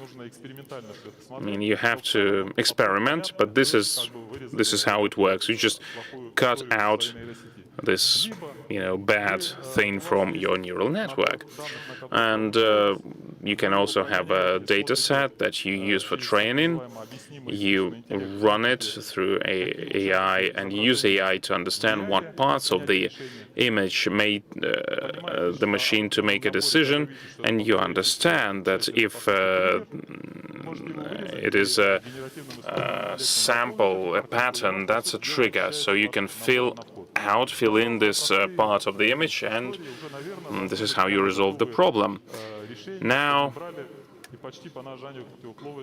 These are there should be some solutions that would resolve this problem at a touch of a button. We're trying to work on that, but the thing is that it is all related to the type of the data, to many other things, and for now there are no ready-made technologies, that I talked about before. This is a state-of-the-art R&D thing, really. But obviously, this is just one problem out of the scope of problems. And the adversarial attacks. Several months ago, I visited China and saw panda. I really like pandas. This is the image I like. And this panda became a gibbon after some noise was added. The same with the dog here. There was some picture added, and it's not a dog anymore. Alexander Gasnikov made a presentation here, and some other prominent researchers, mathematicians. I also work in the mathematical department, but I'm not a mathematician. I'm an IT guy. So we have this mathematical institute, Stiklov Mathematical Institute. Alexander Beznosikov is one of the great people working at the university, and I'm proud of it because it's at this cross-junction between different disciplines. It's there that you can make great achievements. Even though you have 100 billion parameters, when you have that, the curse of this enormous size, the enormous dimensions, you cannot do anything without good math. This is our colleague Kostya Archipenko in that picture. We have generated an image where we bought a T-shirt online. You put on this T-shirt, and computer vision stops working. It breaks down. It stops recognizing you. Then you additionally train the model. We have run the tests successfully, and then it starts recognizing you again. We were told that, well, it's a white box, everything is available, and you're able to peek inside and figure out what's happening, and so it must have been easy for you. But if you look at the research literature on this topic, this is also applicable to the black box, when you do not know what is inside this computer vision, what is the system behind it, but you can transfer it from your previous experience, from your previous experiment. It's a bit more difficult, but this is something that can be done as well. I have my computer vision system that we were doing from scratch. I think it would be silly to try to close this research. I think open source research would be the optimal way. Given the shortage of time, I'm going to skip through these slides, several slides about the Institute, the things that we're doing. The fact that we're doing them is great, but in conclusion, I want to talk about the vision, where we should be, what we should be focusing on, because we can come up with great technological solutions, but we cannot cover the entire front. Open source AI solutions is a great thing. We should keep our contacts with the global community. What can we do in Russia, though, in the environment that we have built for ourselves? Any company anywhere in the world, even in the US, uses the billions lines of code, open source, to develop their products. According to local regulations, it has to comply with the certain number of requirements for its trust. Basically, they're doing it in parallel. For example, 40 operating systems, 3 major ones in parallel, developing their own security solutions, but they are not selling it in the market. They are selling the functionality. Why not combine it under the umbrella of the research center? non-commercial center, and companies and users would be taking the key components from them. The quality would be consistently good, constant updates that would be in this repository, and this way all the problems that we are facing at the moment, not even related to the status quo environment, it's dynamic. Our business this way would get technological independence and quality products. We launched this project 2 years ago. We first used the Linux core, 15 projects at this point, including PyTorch project. Over the past 18 months, we had more than 250 patches to the Linux Foundation, so we are generating a flow of patches only strictly related to security. The results are available to anyone in the world. They are openly available. The main thing is that 60 programmers from different companies that are competing in the market, Astra, Sber, Yandex, Basalt, Kaspersky, they're all in the market competing, but in this case they are doing it jointly with us. We, being a non-commercial state-owned organization, at an equal distance from business and state, we could support this trajectory. This model can be extended to AI and other complicated, complex technology, but with AI, we have to do it together. Unless we're able to collaborate with such collaboration models as this one, we will not be able to achieve technological independence, even though separate companies may be successful. We've had colleagues from Malaysia and other countries, and I've been listening to their presentations, and I thought that only together we can do that. I was at a BRICS conference last year. I was also promoting this idea that it should be elevated to the international level. There was a strategic session on September 26th, where it was announced directly that we must create a repository of trusted solutions in AI at the international level. I think all of that taken together, this could ignite if we have the business will. On December 4th, you are very welcome at our conference, at our institute. There will be a plenary session with several ministries represented. It will be networking and parallel tracks, including tracks on AI. It's completely free of charge. The Russian Academy of Sciences is organizing it. You just need to sign up. More than 2,000 seats in the audience, so enough for everyone. The more people will come, the better. We would like to communicate. Without this communication, without the collaborative goal setting, we will not be able to face the challenges. The challenges are global. We cannot respond to them simply with local mechanisms. That's how it works. I think this concludes my presentation. I'm happy to take your questions. Thank you. Thank you very much for your presentation. Lots of questions. The topic of security is a big concern for everyone. We do have questions from the audience, but I'd like to ask my own question first, if I may. We've learned the reason for firing Sam Altman from the CEO position at OpenAI today. Reuters agency released the news.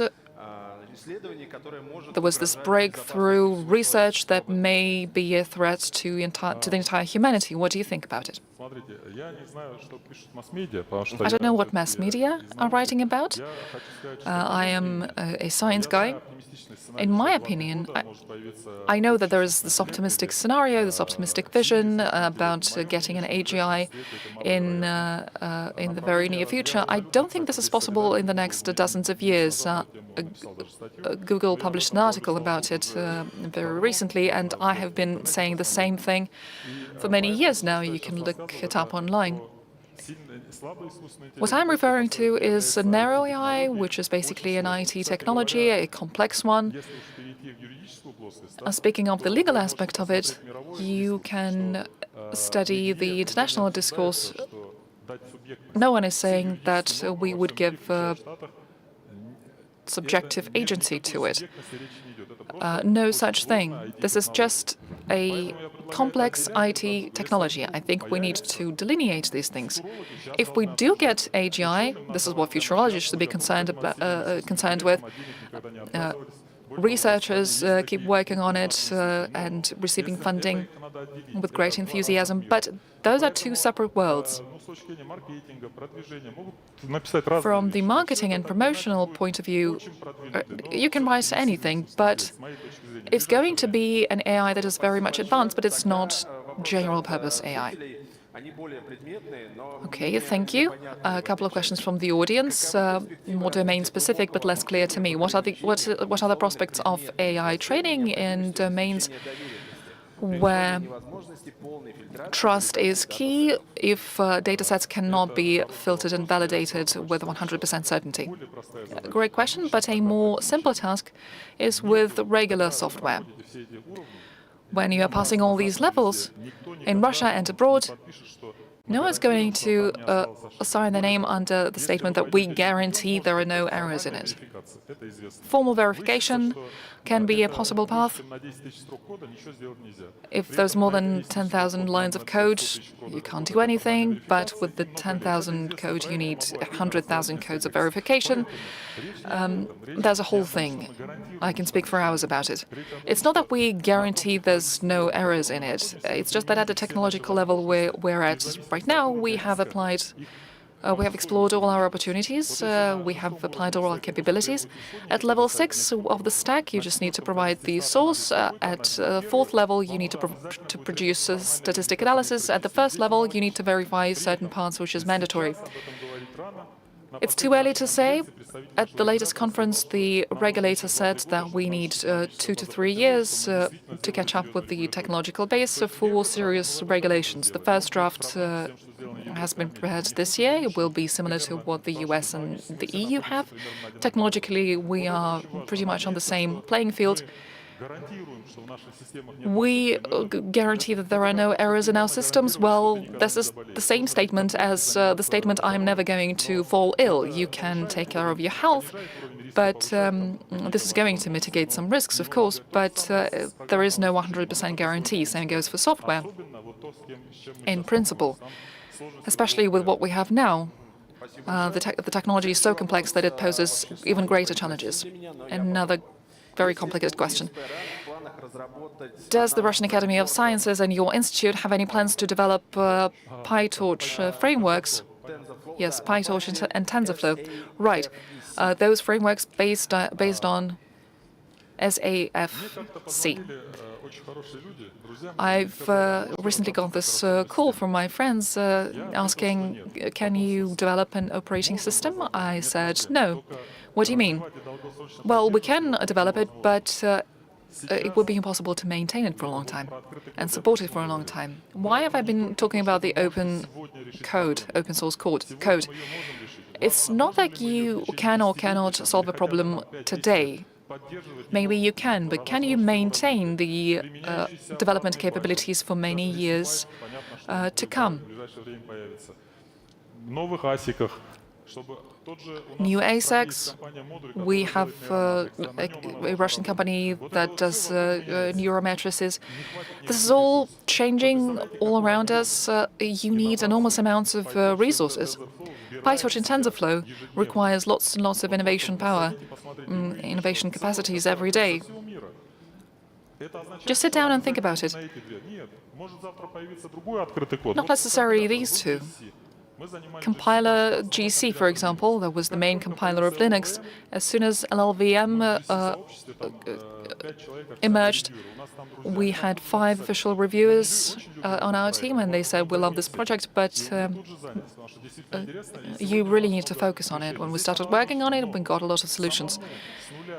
But developing something from scratch, this is counterproductive. Instead of working on real tasks and developing technological independence, you would be allocating most of your resources working on the infrastructure that could be worked out collaboratively. Linux is a great example. How much are our companies investing in it? 0.1%? Or what? 300 to 400 million lines of code. Почему? Потому что вот так устроена коллаборативная экономика. Мы живем We have this product because of collaborative economy. We're living in this world where collaborative economy is behind everything. работает. И это не то, что там вот, ну что делать мы в зависимости. Мы не находимся ни в какой зависимости. We are not in any dependence. Системного программного обеспечения доверия. At our center Туда затянем все ключевые of system programming, we are going to be synchronizing the solutions that exist elsewhere in the world and providing them to business, and business would be applying it to their practical needs. Let's discuss it, let's collaborate. That's why we're participating in these conferences, in order to communicate rather than working in silos. Thank you. I agree that this conference is organized to discuss such serious topics in order to work out interesting solutions and creating teams dedicated to it. Yesterday, the AIJ contest award ceremony showed how interested young people are in it, in this teamwork. What is the biggest danger of AI for modern society? The biggest danger, I think, is that we have to adopt it. We can't do without it anymore. Meanwhile, society does not always understand its complexity. Public polls say that 80% of people trust AI, meaning everything is good. But it's not just an issue of trust. We are drinking a bottle of water not because we trust it, but sometimes it's because of the marketing approach and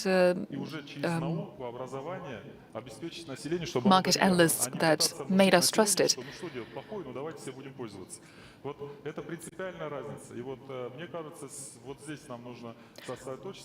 I think this is what we need to focus on, this thoughtless application of technology, including AI, and digitization is everywhere. You can't do without it. Will be a danger, I think. 10 years ago, Audi, I think, announced that software failures happen more often than with hardware. And now that we have AI driving it, what if there is vulnerability and your car drives into a lamppost? Something needs to be done about it. Without the scientific and research foundation, without a dialogue about it, which model are we trying to copy? If you don't know your destination, you probably won't get it. Thank you very much. Thank you for your answers. This applause is for you.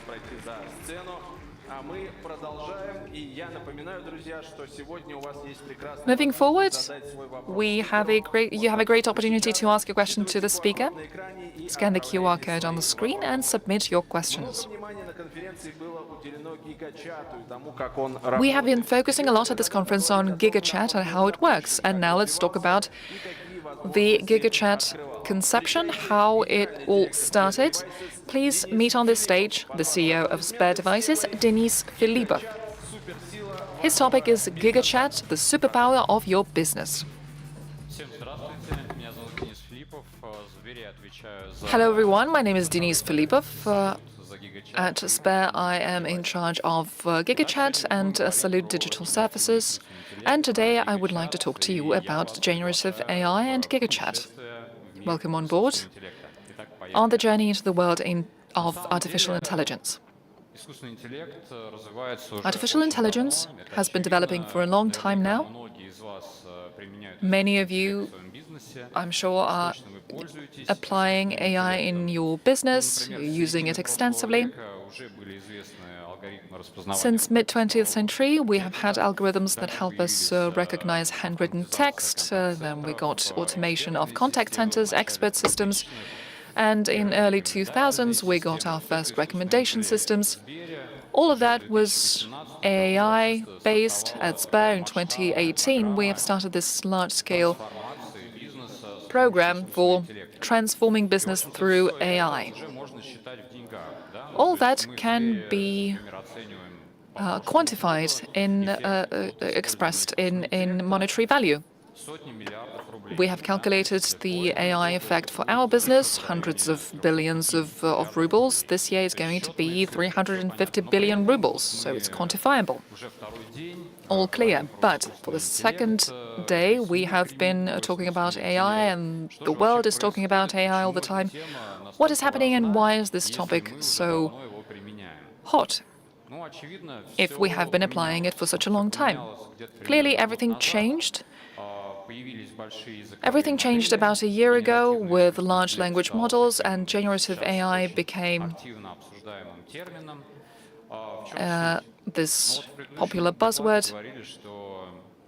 The previous presentation was about AGI and how far ahead is it. But generative models are accelerating the process significantly. We used to think that AI, if we compare it with humans, it is a very distant perspective in multi-step problems, and even more so in creativity. There is this prediction that AGI might appear, but not very soon, in dozens and dozens of years from now. With LLMs, it all changed. We are living in this era where there is a chance that it will achieve human level very soon. And that will radically change basically all of the industries of the economy. And now we're applying AI, and the level of the automation and the productivity are increasing. But with AGI, with generative models, we can drastically improve labor productivity. And this will obviously change the way we do business and our business models. This is why we're looking at that closely. But we are also developing it quite actively. So this is a very important technology. But what do we have to actually use it? What models do we have? And today it is my pleasure to present you our new model, the GigaChat. This is the largest production model in Russian, 29 billion parameters. Thank you for your applause. That's how you measure the models in terms of the number of their parameters. What does that mean, actually? To train and create this model, it's quite easy. You need to have three components. The first component is the team. When we were preparing this presentation, we started to count people, like 100 people, 1,000 people were involved. But actually, we understood that the entire Sber was training GigaChat in this way or another. Our partners, the MIPT, School Tech, High School of Economics, the AI Institute, all of these partners were helping us here, and this is the entire huge team that is creating this model. So we have the model, right? Now, but to make AI, strong AI, general AI, we need data. 7 petabytes of data are used. 7.5 petabytes of data. What does that actually mean? Looks like a lot, but we try to compare it. We started counting. It's like 50 large Moscow central libraries. Or let's take the entire literature in the world, multiply it by 2.5, and this is what you have. These are the data that you feed to the model, like all the books in the world, multiplied by 2.5. The third component is compute, obviously, to make sure that you can train this general model based on all these data arrays. GPU, well, you know that. You know what that means. That's thousands of GPUs that we use to train this model. But what does that mean in the physical world? We recalculated that value, and we understood that the power that you need to train a model like that equals to the 4 months of a large Moscow football stadium, electricity consumption. That's the same electricity consumption to train this model. So I understand all that, but what was the output? Text generation, summary, creating summaries based on articles, answering questions, then we'll have analytics and multi-step task resolution, but the quality is very important. There are a couple of side-by-side comparison. In the world, ChatGPT is our benchmark, of course. We compare ourselves to ChatGPT 3.5 Turbo, and yesterday when we made latest measurements, and it's very important, we achieved the parity with ChatGPT 3.5 Turbo. So we are on the par with the global benchmark in the world. Thank you for your applause again. Now, there's another second test that checks the possibility of the model to resolve tasks, multimodal resolved task understanding, MLU, and we got 63.2 points. Level-wise, that's better than any other open source model of this type. Llama 2, 33 billion parameters, and we're better than Llama 2. Okay, that's it for the technological parameters. The quality is high, but how do you test drive it in the applications?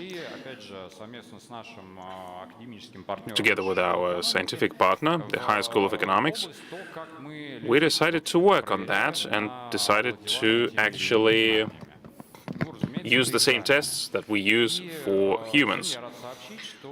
These are the exams, obviously, and I'm happy to say that GigaChat passed its first state high school graduation exam for social sciences.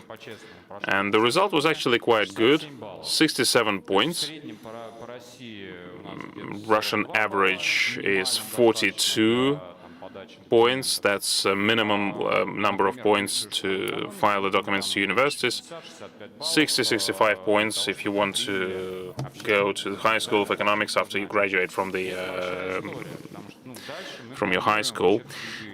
So that means that's a lot. Then we plan to use GigaChat in all the other areas, and we would love it, like our dream is to make sure that it can pass the entrance exam for the High School of Economy, and then maybe even pass the graduation economists exams, and that's a lot.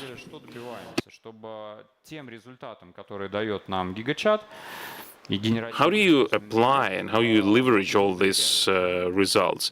You need to make sure that you trust the results that the generative AI solutions can produce. The metrics are high. The state exam has been passed for social sciences. We'll try others. But what does that mean in terms of the applications? The entire world is discussing generative AI in terms of the threats, but the main topic is to try to understand how to actually use it. How do I use it as a human? How do I use it in my business work? How can I use it in my life? How can it help me? Let's go through some simple, down-to-earth cases. For example, the majority of you work with documents. I receive a huge number of documents, articles, reports, research papers. Recently, I've got the research on AI trends, and you have to go through that document very quickly to form your opinion based on that and to actually apply it in your work. And the document I'm talking about is like 300 pages. You can have all the quick reading skills, but you won't be able to read that quickly. And we can't process all that information. We can spend hours to, of course, research the document, but we usually don't have that time. With GigaChat, you can resolve that. You can input a document in GigaChat, and then after reading the summary generated by GigaChat, you can understand whether you want to read this document or not. You can put questions for GigaChat, and in like 5-10 minutes, you will understand what this document is about. So this actually radically improves your efficiency and speeds up your work. Then we create a lot of documents. The generative AI is, first of all, the generation of the text. And, sometimes you have this blank page problem. You have to start with something like, how do you organize a strategic session for AI for GigaChat team? You can ask GigaChat to do that, to draft a plan. After that, you'll have some structure of a document that you can work with. With Kandinsky model, you will have some documents, and the speed of drafting such documents increases dramatically. Yet the text is surrounding us in many areas of our work. For example, writing a code. Code is a text as well. For a year now, we have been piloting GigaChat in Sber for coding, code generation, code completion. In the future, we're going to find bugs and vulnerabilities in the code with this AI. And these are the real figures. This year, we calculated the metrics, and there is a 25% increase in the efficiency of the developers. All of your companies have development teams, and this means some specific financial effect. GigaCode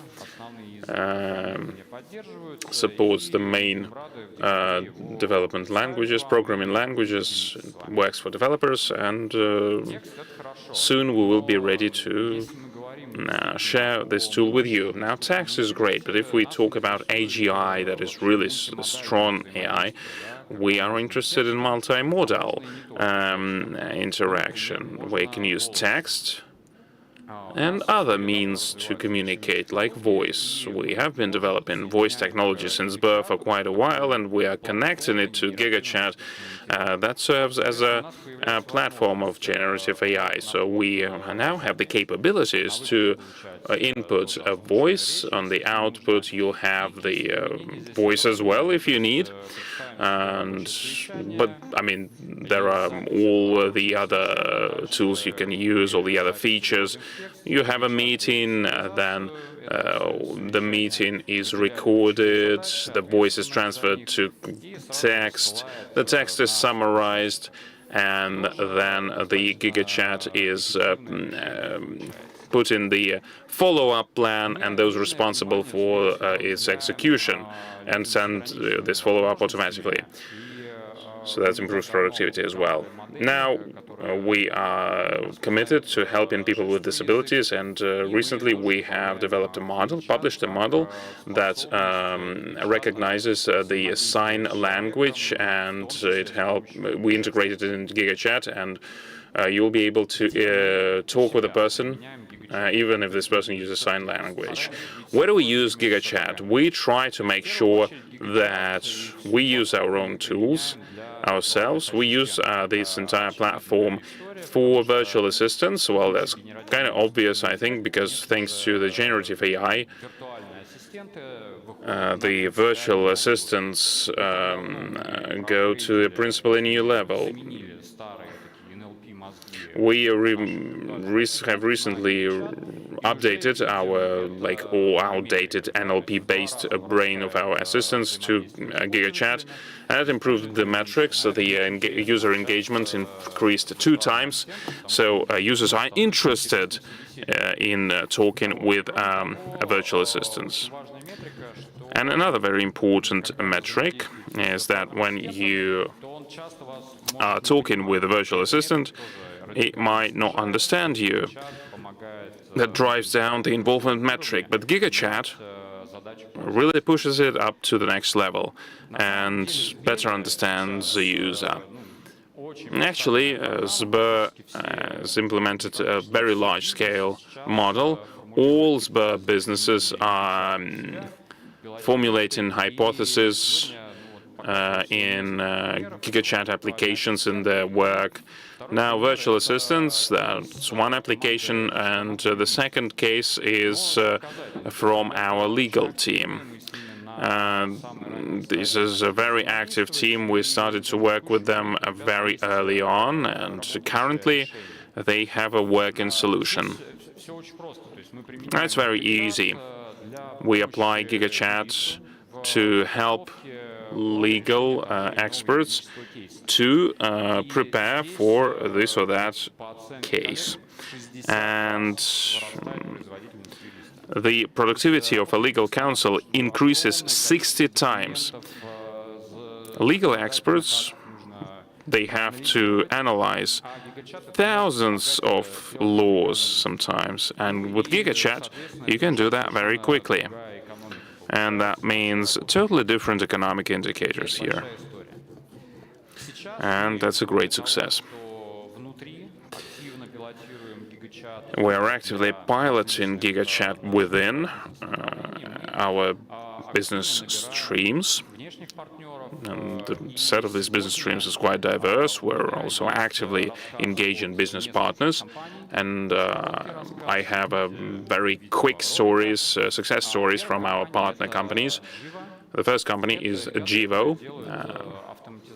The company is working in automation for customer relations. Well, maybe you know Jivo, these pop-ups on the websites, and they were the first ones to one of the first ones to use GigaChat. And Oleg, CEO of Jivo, will tell a few words about his GigaChat experience. And there should be a video.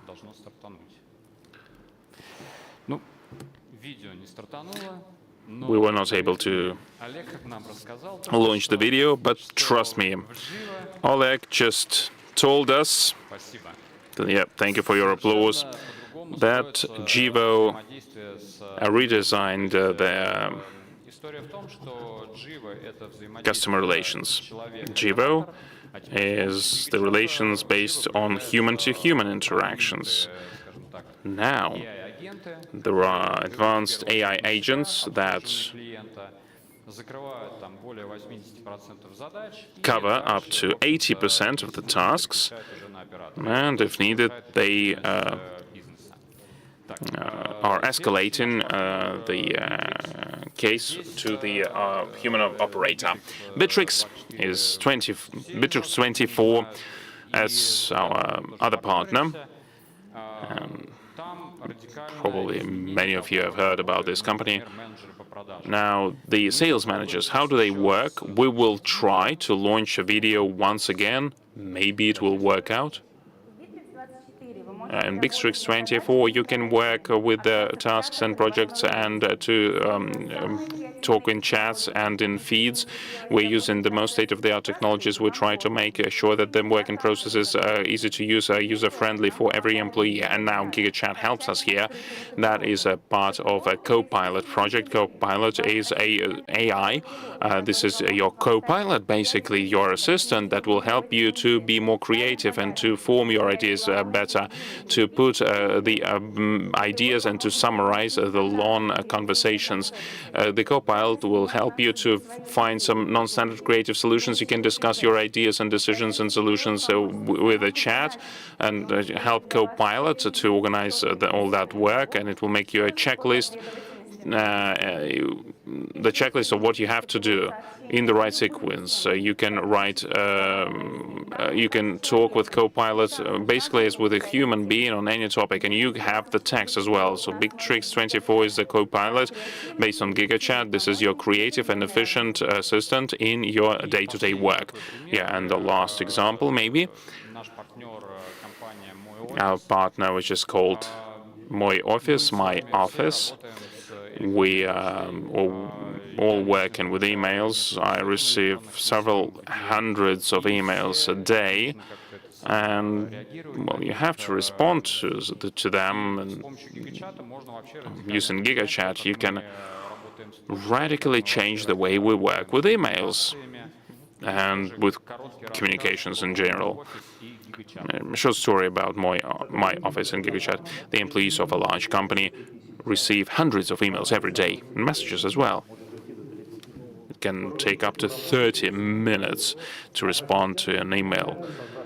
You can use AI for that. Our assistant will create a digest of the information, highlight the key ideas, and will help you to plan the meetings for these ideas, to discuss these ideas. And if needed, it will help you to review your email. We have created the add-on to GigaChat, and we are also resolving the problem of a blank page. Just put some ideas and our solution will help you. For instance, the list of requirements for a new candidate. These are the first steps. We're open for partnerships. Use and leverage GigaChat with us. All of these examples are about improving the efficiency of people, improving their productivity. Even when we have AGI, we still have to understand that it will become a tool, a very powerful tool, but will be controlled by humans. And the radical change here in terms is in terms of how people work and improving their productivity. Now, AGI. I think personally, like 18 months ago, I thought that there are some applicable tasks, and AI will be able to achieve the average intelligence of a person during this decade. Because I've been working a lot on speech technologies, and some time ago, speech technologies caught up with the recognition of the voice, with the recognition of the human voice, and it has become even better because when we are not ideal in recognizing voice. And I thought that the creativity space, especially like creating some immersive things, immersive artwork, is something that AI cannot do in the nearest decade. However, the world is changing and processes accelerate, and we see that this might be possible, actually. We talk a lot about Kandinsky model. It is also available in GigaChat, and these days we are presenting the new capabilities of Kandinsky. We have released this new version, which is even better at generating images, but on top of that, the model is also learning how to generate animation. It is learning to generate video. And this is going to radically change creative industries and people working in such industries. A designer assistant, for example. Okay, creativity, generating images, that's clear. But what about music? Composing music, this is not something that AI is going to do, right? This is only human. But, as I said, artificial intelligence, as I see it, is certainly not going to replace humans, but it's going to be a very powerful tool. And for music as well, we already have this model, SimFormer, included in the GigaChat AI platform. This model can compose music. Recently at the Eastern Economic Forum in September, we presented the first musical track composed by SimFormer, Piotr Dranga, together with the symphonic orchestra, played that tune, that music. There are a lot of domains in which people create products and art. AI can be a very good tool in those domains. A small spoiler, right after my presentation, we're going to present this second track composed by GigaChat, but this is still a surprise. Actually, I've almost concluded my presentation. Before I leave the stage, I just wanted to say a couple of things. On this journey into the world of artificial intelligence, we are providing this GigaChat suite, this vessel, this ship. It includes all the multi-modality capabilities, all these solutions that help us generate animation, music, images, video. This is an AI platform that is already available for your business needs. We're open to partnership, and I am here to encourage you to start creating new products for your business based on GigaChat Suite and provide them to your clients in order to promote brand new customer experience. GigaChat is the superpower behind your business. Thank you.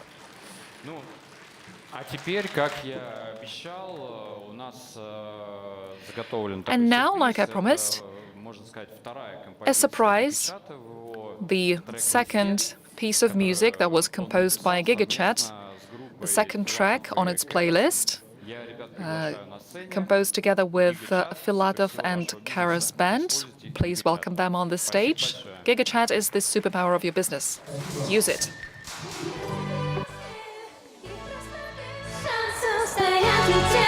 Спасибо.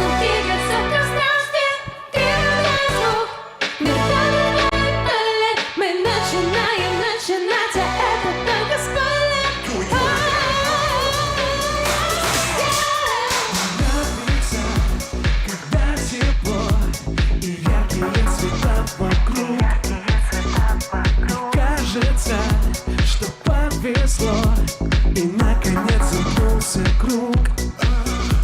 Вращается среди планет, одна с которой хорошо.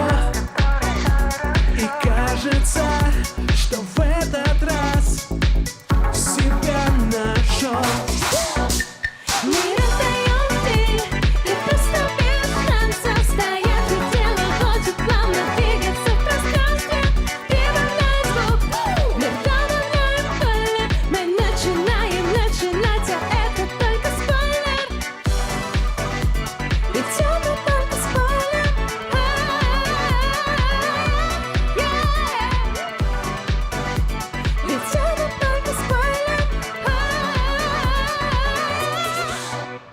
Нам нравится, когда легко и хочется смотреть вперед, придумать мир, где музыка способна мягко плавить лед, где у людей единый взгляд и где добро не пулит зло, где радостно смотреть вокруг и чувствовать, что повезло.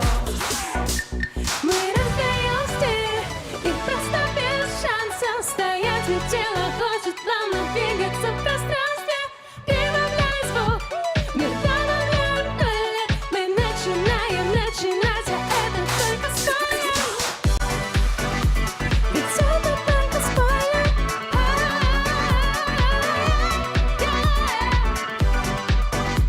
Ведь это только спойлер. Мы раздаем стиль и просто без шанса стоять, и тело хочет плавно двигаться в пространстве. Прибавляй звук, мы добавляем пыль, мы начинаем начинать, а это только спойлер. Народ, я думал, что мы ограничимся видео, а у нас получилось соединение не только человека. So that was not just video and music and this merging of humans and AI, and also the merge of live and online. What do you think about it? What about this collaboration with AI? Well, this is the second track that we have produced jointly with AI. The first one was back in 2021. Unfortunately, there was a problem with it because we didn't know how to document it exactly. On the side of AI, who has the copyright? The company that owns the AI, or the developers, or the authors of the algorithm? It was unclear. It was a bit of a gray area. And now that you have the clarity, do you have any plans to continue using generative AI in your creativity? Sure, we do. I use Telegram bots. I also use GigaChat and Kandinsky 2.2. I do not have 2.3 yet. In that video, by the way, we were using Kandinsky. What looks like CGI, that was actually drawn by Kandinsky. Oh, so what Denis Filippov was saying on the stage, the problem of this white canvas and looking for ideas for creating new art, AI could be really helpful. Yes, and you can train it. You can train it to play a saxophone, for example. You can train it anything you want. We were discussing security and development of AI going forward. Do you have this concern that AI is going to replace artists? When neural networks develop good taste, maybe, but not yet. For now, it's just a tool. It sounds great, and I learned that I cannot do without neural networks in my work. Using them improves your results. It helps you deliver better. I think that musicians who refuse to use this technology, they are probably less productive. They are less modern, I think. The main idea is about making your life simpler, making your work simpler.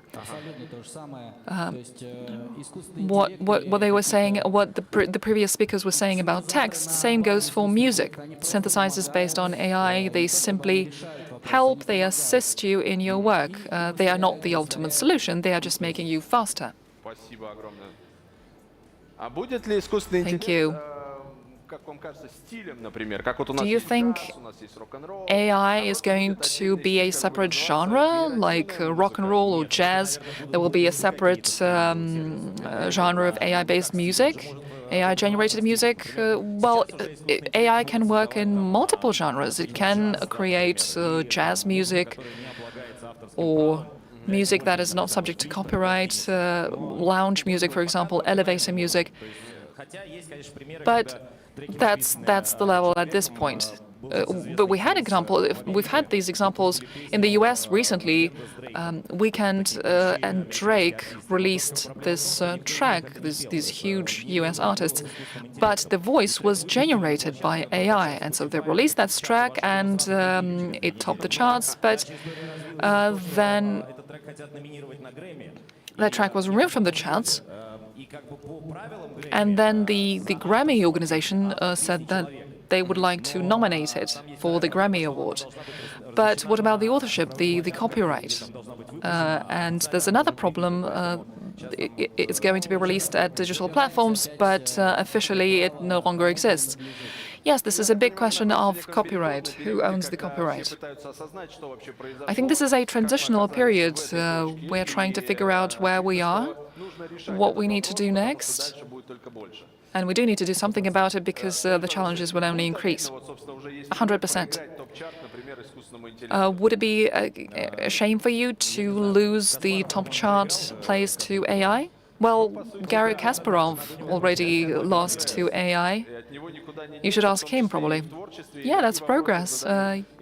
It happens everywhere, in creative industries as well. We are surrounded by AI-generated art, by the way, with the murals.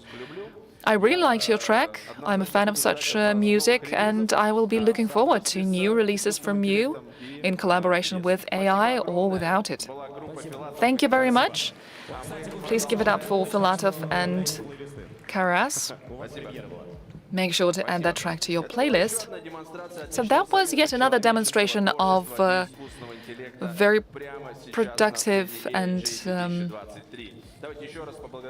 impressive collaboration between humans and AI. Please give the guys one more round of applause. And we, once again, are going to have a break. We reconvene in 15 minutes.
Привет, это команда «Самолет», одна из самых технологичных компаний-девелоперов. Четверть нашей команды — это IT-специалисты. Они разрабатывают и развивают цифровые решения для наших клиентов, партнеров и, конечно, сотрудников. Кстати, «Самолет» признан одним из лучших работодателей России. Российский фонд прямых инвестиций, суверенный фонд России, с момента создания РФПИ обеспечил более 2,2 триллиона рублей инвестиций в экономику России и уже привлек более 150 миллиардов рублей партнеров для финансирования компаний, специализирующихся на технологиях искусственного интеллекта. РФПИ с партнерами инвестировали в компании, обеспечивающие развитие и внедрение технологий искусственного интеллекта в таких областях, как медицина, видеоаналитика, управление данными, транспорт, промышленное производство, образование и много других.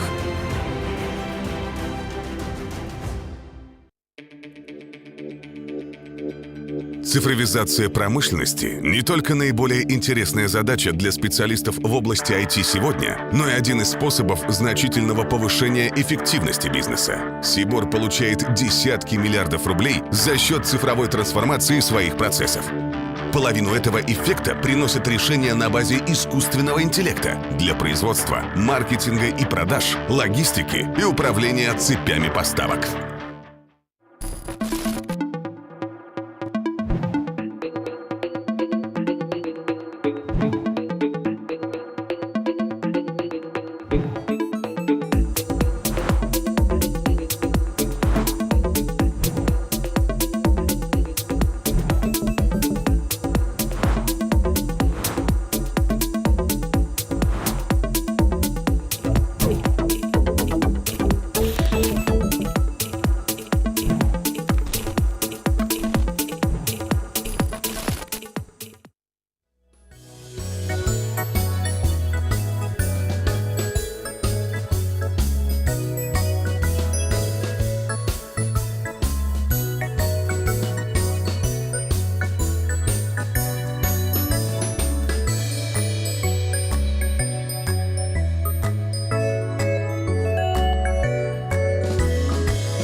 Привет, это команда «Самолет», одна из самых технологичных компаний-девелоперов. Четверть нашей команды — это IT-специалисты.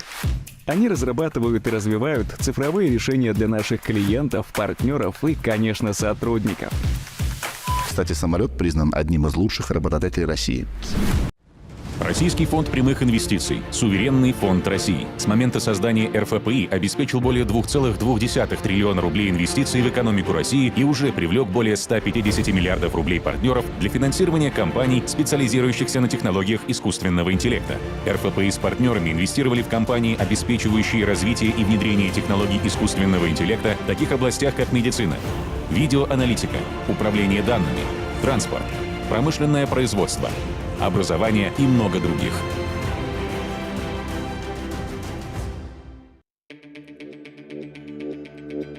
Цифровизация промышленности не только наиболее интересная задача для специалистов в области IT сегодня, но и один из способов значительного повышения эффективности бизнеса. Сибор получает десятки миллиардов рублей за счет цифровой трансформации своих процессов. Половину этого эффекта приносят решения на базе искусственного интеллекта для производства, маркетинга и продаж, логистики и управления цепями поставок.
Привет, это команда «Самолет», одна из самых технологичных компаний-девелоперов. Четверть нашей команды — это IT-специалисты.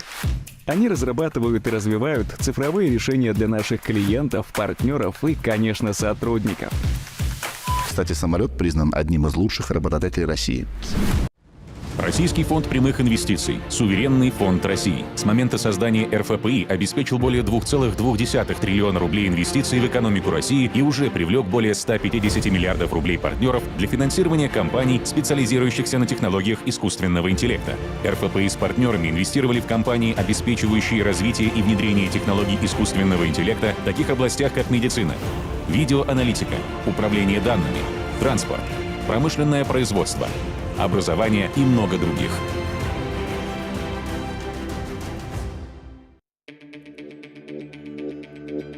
Цифровизация промышленности — не только наиболее интересная задача для специалистов в области IT сегодня, но и один из способов значительного повышения эффективности бизнеса. Сибор получает десятки миллиардов рублей за счет цифровой трансформации своих процессов. Половину этого эффекта приносят решения на базе искусственного интеллекта для производства, маркетинга и продаж, логистики и управления цепями поставок.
Ну что ж, друзья, мы продолжаем второй день конференции AI. Well, friends, we continue day 2 of AI Journey 2023. Our journey into the world of artificial intelligence is becoming more and more interesting.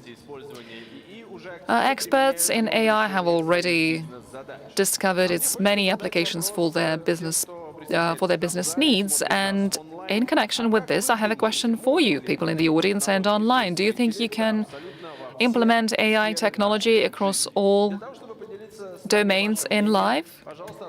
To share your opinion, please scan the QR code on the screen and participate in the poll. If you think that AI is going to be used ubiquitously across all industries, option 1 is for you. If not, select option 2. And if once again you need to consult with your AI, please select option 3. People are already submitting their answers, and the initial results are a bit strange, in my opinion, because I would choose option 1. I think we can apply AI in all areas of our life. But strange as it may seem, option 2 is now leading. AI, though, has been developing and evolving very actively, but there are still some questions about its security and about trust in it. This is a technology that still needs a lot of fine-tuning and improvements and enhancements. I'm being told that 200 people have already participated in the poll. So let's have a look at the results.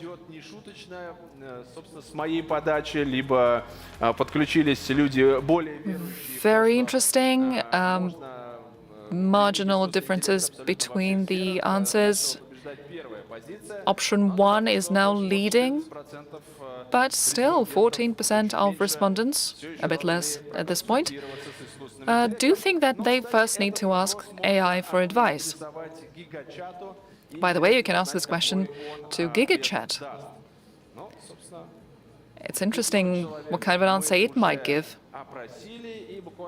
500 respondents, and over that short period of time, we have got our results. The yes answer is the leading answer, and I think that's great news. Application of AI in all areas of our life will, I think, make it more interesting and more productive. I am already using several neural networks in my work, and I don't want to go back to the time where it would take me days or weeks to perform a task. The task that I can now perform in minutes, thanks to AI. AI is now widely used in transport for smart control mechanisms, for traffic monitoring systems, and driverless cars, of course, a big topic. The next step would be using AI in a more traditional mode of transport in railways. Please welcome Deputy CEO of Russian Railways, Evgeny Charkin. AI in Russian railways, the main approaches to implementation.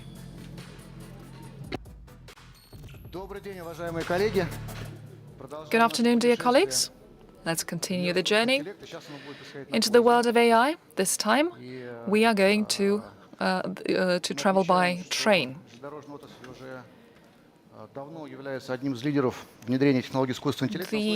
railway industry is an industry that has been exploring AI applications. A brief disclaimer, maybe not too clear to those who are not specialists in railway transportation, just to explain how we're using AI. Same as in all other domains, we have adopted a systemic approach to AI application. We have a concept of AI implementation. We have the document that has formalized it, and that is good. But we also have this agreement inside the company about the priority areas of AI implementation. What are the expected effects, which is of critical importance, because with all the projects that we execute in digital technology, are executed factoring in the effects. This is very important for our strategic planning. Of course, we take into account the financial model. Digitization is crucial for general corporate effects. What are the risks? The technology, as has been said, is new and emerging, and very often lots of risks are associated with this. We have identified 4 main risk categories. Organizational risks, of course. Where are we implementing? What is the effect that we expect? How do we provide organizational support? What organizational changes it necessitates? Technological risks, another big category. We take this very seriously, and our risk management system, to a large extent, has been based on this blockchain technology, which has passed its high point. But in our case, this is a very helpful tool. So technological risks, very important category. Information and rather regulatory risks. Implementing AI very often involves a lot of regulatory risks, normative risks, and in this regard, it's very important to keep close ties with ministries and other agencies. For example, with the project on driverless trucks. This is a good example where collaboration with federal executive agencies has helped us to remove the barriers to this technology implementation. And of course, the HR challenges and HR risks. At the Russian Railways company where I work, we have 700,000 employees. There are holdings. In our holding, we have more than 1 million people working in it, so this is a very big risk for us. Last year, we received this great tool from the government in creating high-quality, independent information services. The Industrial Competency Center, created based on the government decree. So we, in our turn, we have done this great exercise where we reconsidered the projects we are already executing. 8 projects were selected for the first wave, projects of critical importance. For example, the project for selling tickets, modeling flows, various maintenance projects, infrastructure management projects. So roughly projects that are of critical importance for us in our processes. And we have done this work to analyze which processes, which projects necessitate AI. Importantly, we should not just be working productively and constructively within our own industries. We are already able to do that. We also need to exchange expertise with our colleagues. I hope that our innovations in predictive models, for example, models that help us predict the behavior of locomotives, I think that kind of expertise would be useful for other segments in machine building, in other transportation segments. Same goes for infrastructure diagnostics, a very important project for us, and the predictive model there would also be useful, I think, for other domains, for other industries. And it goes the other way around too. We are very happy to learn from our colleagues. So where are we applying AI at the moment? We are executing more than 50 projects with AI involvement, and I would like to briefly describe some of them. In our case, AI is already adopted in production and non-production processes. And just to reiterate, the key thing for us is not just the fashion. We're not trying to keep up with the fashion. It's all project-based. Each project is digitized. Each project has its customer. What we do is we try to deliver according to what the customer needs. We digitize the effect, and then we also need to change the corporate culture to urge people to learn how to work with this new technology. So, a few use cases of AI. Production process management, At Chelyabinsk station, the artificial intelligence is helping the dispatcher to manage the fleet. The effect that we saw is 20% reduction in downtime for a transit carriage. And when it is scaled through the entire network, the effect is fantastic. This is a very important part of the project, which is called the digital train station. It's the creation, we're talking about the creation of the station where all operations are done without manual work, without humans. Robots, physical and programmable, are going to be part of that, and AI is obviously going through the train station management in all areas. Elbrus, that's a digital service that helps to use AI to build the optimal traffic schedules. And the planner, who is putting up the schedule, does not need to set up the parameters, because all of that is done by AI. Driverless trains. We had a project several weeks ago. We showed the Lastochka train. That was a driverless train. We really hope that next year we will be able to have first passengers on the driverless trains. We are ready to do that. Actually, we're testing these trains in Moscow, these driverless trains. Now, the maneuver locomotives. Now, these gathering locomotives are going to use AI as well, and we hope that it is going to be done. Now, we have another solution where we use computer vision to understand if there are any defects, and we say that detects the problems. In terms of the effects I talked about, the implementation of this, the first pilot implementation of this technology actually delivered the ROI that was 2 times higher than the investments. So that's a very good project. Now, working with customers, we're using speech services here quite actively. We're talking about internal customers and the voice notes from the locomotive drivers. The comments from the drivers were usually written down by hand and put in the journal. Now it's all done in voice services. The driver just voices the problem, and it is automatically recognized and is automatically uploaded to the information systems that work with these comments. Working with our customers, with the passengers, is also a very important part of our work, and it is also done by AI, is processed by AI. Almost the robots based on the voice services are processing 50% of the user and client applications.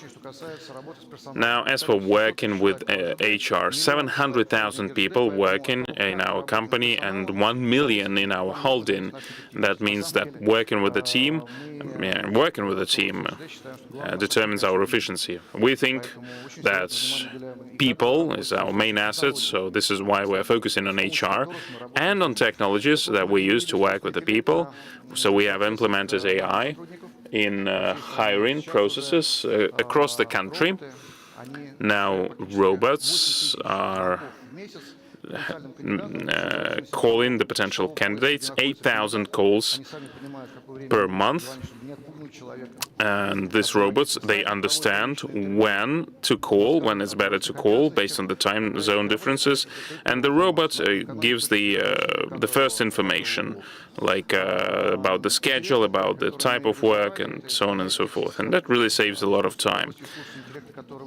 Another system, another AI software, is the system for the scheduling of the operations for our employees. With the computer vision, we are able to standardize the technology transactions and operations, and that helps to decrease the load on HR, and putting the schedules is very important here.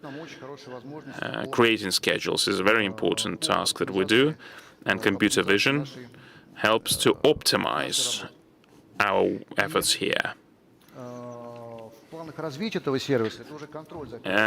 To develop this service, and we're talking about controlling these operations, I mean, we train AI to make sure that these or that transactions are being delivered properly, are being executed properly, and based on the information like that, we plan, we are making the decisions that we need to make. Now, HR is the cornerstone of our success.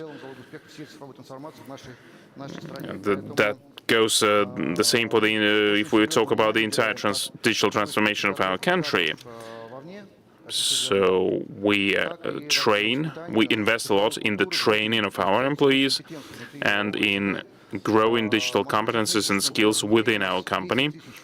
We have around 10,000 employees that go through the digital competency training every year, and they also train in AI. And this continuous learning and training process is one of the major principles of digital transformation. We also understand very well that time goes by very quickly, and the school kids and the students in universities will be these talented, energized young people who we would love to hire. This is why we work with schools. We have 6 centers, special centers, where we work with the kids. We also actively work with the serious R&D center and with the college and institute. Have our own lab where we give lectures to kids, and it's really encouraging that we see the kids. They're not kids anymore, by the way. I mean, they used they looked at our cases and they were hired by us. That's very important for us. Sirius has the branch number 1, the main branch of our Digital Solution Center, and we work on digital solutions as well as AI. And we're talking about standardization. Valera 2.0, that's our voice assistant. Now, I talked about this voice assistant that really helps. Anyway, this is our training system. So we trained Valera to talk. We gave this kind of the railroad Bible to this assistant, which is the railroad maintenance book. That's the main book we have. Now, energy, electricity, communications, all of that is included in the book, and all of these areas are being now digitized with AI, and Sirius has a dedicated lab where our experts search for the new AI applications and develop them. But we do not focus on ourselves only. We have our scientific and R&D complex that also created the driverless solution for Lastочка train. We have a lot of R&D teams and scientific teams, so we're quite confident, but we understand that the market is developing very actively and rapidly, so we work a lot with the universities and with technical universities of Russia. and we are ready to continue that cooperation. And it's very important not to limit ourselves only with our company or even the industry. The inter-industry cooperation is of critical importance, and I think that this will this will pave the way for the success to the AI transformation. So we don't have time, but we have a lot of things to do, and I do hope that we work together to resolve all these challenges. Thank you very much. Thank you for the mobility opportunities that you create for the Russians living in Russia, and oil, gas, and AI applications there. That's a very important area for our country. What dividends does a company that applies AI has? The Digital Technology Director Alisa Melnikova from SberPro, AI in oil and gas, how to earn tens of billions with digitization. Добрый день, дорогие друзья по искусственному интеллекту. Hi all, Давайте я тогда friends, рассказать AI enthusiasts. I am going to give the example of SberPro инструменты искусственного интеллекта, для чего он нам to tell you why we use AI, why do we need it, and how can it be used in oil and gas. Now, I'll start with the following. Well, with one figure, 45 billion rubles, that's the economic effect that we got in more than 5 years as we move to digitization. And I'm not only talking about AI. AI is delivered only half of that economic effect. But before moving to AI, I think it is important to share with you what were we doing for the last 5 years. Now, why this effect is important? We have never engaged in AI for the sake of AI or blockchain for the sake of blockchain. We wanted to make sure that this is applicable and in line with the goals of the company. We're a manufacturing company. We want to give more tons of our produce to save on energy and save on costs, to improve the profitability of the business and the sufficiency. And now, our international consultants were saying that the effect from the digitization will be around 10% from the EBITDA in manufacturing companies. It might be more in other services companies, for example, but manufacturing companies are the companies with all this heavy machinery, with the capacity that is already set in this machinery, and plus 10%. That was their figure. They didn't quite understand. We didn't quite understand where to take it, how to deliver that. But actually, 45 billion. It's more or less like that, more or less 10%. And we're talking about the services, the maintenance, the repairs, logistics, procurement. All of these areas were improved. Now, what have we done in 5 years? Now, we have started to drive internal competences in all of the digitization areas. Why is it important? Because people are asking, why do you need that? Because there are a lot of IT digital companies that can deliver all the services to you. Yeah, obviously, we use external solutions, for sure. And we are going to use ready-made solutions. That's okay with us. But checking the hypothesis is the road for success for any project. You have to ask the right question. Why are we doing that? What do we want to achieve as a result? And this is why we spend a lot of time on asking the right questions, to put the right tasks. The next thing we did is we implemented the system for assessing the hypothesis in terms of its economic effects and costs that we need for the implementation of this project. And basically, the effect was achieved thanks to this approach, actually, because if we have dismissed that, we could have get a negative result due to digitization, because digitization is not free, you know. So you have to think about the costs as well. Moving on, we created a platform processing data. It was the initial stages of our digitization effort.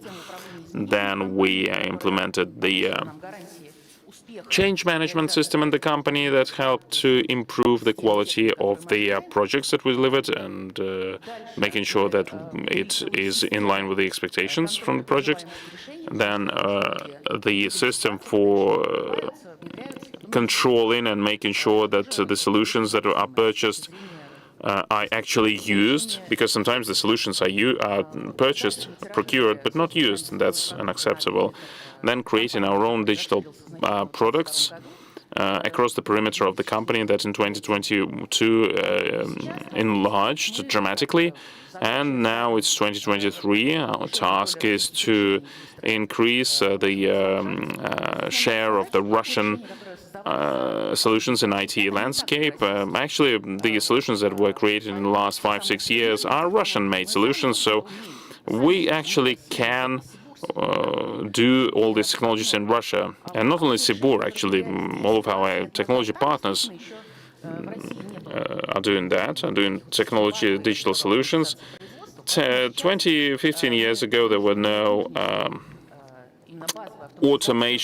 base automation solutions. So now we have to replace these solutions, this base automation solution, because this is one of the focuses, by the way, to make sure that we're not dependent on the vendors from the unfriendly countries.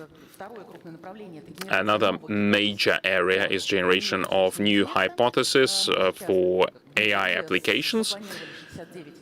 69 projects are planned by us. They're in our portfolio.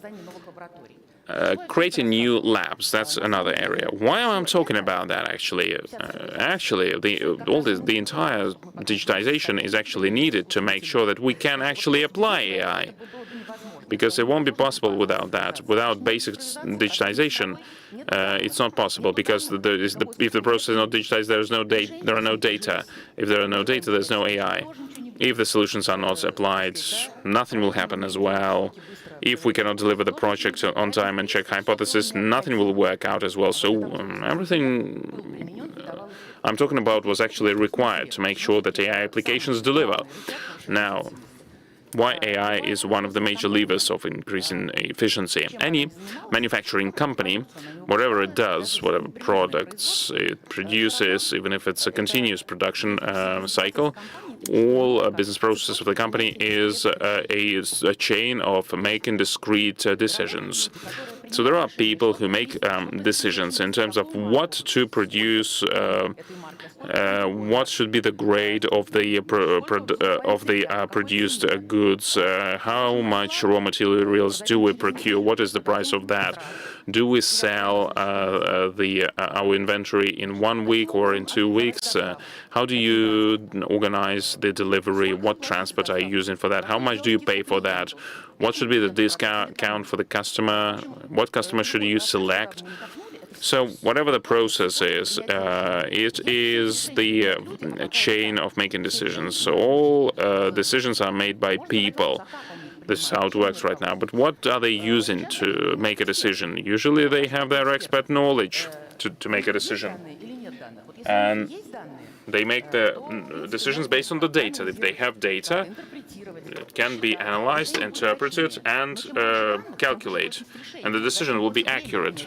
But obviously, the more data you have, the more time you need to make a decision, because you need to look through all that data. So without data and without some serious analysis tools, and the recommendation mechanism, you won't be able to make a decision that will be optimal, whatever part of the process you're talking about. So that our next step, because, like in previous years, we were implementing AI-driven solutions, but we were removing some obvious inefficiencies. What do I mean by that? Obvious inefficiencies in processes, like the machinery stopped, failed, for example. We don't get the money from that equipment.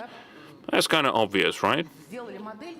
We made a model to make sure that we avoid these unplanned stops, and this is how we increase efficiency, increase our margins. In 5 years of digitization, almost 6 years of digitization, there are no obvious inefficiencies. So the question is, what are we doing in the next step? And for the next step, we decided to put a task for ourselves to implement the systems to support the decision-making process, or some of the decisions should be made automatically in all of the areas of the company's activities. A few examples from Sybur's life. Now, this is the early digitization example, and I'm talking about when we experienced a hike in efficiency. Now, the extruder of the polypropylene PPR, you have seen that it works like a meat mincer, using granulars and other produces PPR. There was a year where this extruder failed 19 times.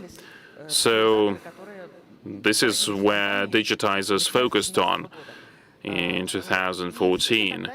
And back then, there was a model created that based on the data and based on the data from the sensors of this process showed why this extruder stopped. And after the model was implemented, we were able to get 0 failures.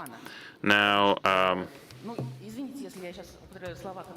the dehydration of propan. Now, these are the dehydration of propan means that the hydrogen molecules are removed from the carbon molecules. The same problem there was a problem with the wires, so we wanted to resolve this problem thanks to the implementation of this model.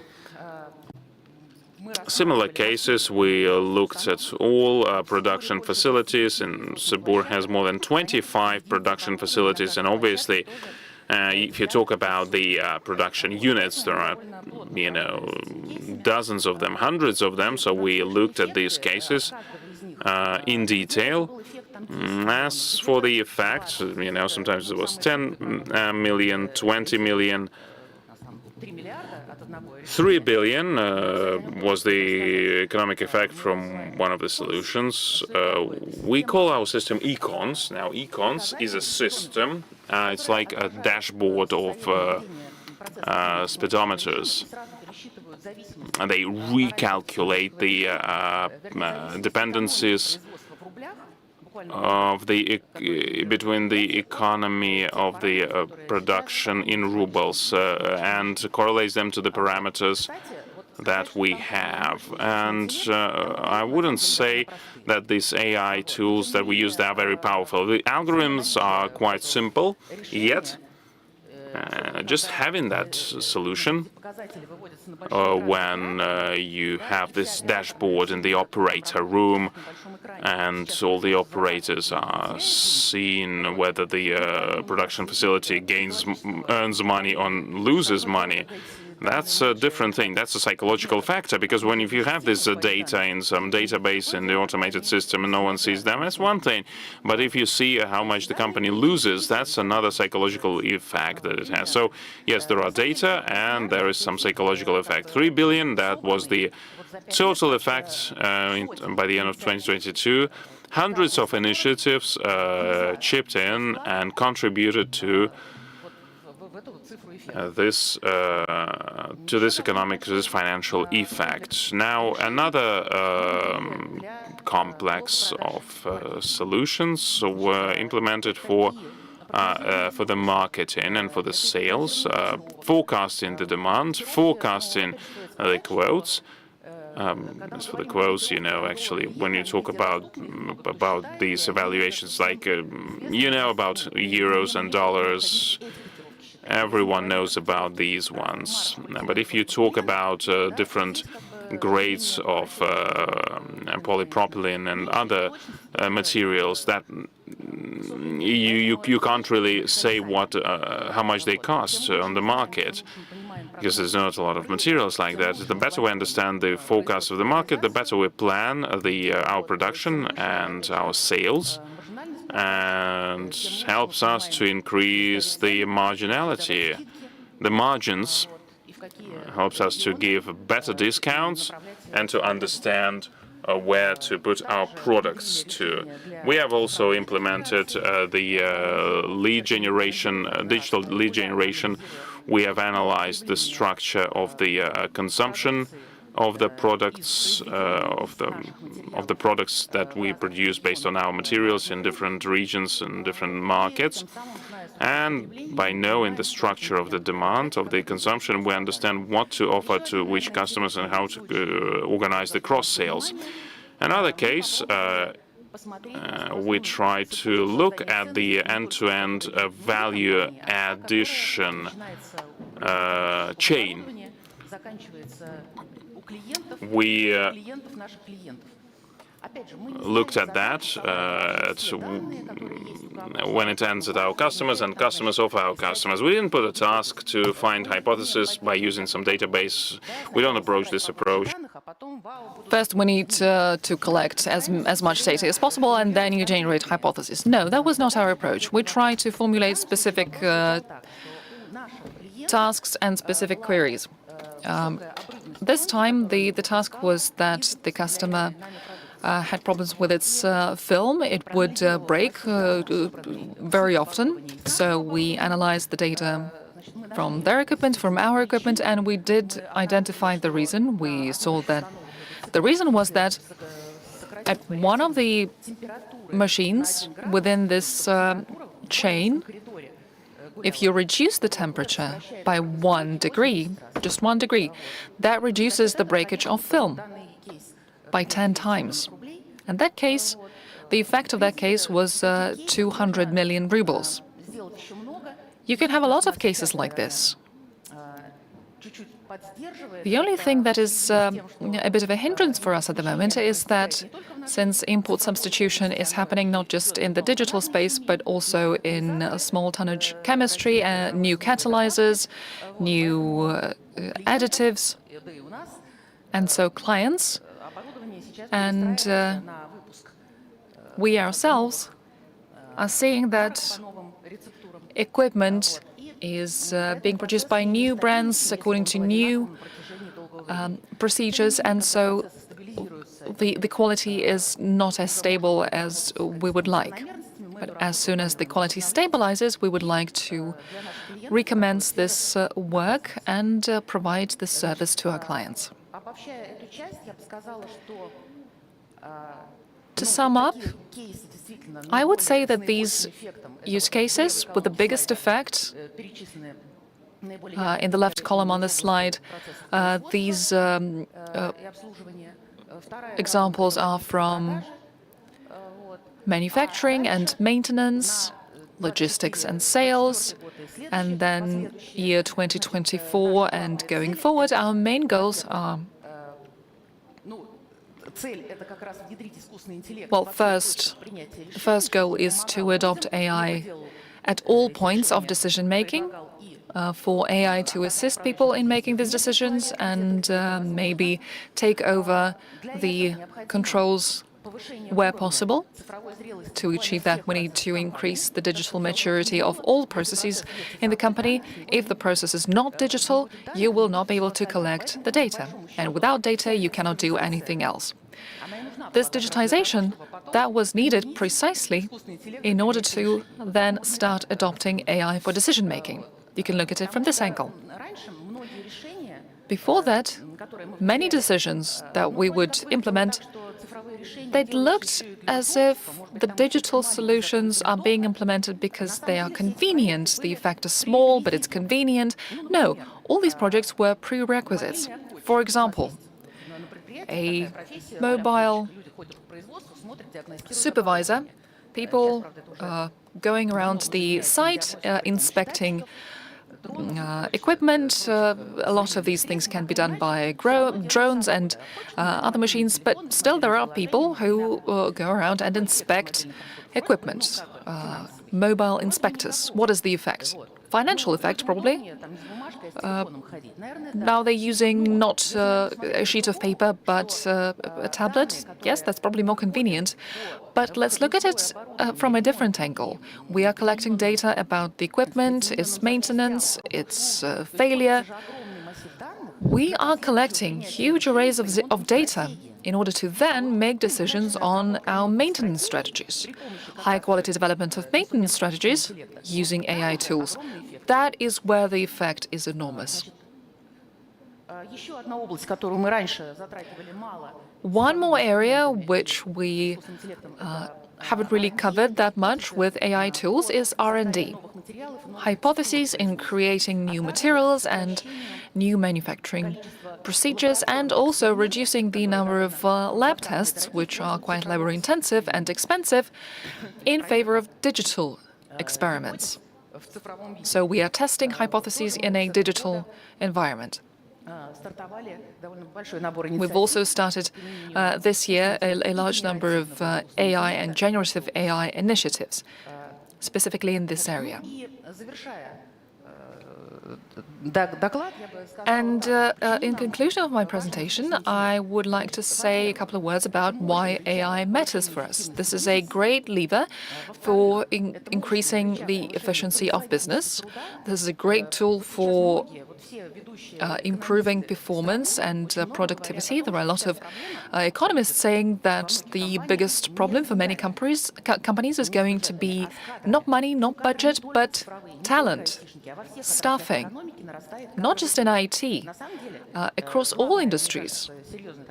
The HR deficit is deteriorating. I think one of the tools that can help us with the staff deficit is increasing productivity. How do you increase productivity? You use AI. These solutions, they can help you save days, weeks, months of work. The third thing I wanted to mention is there is this big topic about whether AI is going to replace humans, but I think the division of labor is such that people formulate queries and AI tries to provide the right answer. So we are learning to ask questions, AI is learning to give us answers. There's a great picture on the slide. Speaking of the right way of asking questions, this is a skill, and you need to develop this skill in adults and in children, because you cannot communicate with AI the same way you communicate with other humans. You need to learn to formulate. If we implement all the initiatives that we've planned, I think, and if other manufacturing companies do the same, I think we are going to be A-OK with business efficiency and productivity and HR deficit. Thank you very much. I'm ready for your questions. Thank you for your presentation. Lots of questions, lots of impressive use cases and the examples that you've drawn. Unfortunately, we have the time for just a few of them. What do you think are the limits in applying AI in oil and gas in Russia and in the world? The maximum capacity? Yes. Well, I said that in the manufacturing industry, the maximum capacity is determined by the equipment, the machines. The disrupt possible in digital business, where people create services that have been unheard of previously, that's not how it works in oil and gas, because there are plants that take years and years to build. It's hard to replicate this business. Once you've built the plant, it is going to manufacture, is going to produce exactly the products it was designed to produce. So the maximum capacity is maximum efficiency. Maximum efficiency is when you use all your capacity, minimum resources to provide maximum amount of tons with the equipment that you have, zero idle time, zero failures, no staffing redundancy. So that would be the maximum. In Russia and in the world, well, human imagination, human fantasy is limitless. We can find new and new ways of applying AI. I think that would be limitless. Do you use AI in sales when you evaluate credit risk with your buyers, and who has the final word? Interesting. Well, assessing credit risk is mostly what banks do. This is not our business. In sales, we mostly focus on demand over time and quotations. As for risk assessment, we don't want to replicate what other people are doing very well. To each his own. Do you see the potential of applying generative AI in your business? And if yes, where, other than chatbots and marketing? We've given it a lot of thought. We do see the potential, and we are already testing it. We're not applying generative AI at the moment. We have spent almost a whole year trying to build the hypotheses of where we should start with the generative AI, and we see the biggest potential in maintenance. Well, we have already implemented an AI-based solution which is designed to help us with diagnostics. But the operator, of course, would find it easier to get hypotheses in text form about the possible causes of breakdown, of failure, with recommendations about what to do. Because working with mathematics, with numbers, it's hard. It requires lots of expertise. And if we are able to adopt generative AI models for such cases, that would be very promising. And also R&D, as I said, based on huge amounts of data, including data from outer sources, we could generate recommendations for ourselves about the new formulations, for example, and the properties of new materials. So you set the properties and you generate the formulation, or you predict the properties based on the formulation of the product that has already been issued. So if I understood you correctly, you can use generative AI in your work, and you can also actively use the results of other specialists in addition to AI. Well, of course, you cannot just limit yourselves to the knowledge that you generate within your company. Nobody does that. First, you study the market, if possible. Thank you very much. This applause is for you, Alisa Melnikova. Very interesting about implementing a state-of-the-art technology in such a challenging business. We continue AIGA 2023, and now, as we are maintaining this constant dialogue with you, one more QR code, you can scan it, and you can answer this small yet important question for any user. Is it always easy for you to reach an agreement with AI? A multiple choice question. We will be collecting stats. First option is yes, second no, and third, still trying to get advice from AI. Based on our previous poll, I asked GigaChat what it thinks about adopting AI in all areas of our life, and the answer was very interesting.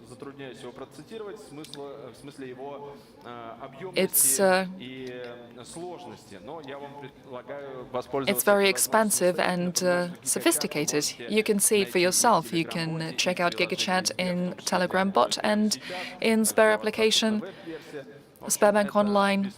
The web version is also available. This is a free and very powerful neural network that can make your life easier today. So if you're curious, if you have never tried to speak with a neural network, don't miss this opportunity and give it a go. As for the question that we are pondering at the moment, no explicitly leading answer, but probably it's because there is still this novelty effect in communication with AI. Same as with other tools, you need to learn how to operate it. So as this technology permeates our lives more and more, we will get better at using neural networks. even though it's our 8th annual conference, still for an ordinary user, for a non-specialist, this is a new topic. Apparently, most people are able to talk to AI and reach an agreement with it. I was just saying that it's getting easier to work with AI, but maybe not. Or maybe it's programmers answering no, because they know that it's not always that easy to get it to do what you want. At the end of day 2, we are looking forward to the award ceremony, yet another award ceremony. We could probably ask the winners the same question, because they know firsthand what it's about. As an ordinary user, I am always primarily focusing on the result, whether it's relevant or not. For some reason, with this question specifically, option 3 is gaining popularity. You can't reach an agreement with AI because you haven't asked the AI yet. But you can also say that the situation right now is unfolding in a way that the answer no is the winner. That's interesting. Interesting stats, interesting results. And thanks for participating. Now you have a fantastic opportunity to ask a question to a speaker. You can scan the QR code. There's a new QR code on the screen. And a lot of things have been said about using AI in large processes of large companies. Now let's talk about end users and how it affects end users. The AI director of Tinkoff, Viktor Tarnavsky, is going to talk about that. Large language models transforming end user digital products experience. Victor, please, you are invited to the stage. Here you are. And the floor is yours. Hi, everyone. Всем привет, меня зовут Виктор Тарнавский. My name is Viktor Tarnavsky. Надеюсь, они будут. I hope the slides will appear. Anyway, Viktor Tarnavsky, I'm from Tinkoff, and today I would like to talk about large language models, LLMs, and how they affect the end-user experience. I understand that it doesn't sound that great, but I'll explain. Now, there was a fantastic report this year from McKinsey about generative AI and about the influence of generative AI on the economy, on the global economy. And this is a fantastic report. It tells you about the following. Before that, the impact on AI was 15–40% of the global GDP. That's quite a lot in terms of incremental economic impact. But starting from this year, and after last year the generative AI models were launched, it has become obvious that this impact has become much better, and McKinsey assesses this impact 35–70% more than it was before, and that sounds great. But the question is, how do end users see this fantastic impact? And there's no simple answer like that, because, well, you understand it's about businesses, you understand how to make fantastic tools for professionals. We've talked about that a lot, the copy-lock concept and other things, but how do people see the effects of LLM implementation? This is what I was interested in. If you look at it from the point of view of technologies and what they deliver after being implemented, the contribution of technologies can be divided in 3 categories. The first one, that it is cheaper. You have a process in a company that you can make efficient, which means that for the users, for the end user, some product will be cheaper. Second part are new services. The new services People understand that they exist, but they did not exist before, and now this model is being scaled for the entire market, and people receive new services that was non-existent. And the third part is some totally new experience that people didn't have before, and you could think about that in some fantastic book, but now you can say, well, wow, there is a new service, new experience, and it's fantastic. Mobile internet, that's a transforming technology, obviously, that has changed many things around us. Text messages, no one used that. But now they're free, but no one is using them anyway. Online shopping used to be before. You remember there was a TV shops, and you could call the company and order a product. And now we are experiencing the e-commerce era, because a mobile internet helped us to do that, to shop online using mobile devices. And online dating, we couldn't even imagine that. And online dating with smart recommendations. We thought it was not possible, but now it transformed our society thanks to the new technology that entered our market. TikTok and the recommendations that we have, all our kids are using this TikTok, but it was a sci-fi just a few years ago. LLMs. With LLMs, we have to go through that same journey. Now, there are some answers already. As for the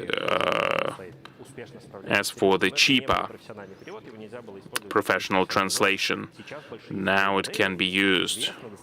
LLMs reach the level of professional translators almost in all areas of translation. So people can now use professional translation services for free.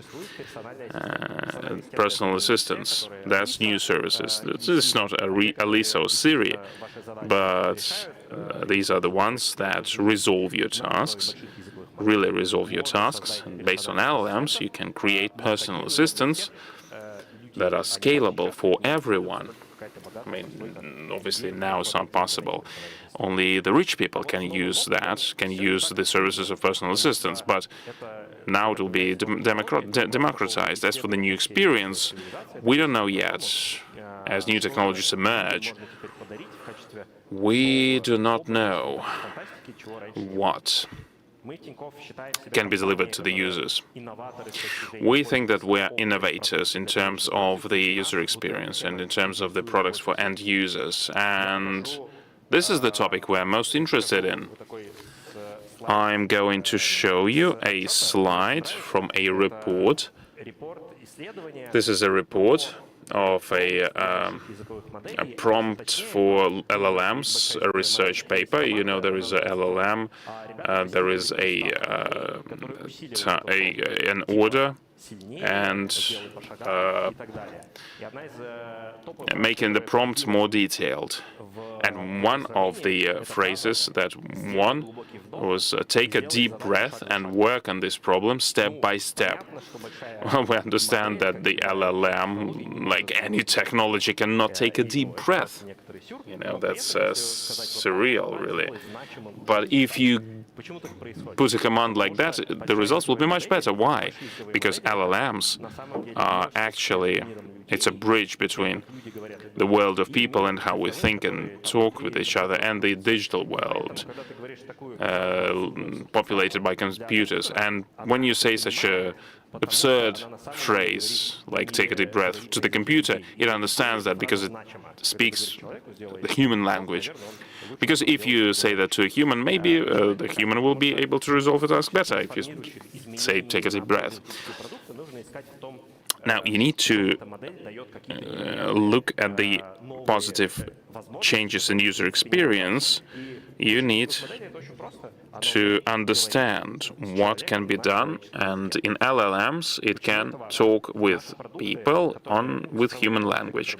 Why is it important? The digital products that we use every day speak to us, but sometimes they use some other language, some button language, language of some other input fields, but you can't put in some natural language query in the input field. This is a screenshot from a very famous service. I don't want to criticize the service, but we all like them. But if you go to a marketplace and you want to buy something, this is what you have to go through all of this battery of filters that you have to go through to select the something that you need. A fantastic property, find in service. These are the filters. And the digital products that we use at People are very far away from what we have in our heads, because we want our queries not to be translated to the language of the products that we use. We want them to be delivered in natural language. So, how do you actually deliver that in LLMs? We can write a text phrase in terms of what we want. This is one of the text prompt that I used. It then asks what things have we forgot to put here. And then, after that, there is the response, like we're talking with a human. What are the properties that meet your request criteria? So you don't have all this work that is happening in your brain, because you just put your thoughts to the product and you receive the result. You get the result. Another example, I hope that you monitoring the progress here. That's the internet search. Internet search is going through a revolution. It's quite exciting to look at that. Internet search was like railroads, you know. Nothing has happened there in the last decade. There were some links that you opened, the sites were opened, and that was it. But now there are some changes, because the current search does not understand our request very well. That's my Google search. I ask, at what time does NASDAQ works in Moscow town? That's an understandable question, but Google does not quite understand what I asked, actually. And it did what it could do. It took some part of the article from online that it thought was great and gave me the answer. The validation filters answered that that was a great answer, and that was the wrong result. And that was the result about Moscow Stock Exchange. This was not something I was interested in. Look at the search that uses LLMs and understands what I am asking about. The same request, LLM went to the websites, gathered the information, understood that I need NASDAQ time, and it translated the NASDAQ opening hours to Moscow time. And it's not just that case, you know, I'm talking about. It's how you build new user products. These LLMs can deeply understand what you're talking about, what you're requesting, and that means that the digital products can be much closer to the human. You are thinking about something, you're writing it, inputting it in an input field, and the machine understands what you want. And that's very important for products that have very difficult interfaces. And that's the future. In Tinkoff, we think that we're innovators in terms of the client experience and building products And we are actively thinking about the future that awaits us. And the implementation is another important thing, because implementation is a challenge. I'm going to quickly go through the model applications. If you are a company and you want to use LLMs, you know that the choice is hard. You have the following options. You have open source. It's working much worse than the paid models. That's understandable. You can start creating a proprietary solution. That's very complicated, lots of investments, and you don't know how to explain all these investments. If you want to copy ChatGPT, you will have to make the solution that will be very broad, very general purpose. So a lot of challenges there. Third option, you can use the ready-made decision that is available through API. All these API-based solutions are great. More and more of them appear. So you launch your solution, but there are some difficulties, some risks, actually. And, well, I think you know about these risks. There are risks related to personal data and, you know, the laws on protecting personal data, information security. There were a lot of cases with OpenAI, by the way, when the request of one company was taken from the request from another company. So another company is making a request, and using an injector, you can get the request of the other company. And obviously, that was a narrow design vulnerability. But that's a risk. That's a risk that is quite significant. Basically, you are giving the data to the third party. The third one, understandably, it's the training based on your data sets. Every company says that it does not use your personal data to train the data, but anyway, at some point in time, people understand that when the data are leaked, they understood that these data were actually used to train AI. Now, customizing based on customization. If you have a lot of terms, specific terms, LLMs are not that great, external ones, I mean, are not that great at talking and speaking the language of your business. Like, you have to put it all in the prompt. There are major limitations for the fine-tuning of the model, so it's a challenge. There is another problem. Not many people understand what this problem is about, but it's very interesting. This summer, we saw a very interesting case with OpenAI. In June, I think, people understood that GPT-4 and GPT 3.5 models started to give a totally different result. They have become better in some cases. On average, they become worse. Everyone in the world protested. They said that, well, you're doing something wrong. OpenAI said that, well, we understand that. We'll tweak it back. And it kind of worked. But the thing here is that AI is it does not have like a proper contract. You cannot just have a contract like it should be 0 here, it should be 1 here. So at some point, when a company decides to add some filters on the go, the model that you purchased might change. So this kind of a loose contract of LLMs. Because if you are going to base some core part of your business on LLM, you have to consider that. Now, these B2B solutions based on LLMs, some of these challenges can be addressed, some not. If you're a very large company, maybe you won't be able to use that. Maybe you'll have the compromise between these problems and inflexibility. And that's a hard choice. We as a company, Tinkoff, we have selected another way, and we think it's the right way to go. We build our own LLMs, and we build them from the scratch. We build foundational language models, and based on that, we build the models that resolve specific tasks. We're a company, we can do that. We're a big company, we can do that. We are participating in scientific activities. We have a lot of data and a lot of compute, and you should leverage that because not many companies can do that. But at the same time, we are different from Yandex and Sber. We are doing something else.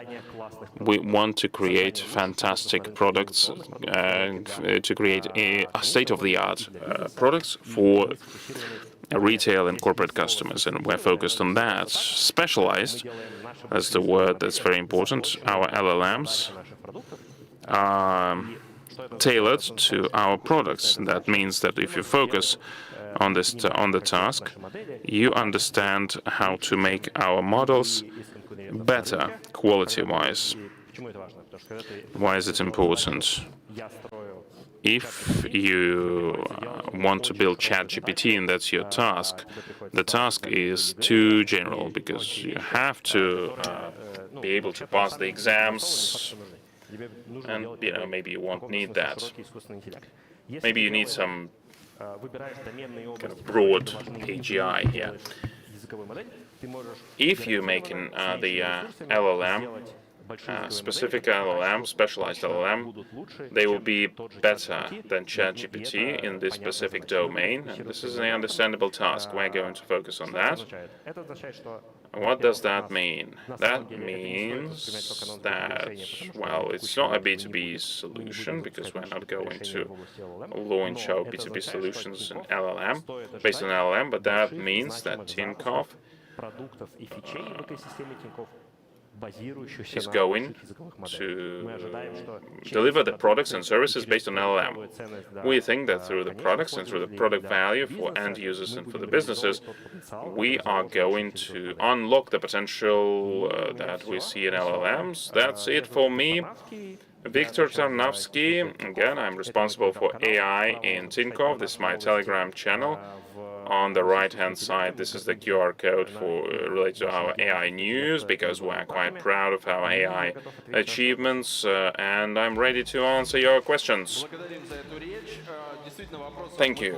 Thank you for that presentation. A couple of questions. So the first one, Victor, how do you think the problem of robustness of the answers of a LLM can be resolved? Well, it's a great question. I think if a company uses LLM, the right approach is to use testing, but testing not in the classical sense of the word, but like a specialized testing for the large language models. That means that you should take a set of queries you want to check and the validating answers, and then you can compare whether they comply with each other. You should look at the requests that are important for your business. And if you launch it on a constant basis, you need to make sure that the quality remains constant. Thank you. And what is the most popular technology that we're going to see in LLMs? Well, that's a great question. Everyone is waiting for the revolution in the architecture. And that's the kind of an average trend in the scientific communities, because people are saying transformers, wow, you need to, like the architecture. It hasn't happened yet. Maybe it will happen in the future. But using the LLMs, well, I think multimodality.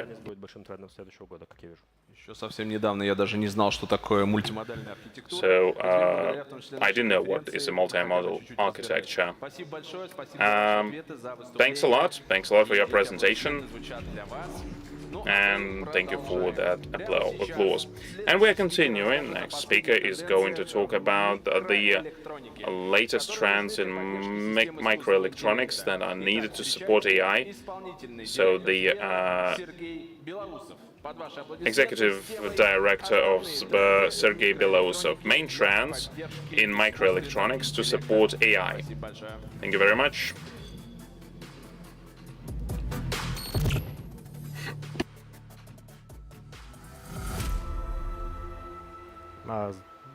Алло, да. Здравствуйте, меня зовут Белоусов Сергей. Hi everyone, my name is Sergey Belousov, and as it was mentioned, I work in Sber. And today I would like to talk about what is under the hood of all of these systems related to AI. During this conference, many speakers have already mentioned that AI is the electricity of the 21st century. And it is true the companies and the organizations and countries that are at the edge of this technology will and have already determined the various areas of the markets that are going to be disrupted, starting from the banking, going to the automation of the manufacturing.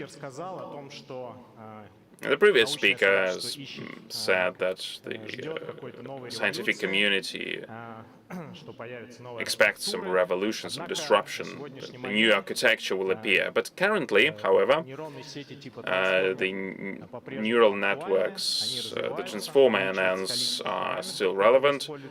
They're used, the number of parameters that they are using is increasing.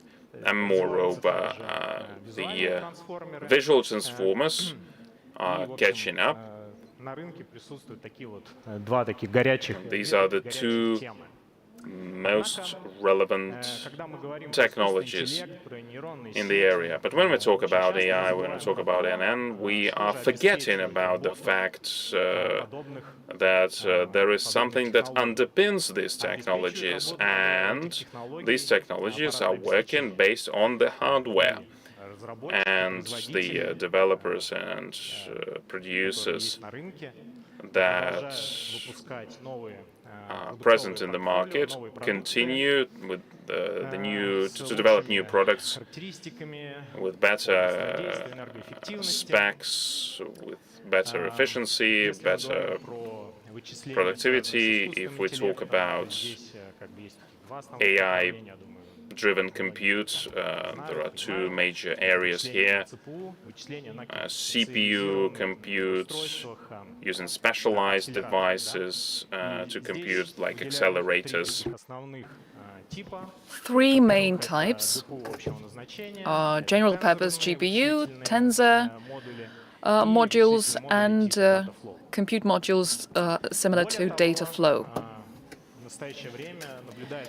In addition, currently we are observing this trend where major companies are developing their own solutions, their own hardware, used at their data centers, and they provide users the opportunity to apply them and to take advantage of them as a service.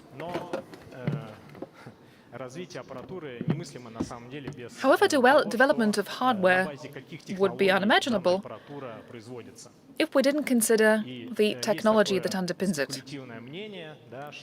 There is this a bit of a provocative opinion where semiconductor technology, as is stated, has reached its limit. However, this year, a major company in the market doing research in AI technology, IMIC, they presented their roadmap, which shows that, according to their expectations, semiconductor technology will continue to evolve, thanks to the appearance of new processes, new production stages, in particular the nano-imprint lithography. They will allow creating new architectures, new structures of transistors. And as a result, it will help the entire world to reach 2 angstroms by 2024. That is indeed very impressive. Let's have a look at how the needs of today's neural networks correspond to the capabilities provided by the available hardware. We have created this diagram, which shows the most popular, the most significant neural networks, and the existing hardware, which I'm sure many of you already use in your work. This diagram shows that there is this area especially the area that encompasses the most frontier state-of-the-art developments. It's called memory wall. This problem means that the most advanced neural networks have the number of parameters which are insufficient for the existing, which could not be satisfied with the existing hardware, which means AI developers have to work around it somehow. So what are the options? How can we overcome this problem of memory wall? One option is we can try to reduce the dimensions of data used in computing. I am talking about this transition from classic types of data used in HPC segment towards AI-specific types of data.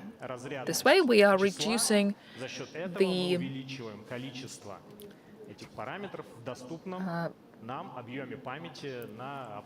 precision, but we are increasing the parameters that are available on the hardware platform. So we can increase the number of parameters this way, but we can also think about how we can increase the overall volume of memory. We can do that by using new technology, by using new types of memory available in the market already. In particular, it's high bandwidth memory, HBM. Hardware developers are migrating to HBM, and thanks to its positioning close to the computing core, it can ensure high throughput productivity, and thanks to its assembly structure, this type of memory can also provide large amounts of memory for the needs of developers.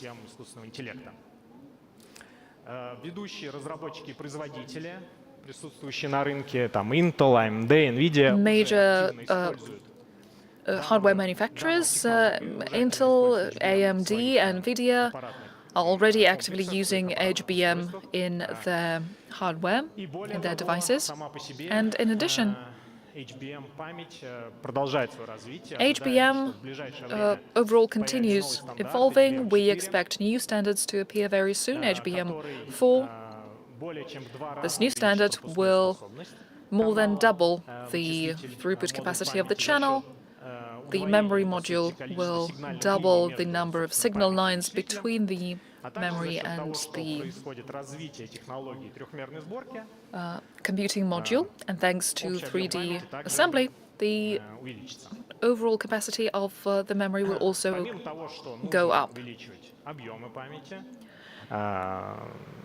Apart from increasing memory and throughput capacity, we also need to consider latencies. The most obvious option here, the most obvious solution here, is to have these computing cores next to the memory. So as a result, we get this memory soup with computing cores integrated in it. As a result, we minimize latency in data transmission. This technology is being developed by such majors as Samsung, Hynix, and a number of startups also exploring this area. However, it does have some fundamental limitations. First is the size of the crystal, of processing units, accelerators that are being manufactured these days. They are technologically limited. When you manufacture an integral circuit board, you need to take into advantage the geometrical dimensions of the lithograph, photolithographer. So it's getting expensive, it's getting complicated. This is why we are not seeing a rapid growth in size. because the manufacturers and the developers are looking for alternative ways to overcome this. There is another aspect. When you transition from one technology to another, the memory cell is very tough to scale. Previously, when you would migrate your product from 16 to 7 nanometers, you could expect a 64% reduction in the memory cell size. These days, when you use advanced technology, 5 and 3 nanometers, you do not see the same effect, the same reduction. What do you do? The most promising technology today is the chiplet technology. It can help you increase the computational surface of your device thanks to the following. But first, chiplets, what it's all about. I understand this is a difficult topic. This is a technology which allows dividing your large crystal into smaller computational blocks, and then you make these blocks as separate crystals and integrate them onto the interposer, the external carrying media. This technology helps you combine on a single carrier not just devices from different manufacturers, not just devices from one manufacturer, but from different manufacturers. The important thing is that you ensure high-speed interconnect. The chiplet market, as expected, Ожидается, что рынок чиплетов будет расти в ближайшее время. Is expected to grow at an exponential pace. By 2026, the estimates are that 100% of all processing units, of all server-class processors, will be based on chiplets, will be involving this chiplet technology. 100% by 2026. As I said, chiplets help you create heterogeneous systems, you ensure interconnect, and then the question is, the interconnect must be maintained by different manufacturers of different computational hardware. What it means is that we need to unify standards. We need to align them. This effort is underway. UCIe consortium has been created this year, supported by major companies such as Intel, NVIDIA, Microsoft. They have issued a standard for the interconnect within the same core, UCIe, built on the classic PCI Express. PCI Express, interestingly, is becoming this uniform standard, not just for interconnection between the processor and some outer device, but also to implement interconnection among modules within the same core using chiplet technology. The PCI Express standard itself is also evolving. Last year, for example, PCI Express 6.0 standard was issued. For the first time, it used the PAM4 encoding technology, which means you can now implement speeds of up to 64G. In the next 1 or 2 years, we expect a new standard, PCI Express 7.0. So that standard is here to stay, definitely. And so hardware manufacturers need to take this into consideration. They need to factor it into their work.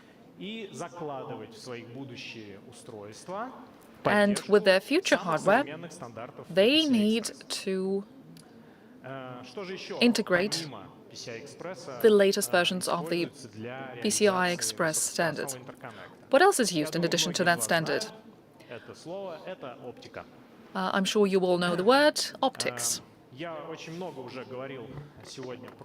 I've been talking extensively today about the various technologies used in developing state-of-the-art hardware. And optics is basically the quintessence of all these technologies, using chiplet technology and high-speed interconnect in the chiplets. All this will help us use optic interconnect and optic modules very close to the computational devices, which means in the near future, very soon, the market will likely see hardware, will see devices where optics is already integrated with other elements, with other devices. So optics will be used not just to connect servers and server racks at data centers, but also to connect different microchips and different elements within a single server.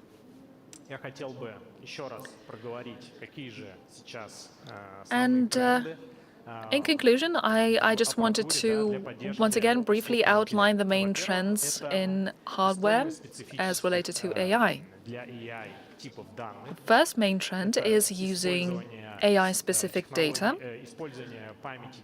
Next is using HBM memory, using the most advanced state-of-the-art technology as available in the market, chiplet technology, and optics. That's it. Thank you for your attention. Thank you very much for the presentation. One question from myself, if I may. This acceleration is breathtaking, but as far as I understood, there is this direct correlation between advancements in electronics and the capabilities of AI.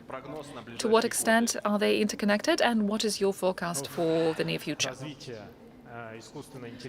Well, the development of AI is pushing electronics forward.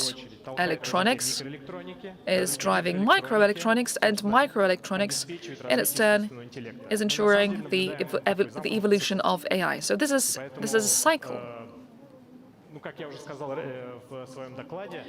As I said in my presentation, the manufacturing technology is also developing. We are seeing new hardware in the market from major companies, and I hope that AI developers will be benefiting from these resources, from the new hardware in order to create new progress in their own field. So you're very optimistic. I am. Thank you very much. Let's continue. This has been the last presentation of Day 2 of AIGA 2023. Let's once again give a very enthusiastic round of applause to thank all the speakers that presented on this stage. But this is not the end of the program, because right now we are going to announce the results of SberPro Tech 2023.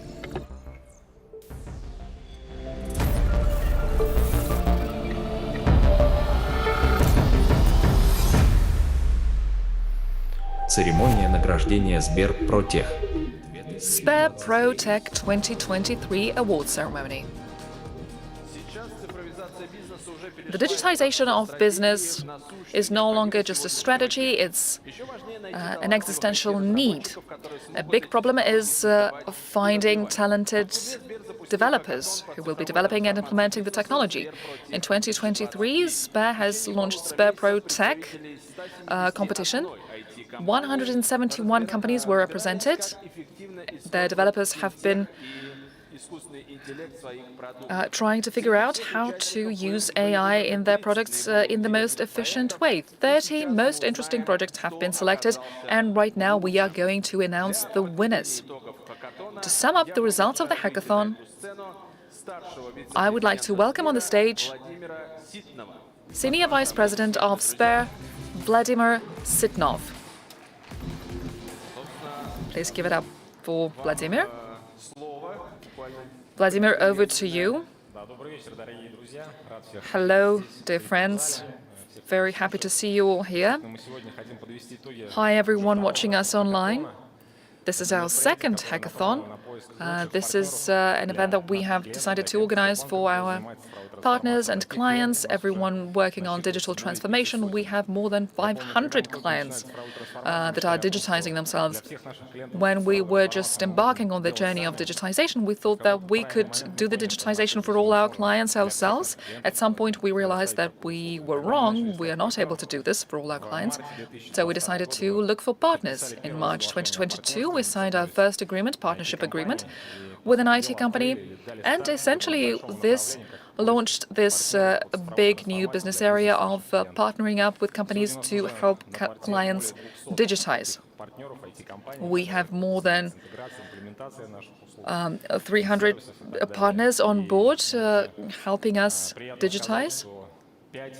And I'm proud to say that 5 to 7 companies a week are joining the Sber Group for the purposes of digitization. We have more than 1.5 corporate clients in Russia, so there's a lot of area to cover. This hackathon has become one of the most useful and popular events, producing useful solutions for our clients. So let's talk about not just winners, but also those who actively participated and actively contributed. 171 companies working on it for 1.5 months. Great interest towards the hackathon and towards this topic in general. I think the next year, 2024, will be even larger in scale in that regard, as we all understand the power of it. It's either you're in or you are left behind. The participants had to work out a digital solution embedding Sber FinTech elements and AI elements through API. 4 criteria for evaluation: demand, Sber services, scale, and depth of sophistication. Let's see our first category, digital sales department. A-Flow Vision AI is first. Center of Programming Software, they came third. Second place, Protly MATLAB. Congratulations. And the winning team is nocode.ru. No coding. Please come up on this stage. This is our winner. We have the winning team member to receive the awards. Congratulations and thank you for participating. This is for you. Thank you very much. I have a lot of questions for you. I won't keep you here for long, though. First thing I wanted to ask you, you presented your solution, but as tradition goes with startups, can you just pitch it for 60 seconds? Well, startup, that's a difficult thing. No Code is a digital platform with zero coding mechanics, bringing together business and client services, internal and external, with the business logic without the involvement of the developer. With the fintech services that we had to integrate, we did that integration using common analytics. We embedded Sber FinTech API through our own configurations. The platform is pretty broad with lots of applications to automate internal processes, to enhance clients' digital services from fintech all the way to retail. This participation in hackathon got you the first place, but also these solutions are something that you will be able to apply in your work. Well, yes, thanks to the hackathon, we wanted to demonstrate to colleagues from Sber how flexible our solution is, for them to understand what industry-specific services can be brought together, and we wanted to show how easy it is to embed Sber Core Business into the platform in order to satisfy customer needs. Thank you. Sorry, может быть, я слишком много вопросов задаю, но у меня... Sorry, maybe I'm asking too many questions, but it's just that I'm very interested. Can you sell this solution? Well, of course, that's why we created it. So I'm just trying to get a sense of scale. How much do you think it might cost? We are working based on a license, so this could be a recurrent license subscription from hundreds of thousands to millions on a regular basis. It all depends on the complexity of the solution. For example, based on this platform, a solution for electronic document flow has been configured. There's been our case, where we wanted to optimize processes with software companies. So it requires its own optimization.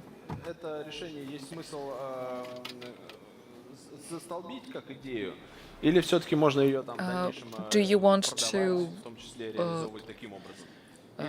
sell this idea or rather use it in-house, be this unique copyright holder?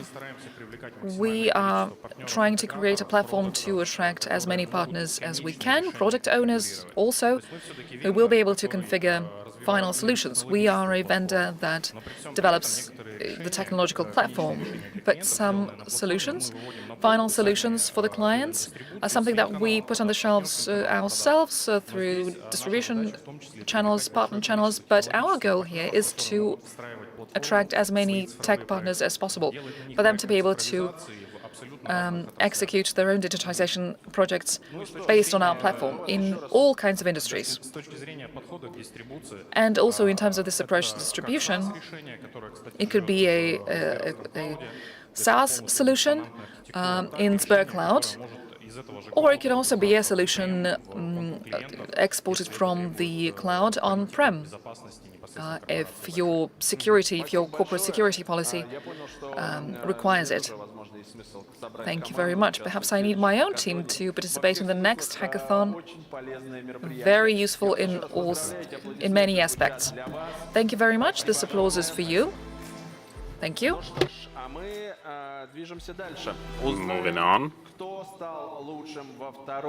Who is the best in the digital procurement section? These are the exciting sections. Bokos is the name of the company.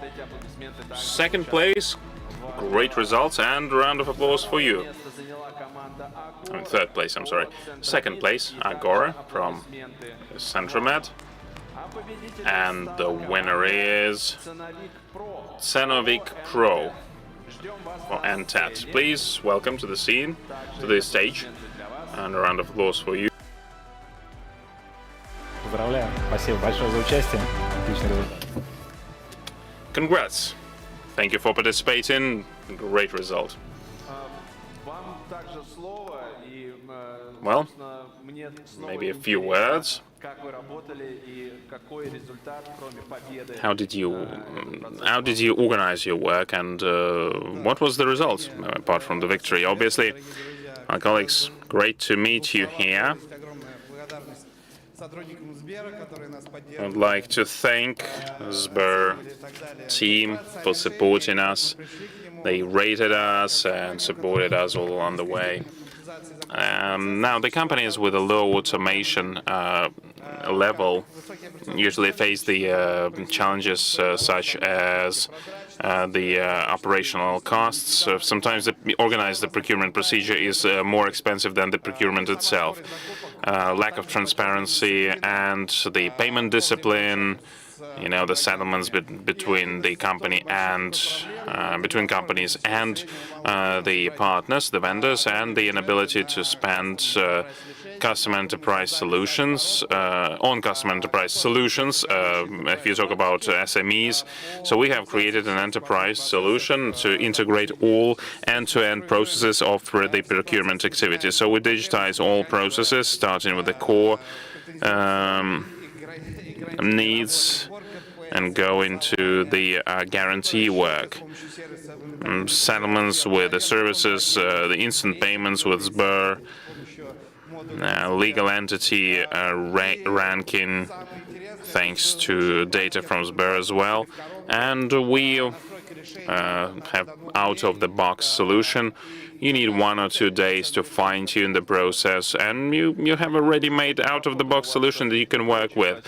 I can see that under the hood you have GigaChat, among others. Other technologies used in your solution. How do you use that? Well, it's almost under the hood. We're using it for creating texts, for working with complaints. So, as far as I understand, that it is doing that work. Hopefully, thanks to Generative Pro and other companies like that, we will digitize the process of document flow and forget all about it. It will be very user-friendly and easy. We also are going to, create a full-fledged product soon, and we will take a huge part of work that will be automated. And another big part of this work is participating in the hackathon. Yeah, absolutely. I think that's great. Well, that is the victory that you have deserved. A round of applause for you again. And we are moving to the last award. Digital Back Office. Who is the best? Third place, Robin Company. A round of applause for you. Fingrad, Finance Management. A round of applause again. And the winner is IT Avia. Please welcome to the stage. Digital Back Office. Sounds very complicated. There are questions in terms of how we are able to achieve all that. Can ask for a mic. Hello? What this service is about? How does it work?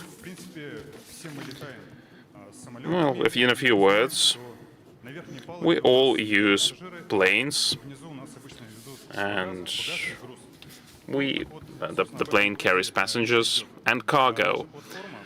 The cargo is something we're talking about. IT Avia is the platform that unites Russian and foreign companies, more than 400 expedition companies, and all of them work to make sure that the cargo is delivered to the customer. So, when you look at a plane that is flying, in the majority of the cases, you see the a plane that services that has the cargo organized by us, and the delivery of which is organized by us. So we are innovators here, and we are kind of regulators in a way. And I would like to say that all of the processes related to the settlement and to the comparison to the checks, they were done conservatively. And this is the problem in our area. And Sber Solutions helped us. We integrated smart contract service in our platform. And currently, now anyone can have a smart contract with a touch of a button. It's very easy to fine-tune. And companies get the payment, and it's guaranteed.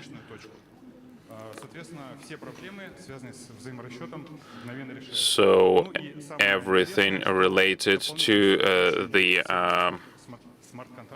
settlements, all of these issues are resolved. And there are new opportunities for agents to get loans. The loans are included in the package, or could be included in the package, obviously. So this is a kind of the combination of the services and products that we provide. This is something that we fine-tune together with Sber, and I think this is a great thing. Now you have GigaChat under the hood as well. I think I know in what areas it is used. Well, as I've said before, there are many large companies, and you can see them here: Ural Airlines, UTR, and all the rest. We have several thousands of users. Now, there are some problems in terms of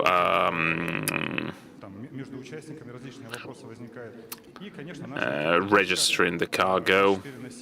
We have 24/7 support available in several languages that provide services to our customers, and it helps. I mean, we use GigaChat, obviously, to drive down the load on our support team. Now, Vladimir, maybe you have some questions, because you were one of the person who organized this hackathon. Maybe some ideas for next year. I think the main takeaway is to organize yet another hackathon like that. I would like to thank all of our 171 participants who were interested in this hackathon and invested in that, because we find great solutions in all of the fintechs that we work with. We understand how to make it Sber native. And as part of this communication, we give the customers the opportunity to understand how can you ensure that competitive edge together with Sber. How can you become quicker for your customer? And I'm sure that the third hackathon and all the other hackathons to follow will also be popular. And we'll have more and more partners in IT. You know, this effort to digitally transform our customers, and maybe we will have more partners that will be accredited by us, and they will be able to digitize their business. Right, so I invite everyone, all the participants, the winners, and actually everyone who participated in the hackathon, in all of these tasks, you are in the top 3. So the general picture is a great result, testifies to the great result. I would like to say that, yeah, I think I will be somewhere here. I will, you know, like, put it like I participated in this hackathon as well. All right. Everyone will move here. 2 steps back. And to make a great picture. Я понял. Давайте двигаться, пока нас не остановит. Продолжаем движение. И вот теперь, я так понимаю... Теперь мы вот так вот более-менее организационно... All right. And this is how we are going to make a great picture.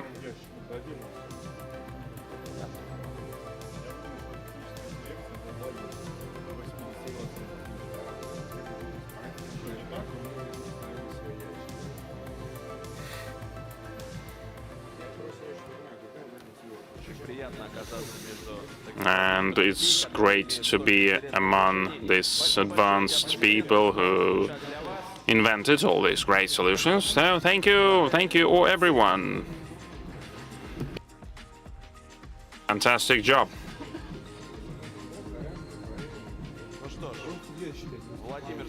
Right. Vladimir, thank you for joining us and for summing up the results of the hackathon. I would like to say to everyone, that is the end of the Sber 2023 hackathon. We're now having a small break, and in 15 minutes we will have the awards, national awards, the leaders of AI.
Привет, это команда «Самолет», одна из самых технологичных компаний-девелоперов. Четверть нашей команды — это IT-специалисты.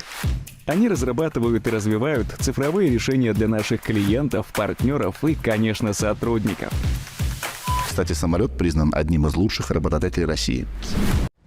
Российский фонд прямых инвестиций, суверенный фонд России, с момента создания РФПИ обеспечил более 2,2 триллиона рублей инвестиций в экономику России и уже привлек более 150 миллиардов рублей партнеров для финансирования компаний, специализирующихся на технологиях искусственного интеллекта. РФПИ с партнерами инвестировали в компании, обеспечивающие развитие и внедрение технологий искусственного интеллекта в таких областях, как медицина, видеоаналитика, управление данными, транспорт, промышленное производство, образование и много других.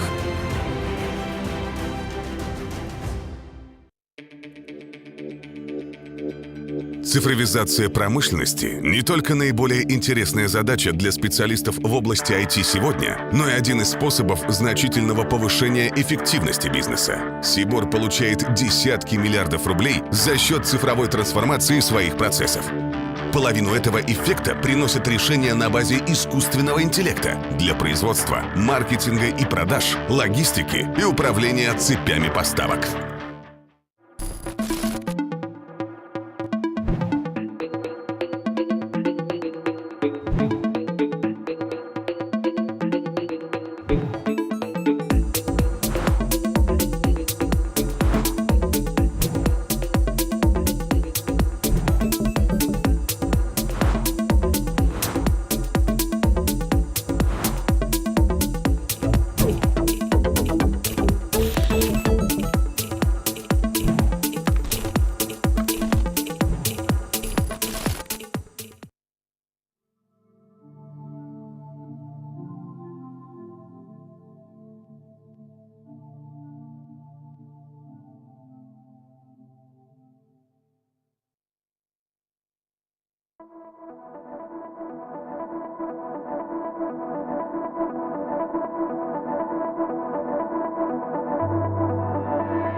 Привет, это команда «Самолет», одна из самых технологичных компаний-девелоперов. Четверть нашей команды — это IT-специалисты.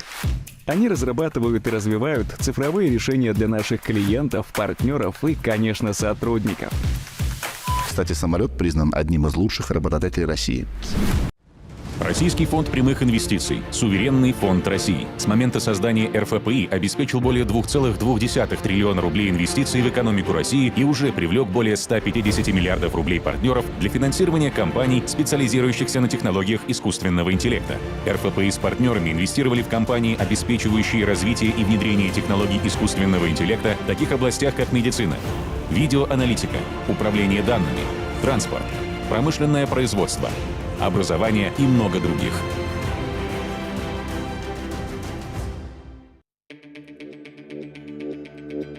Цифровизация промышленности — не только наиболее интересная задача для специалистов в области IT сегодня, но и один из способов значительного повышения эффективности бизнеса. Сибор получает десятки миллиардов рублей за счет цифровой трансформации своих процессов. Половину этого эффекта приносят решения на базе искусственного интеллекта для производства, маркетинга и продаж, логистики и управления цепями поставок.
Привет, это команда «Самолет», одна из самых технологичных компаний-девелоперов. Четверть нашей команды — это IT-специалисты.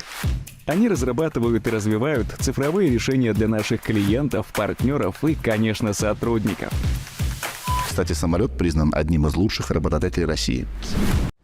Российский фонд прямых инвестиций, суверенный фонд России, с момента создания РФПИ обеспечил более 2,2 триллиона рублей инвестиций в экономику России и уже привлек более 150 миллиардов рублей партнеров для финансирования компаний, специализирующихся на технологиях искусственного интеллекта. РФПИ с партнерами инвестировали в компании, обеспечивающие развитие и внедрение технологий искусственного интеллекта в таких областях, как медицина, видеоаналитика, управление данными, транспорт, промышленное производство, образование и много других.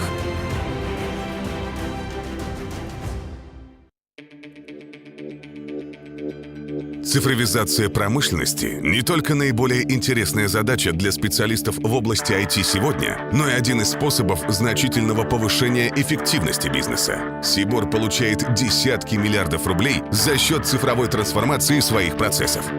Половину этого эффекта приносят решения на базе искусственного интеллекта для производства, маркетинга и продаж, логистики и управления цепями поставок.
Привет, это команда «Самолет», одна из самых технологичных компаний-девелоперов. Четверть нашей команды — это IT-специалисты. Они разрабатывают и развивают цифровые решения для наших клиентов, партнеров и, конечно, сотрудников. Кстати, «Самолет» признан одним из лучших работодателей России. Российский фонд прямых инвестиций, суверенный фонд России, с момента создания РФПИ обеспечил более 2,2 триллиона рублей инвестиций в экономику России и уже привлек более 150 миллиардов рублей партнеров для финансирования компаний, специализирующихся на технологиях искусственного интеллекта. РФПИ с партнерами инвестировали в компании, обеспечивающие развитие и внедрение технологий искусственного интеллекта в таких областях, как медицина, видеоаналитика, управление данными, транспорт, промышленное производство, образование и много других.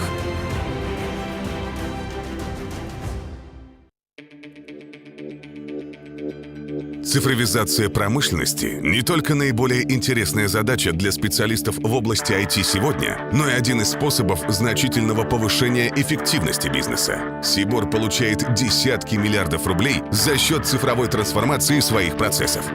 Половину этого эффекта приносят решения на базе искусственного интеллекта для производства, маркетинга и продаж, логистики и управления цепями поставок.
Привет, это команда «Самолет», одна из самых технологичных компаний-девелоперов. Четверть нашей команды — это IT-специалисты.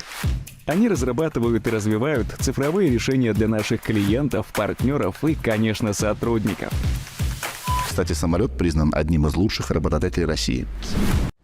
Российский фонд прямых инвестиций, суверенный фонд России, с момента создания РФПИ обеспечил более 2,2 триллиона рублей инвестиций в экономику России и уже привлек более 150 миллиардов рублей партнеров для финансирования компаний, специализирующихся на технологиях искусственного интеллекта. РФПИ с партнерами инвестировали в компании, обеспечивающие развитие и внедрение технологий искусственного интеллекта в таких областях, как медицина, видеоаналитика, управление данными, транспорт, промышленное производство, образование и много других.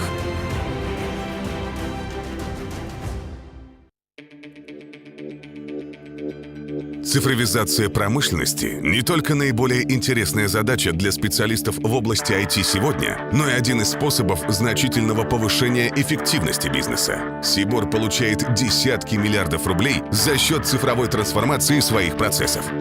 Половину этого эффекта приносят решения на базе искусственного интеллекта для производства, маркетинга и продаж, логистики и управления цепями поставок.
Добрый вечер, друзья. Good evening, everyone. I welcome you once again at the main stage of the AI Journey Conference 2023. I welcome all of you who join us here in this hall and who are watching us live on the internet. So, we will now get back to what we've done in these days. A lot of interesting topics. Even me, I was very far from AI in terms of understanding how it works. I'm more of a consumer. I have actually learned a lot, and now I'm looking at the AI with a different view. It's very interesting, it's very convenient, and now I realized that the conference has gathered so many viewers year on year, because AI today is being used in our everyday lives. Today, we will draw a conclusion to the second day of this conference with a ceremony. It's an award-giving ceremony. The national award, the leaders of AI. It was founded following a decree by Vladimir Putin, President of Russia, and now it will be awarded for the first time in history on this stage. It was organized by AI and Digital Economy Alliance with the support of the government of the Russian Federation, and it will be given in 3 nominations. First is scientists, companies, and the third is the regions. These 3 categories are part of this ceremony. So today they will serve as the basis for these prominent deeds done by these people. So when we're talking about awards given to people who are bringing the science forward, and I'm very excited about that. The organizing committee has taken requests from many regions, from many scientists, where they told about their innovation in the last 3 years. Actually, it was very hard to choose from 300 requests from many cities of the country, and all of them really wanted to take this award. To open the ceremony, we invite Deputy Chairman of the Government of the Russian Federation, Dmitry Chernyshenko. Dmitry, very happy to see you. Floor is yours. Hello, everyone. Are you okay?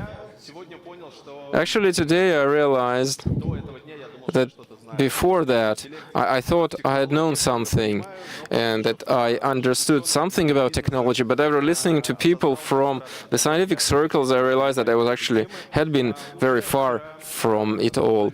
And actually, yesterday, I started reading the scientific journal, and I am improving my knowledge. Today we'll see the real heroes. This is the history's first AI Leaders Award-giving ceremony. Last year our president decided to do that. Now it's coming to life, and in addition to thanking the AI Alliance for organizing this ceremony, we will also thank the experts, and I urge you to applaud them, experts who participated in choosing the nominees. Actually, no one knows the experts personally. They are very serious. I won't list them.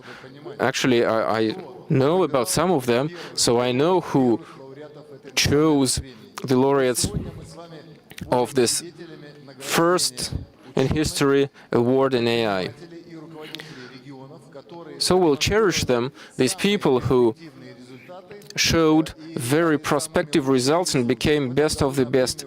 And this year we had actually more than 300 requests, and I am sure that next year we'll have even more of them. It's a good start. And surely everyone wants to finally learn about the winners. Dmitry, thanks for these words. Please take your seat here to give out the awards, and I would now invite for the welcoming word the Senior Vice President and the CTO, Head of the Technologies Block of Sber, Andrei Belevtsev.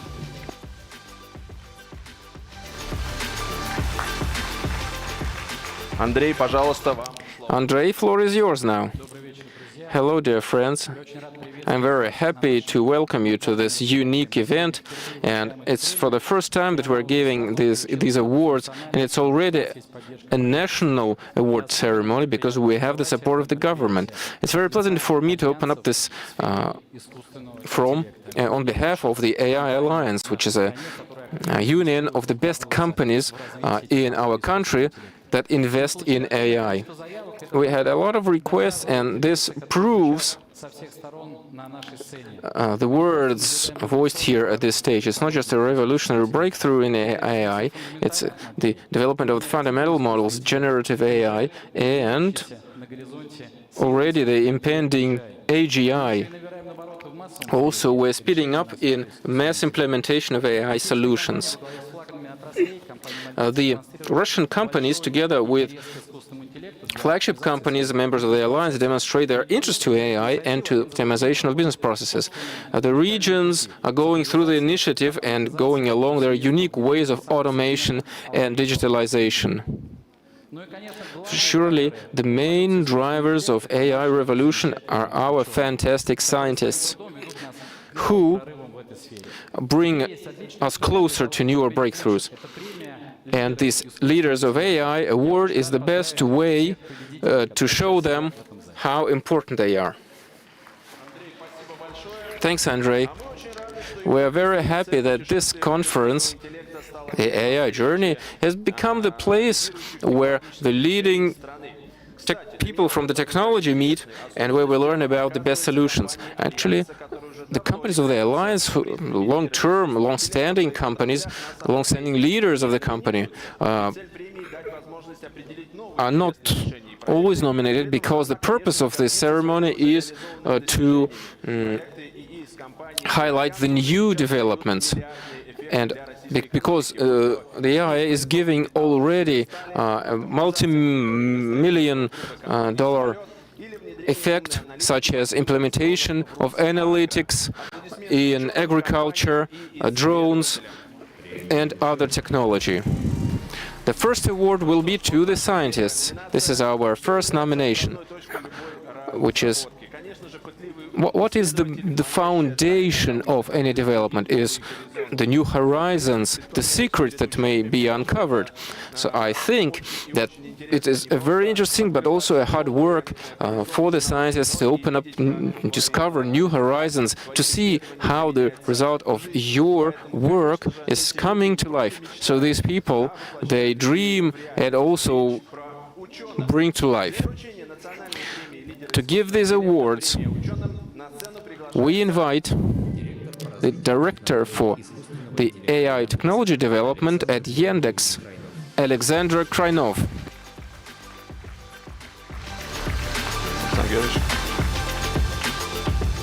Вам слово. Alexander, floor is yours.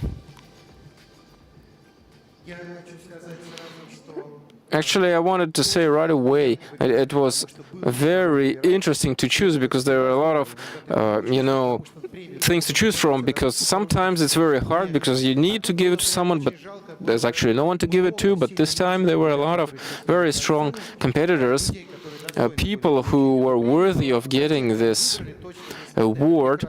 So it was a fantastic choice, a very good situations, very solid scientists, which made actually an impact on the international science. You can see how strong they are in terms of science.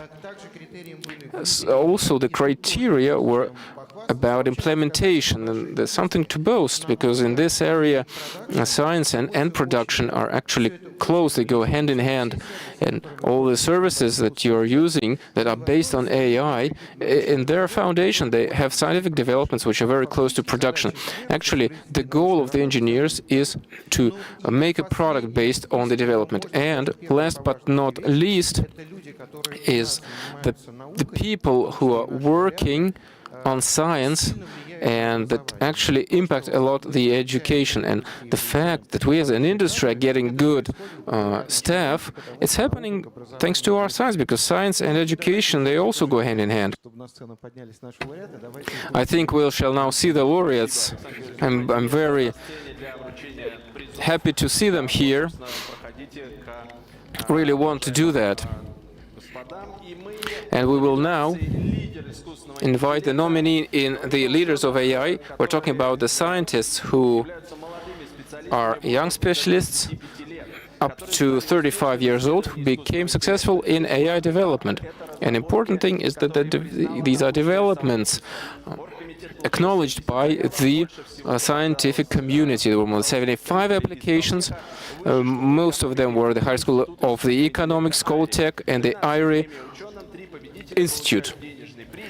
And 1 million ruble check for every of them will be given on behalf of the AI Alliance. Also, today we have our very esteemed guests, the academicians Boris Chetverushkin and Arutun Avetesyan, and also Valery Fedorov, member of the Russian Academy of Sciences. And the laureate is Alexander Korotin. Alexander, we invite you to this stage, and all this applause is yours. Alexander developed new algorithms. They allow to use generative models to create nice pictures as well as solve real tasks. They are already implemented in climate solutions. How do we do that? Like that? Do we give out just like this? All right. Thanks a lot. Thanks a lot, Alexander. Thanks you for bringing this forward and advancing that. Good for you. Our next one is Alexander Beznosikov. Alexander, come up here to get your award. And I'll tell you that Alexander is one of the youngest and brightest ML researchers in Russia. Congratulations. Federative education and shared services allows to widen the processes for the development. Alexander, congratulations. We think that this award will contribute to your better work in future. And there's just one laureate, but we think that there were actually many more, but we had to choose just three. So the next one is Valentina Hrulkova. Valentin Hrulkov is actually one of the first in the country who started to research in generative AI. The app that he's developing allows generative models to create more realistic and more detailed results based on a text query. At least one Valentin on this stage knows a bit about generative AI models. Valentin, thanks a lot, and we wish you further success. This applause goes to you. Thanks a lot.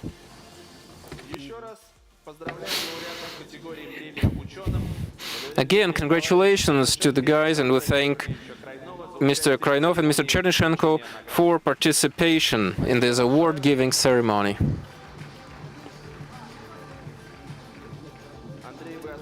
Andrei, I think you should stay here. Actually, it's a very interesting thing, this generative AI. Do you use this generative AI in just your routine, daily routine, such as generation of text or pictures? Actually, we do it every day, and we've worked on these models ourselves for the whole year. I don't think there's any single day that it goes without this.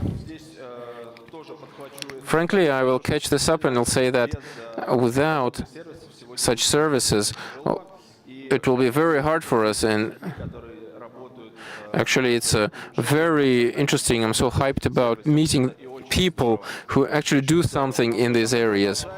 We will now continue, and our next nomination is the award to companies. And we will now award the companies. We have identified the companies in the industry that have implemented very effective AI solutions. More than 160 applications were received from companies from various areas. And now we invite the Ministry for Digital Development and Mass Communications of Russia, Mansour Shadayev, Deputy Minister of Economic Development of the Russian Federation, Maxim Kolesnikov. Hi guys, Maxim, Maksud, welcome. Floor is yours. Hello everyone. Frankly speaking, when we meet up in the government, we are usually not satisfied with the AI implementation speed in terms of industry and the economy, but it's so cool that there were so many applications here. It shows that there are a lot of advanced companies and brave companies that want to implement everything, and it's very nice that we will give awards to them today. I will add that a couple of details here. It's very important for us that the AI that goes out from the scientific research should be implemented in the economy, transport, industry, and other branches of the economy. So when we prepared the strategic session, when we were preparing for this event, we actually thought about the outcome of this. By 2034, more than 20 trillion rubles. We understand that it's a huge stimulus, huge foundation for further economic development of the country. Actually, when we started to estimate the companies, we estimated the usage of AI in the core process of the company that could impact productivity, that could impact the technical and financial indicators. And I think we were actually able to find such companies. A lot of applications, very harsh and rigid selection process, and we'll now finally award these people. Thanks a lot for these words. Let us now get ready to announce the winners. The first winner of the Leaders of AI Award in the company's nomination is AgroTerras with AML forecasting of harvest. And we invite Valery Redkin, Director of the Center for Development of Technology of AgroTerras. And I'll tell you that they have implemented this, the analysis of soil and climate, and they can forecast harvesting and give the recommendations for every field. Increase productivity by 10%, and it's implemented in the whole country. Additional 15 million tons of grain can be harvested. That's a very huge achievement. You're open to new technology, and that's very cool. In the top 105 companies was the Sibirsk Agrar Group with the AI in the pig industry, Sibagro. They actually found a solution of decreasing the antibiotics in production of products made from pigs, and actually they are one of the biggest producers in this area, and they saved a lot of money on this. We thank them a lot for this very useful development. The leaders of AI are usually big companies who like to fantasize. They develop big solutions and they think about increasing the level of comfort in our daily lives. And our next winner is International Airport Sheremetyevo. We invite Sergei Konyakin, First Deputy Chairman of the Digital Technologies Department of Sheremetyevo. They actually wanted to make it more comfortable for passengers to be in the airport. And I've actually noticed myself that the Sheremetyevo airport has changed, less queues, and it's much easier, much more comfortable today. Sheremetyevo has implemented predictive models in the forecasting passenger flow that allows to increase the terminal throughput by 20% and by 1 billion rubles of income per year. I think this deserves another round of applause.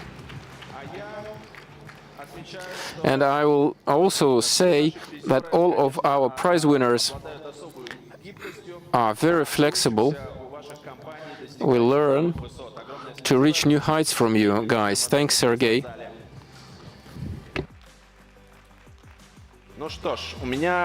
Right, so I have another question. We've seen that AI helps us not only to improve our life in terms of the services, but it also helps us to improve our comfort in the airports. What are other changes that you have noticed? I think the airport is it's like a gateway for our journey. Now the generative AI 3D models are used to design the petals of the turbine, so to save the fuel. So everything will become more efficient, and maybe the flights will become cheaper. Thank you very much. And leaders of AI, another award winner. Engineering and Technology Center, Russia. The hermetization mechanism called emission detection. Russian aluminum management. The head of Russian aluminum management, it helps to detect 95% of the failures in hermetization, in isolation of the equipment that is used for the mining. It might be a major ESG solution and breakthrough for many Russian companies.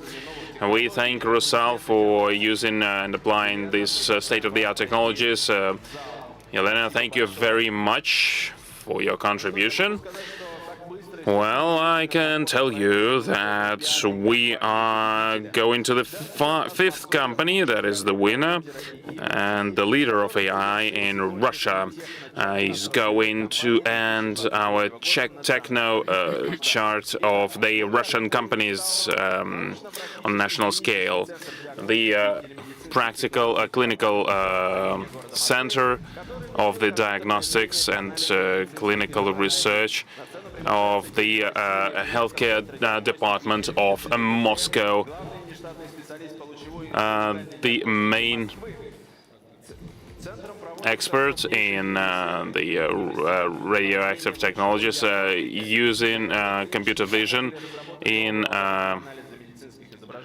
radio in X-ray images to improve the accuracy of the X-rays. I think that your project will change the lives of the people for the better, that's for sure.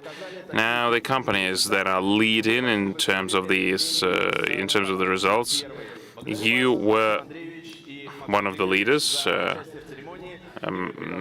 Maxim Andrei, thank you very much. A round of applause for you as well. Right, so moving to the regions.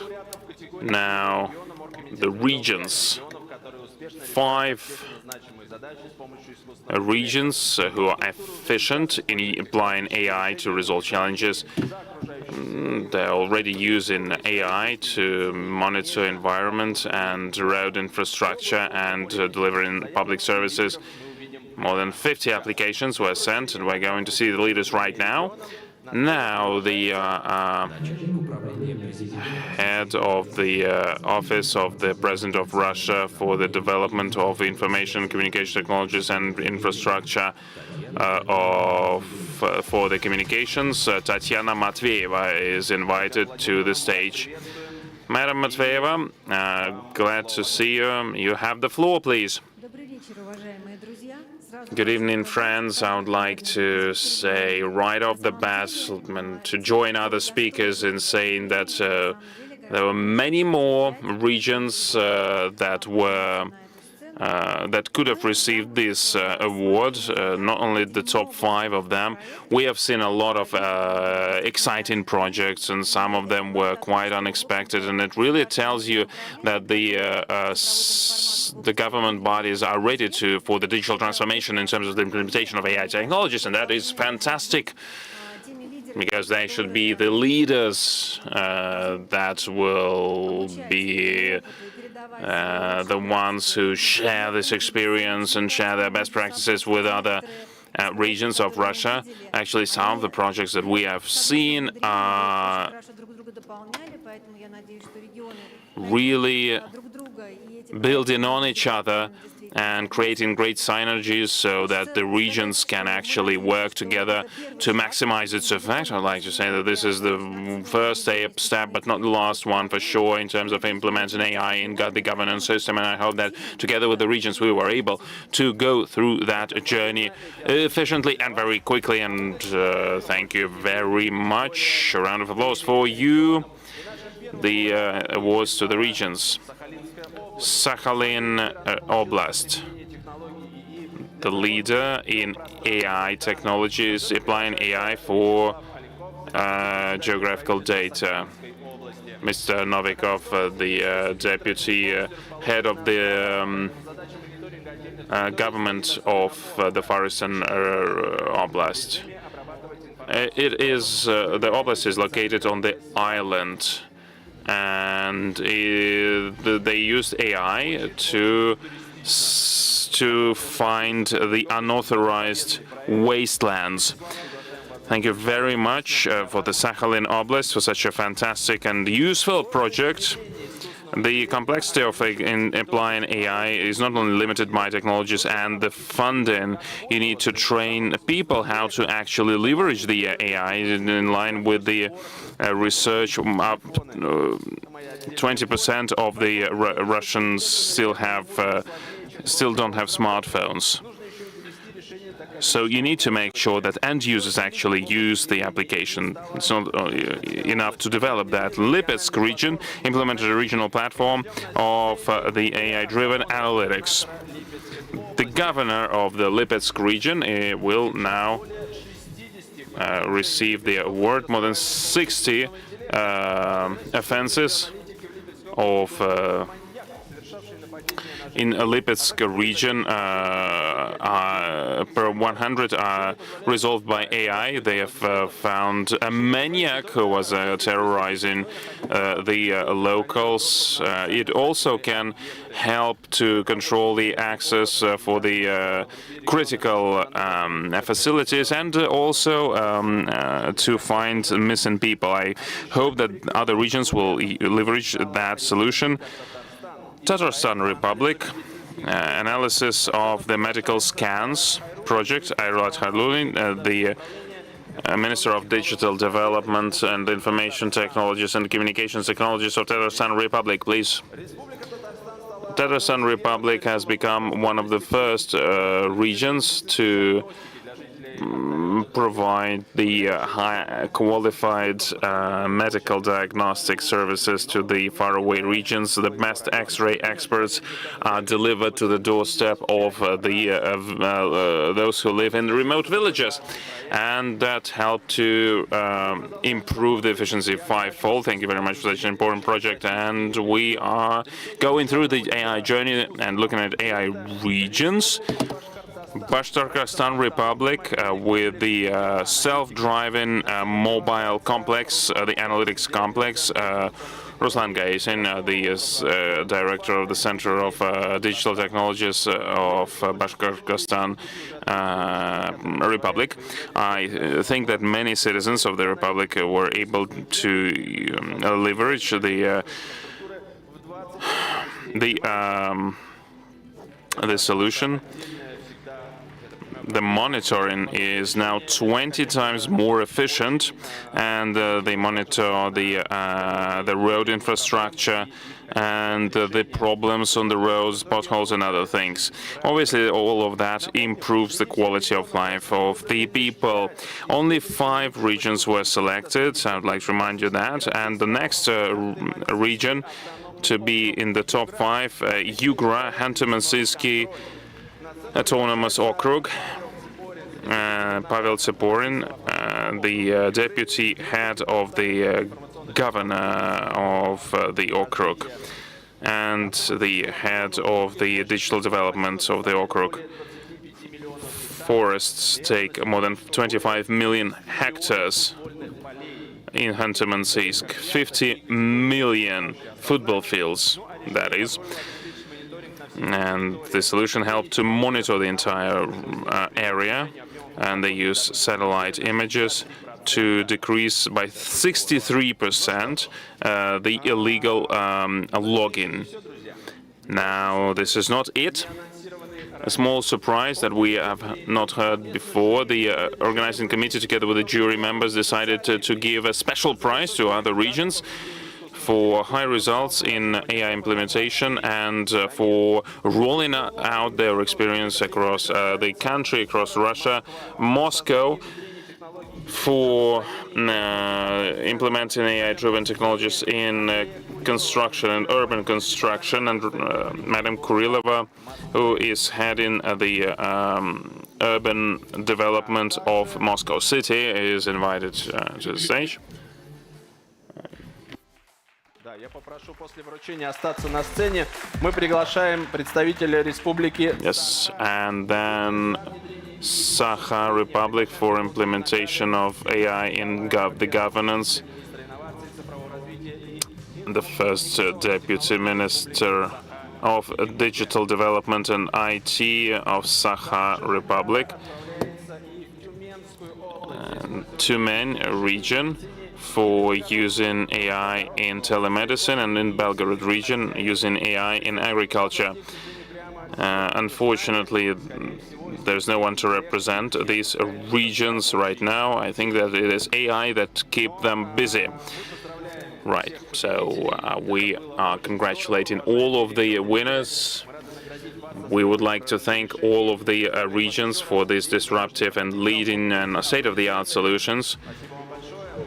A round of applause for you, and would like to thank the organizing committee and the jury members. Thanks to your efforts, it was possible to select the best ones.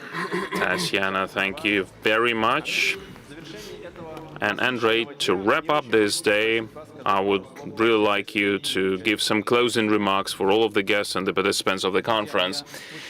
Friends, I'm really excited about our first conference. I mean, it's not the first conference, it's like the first award of this type of the conference. Why? Because only together with the science and the business community and the regional authority communities, we can see how AI will become ubiquitous.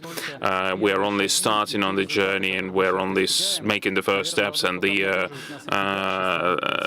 solutions that we implement now will help us to be even more ambitious. We need to communicate more, collaborate more, and AI journey is a great opportunity to actually do that, to look at the scientific papers, to look at the applicable solutions, to share the best practices of the leading companies. And on behalf of the Alliance of AI, it is my great pleasure to welcome you all here. And I would like to thank all of the participants of our competition. There are no losers, there are only winners, because all of the projects were very good and really impressed us. Andrei, thank you very much for participating in this ceremony, in the award ceremony. Thank you, and thank you to all of the organizers and the jury.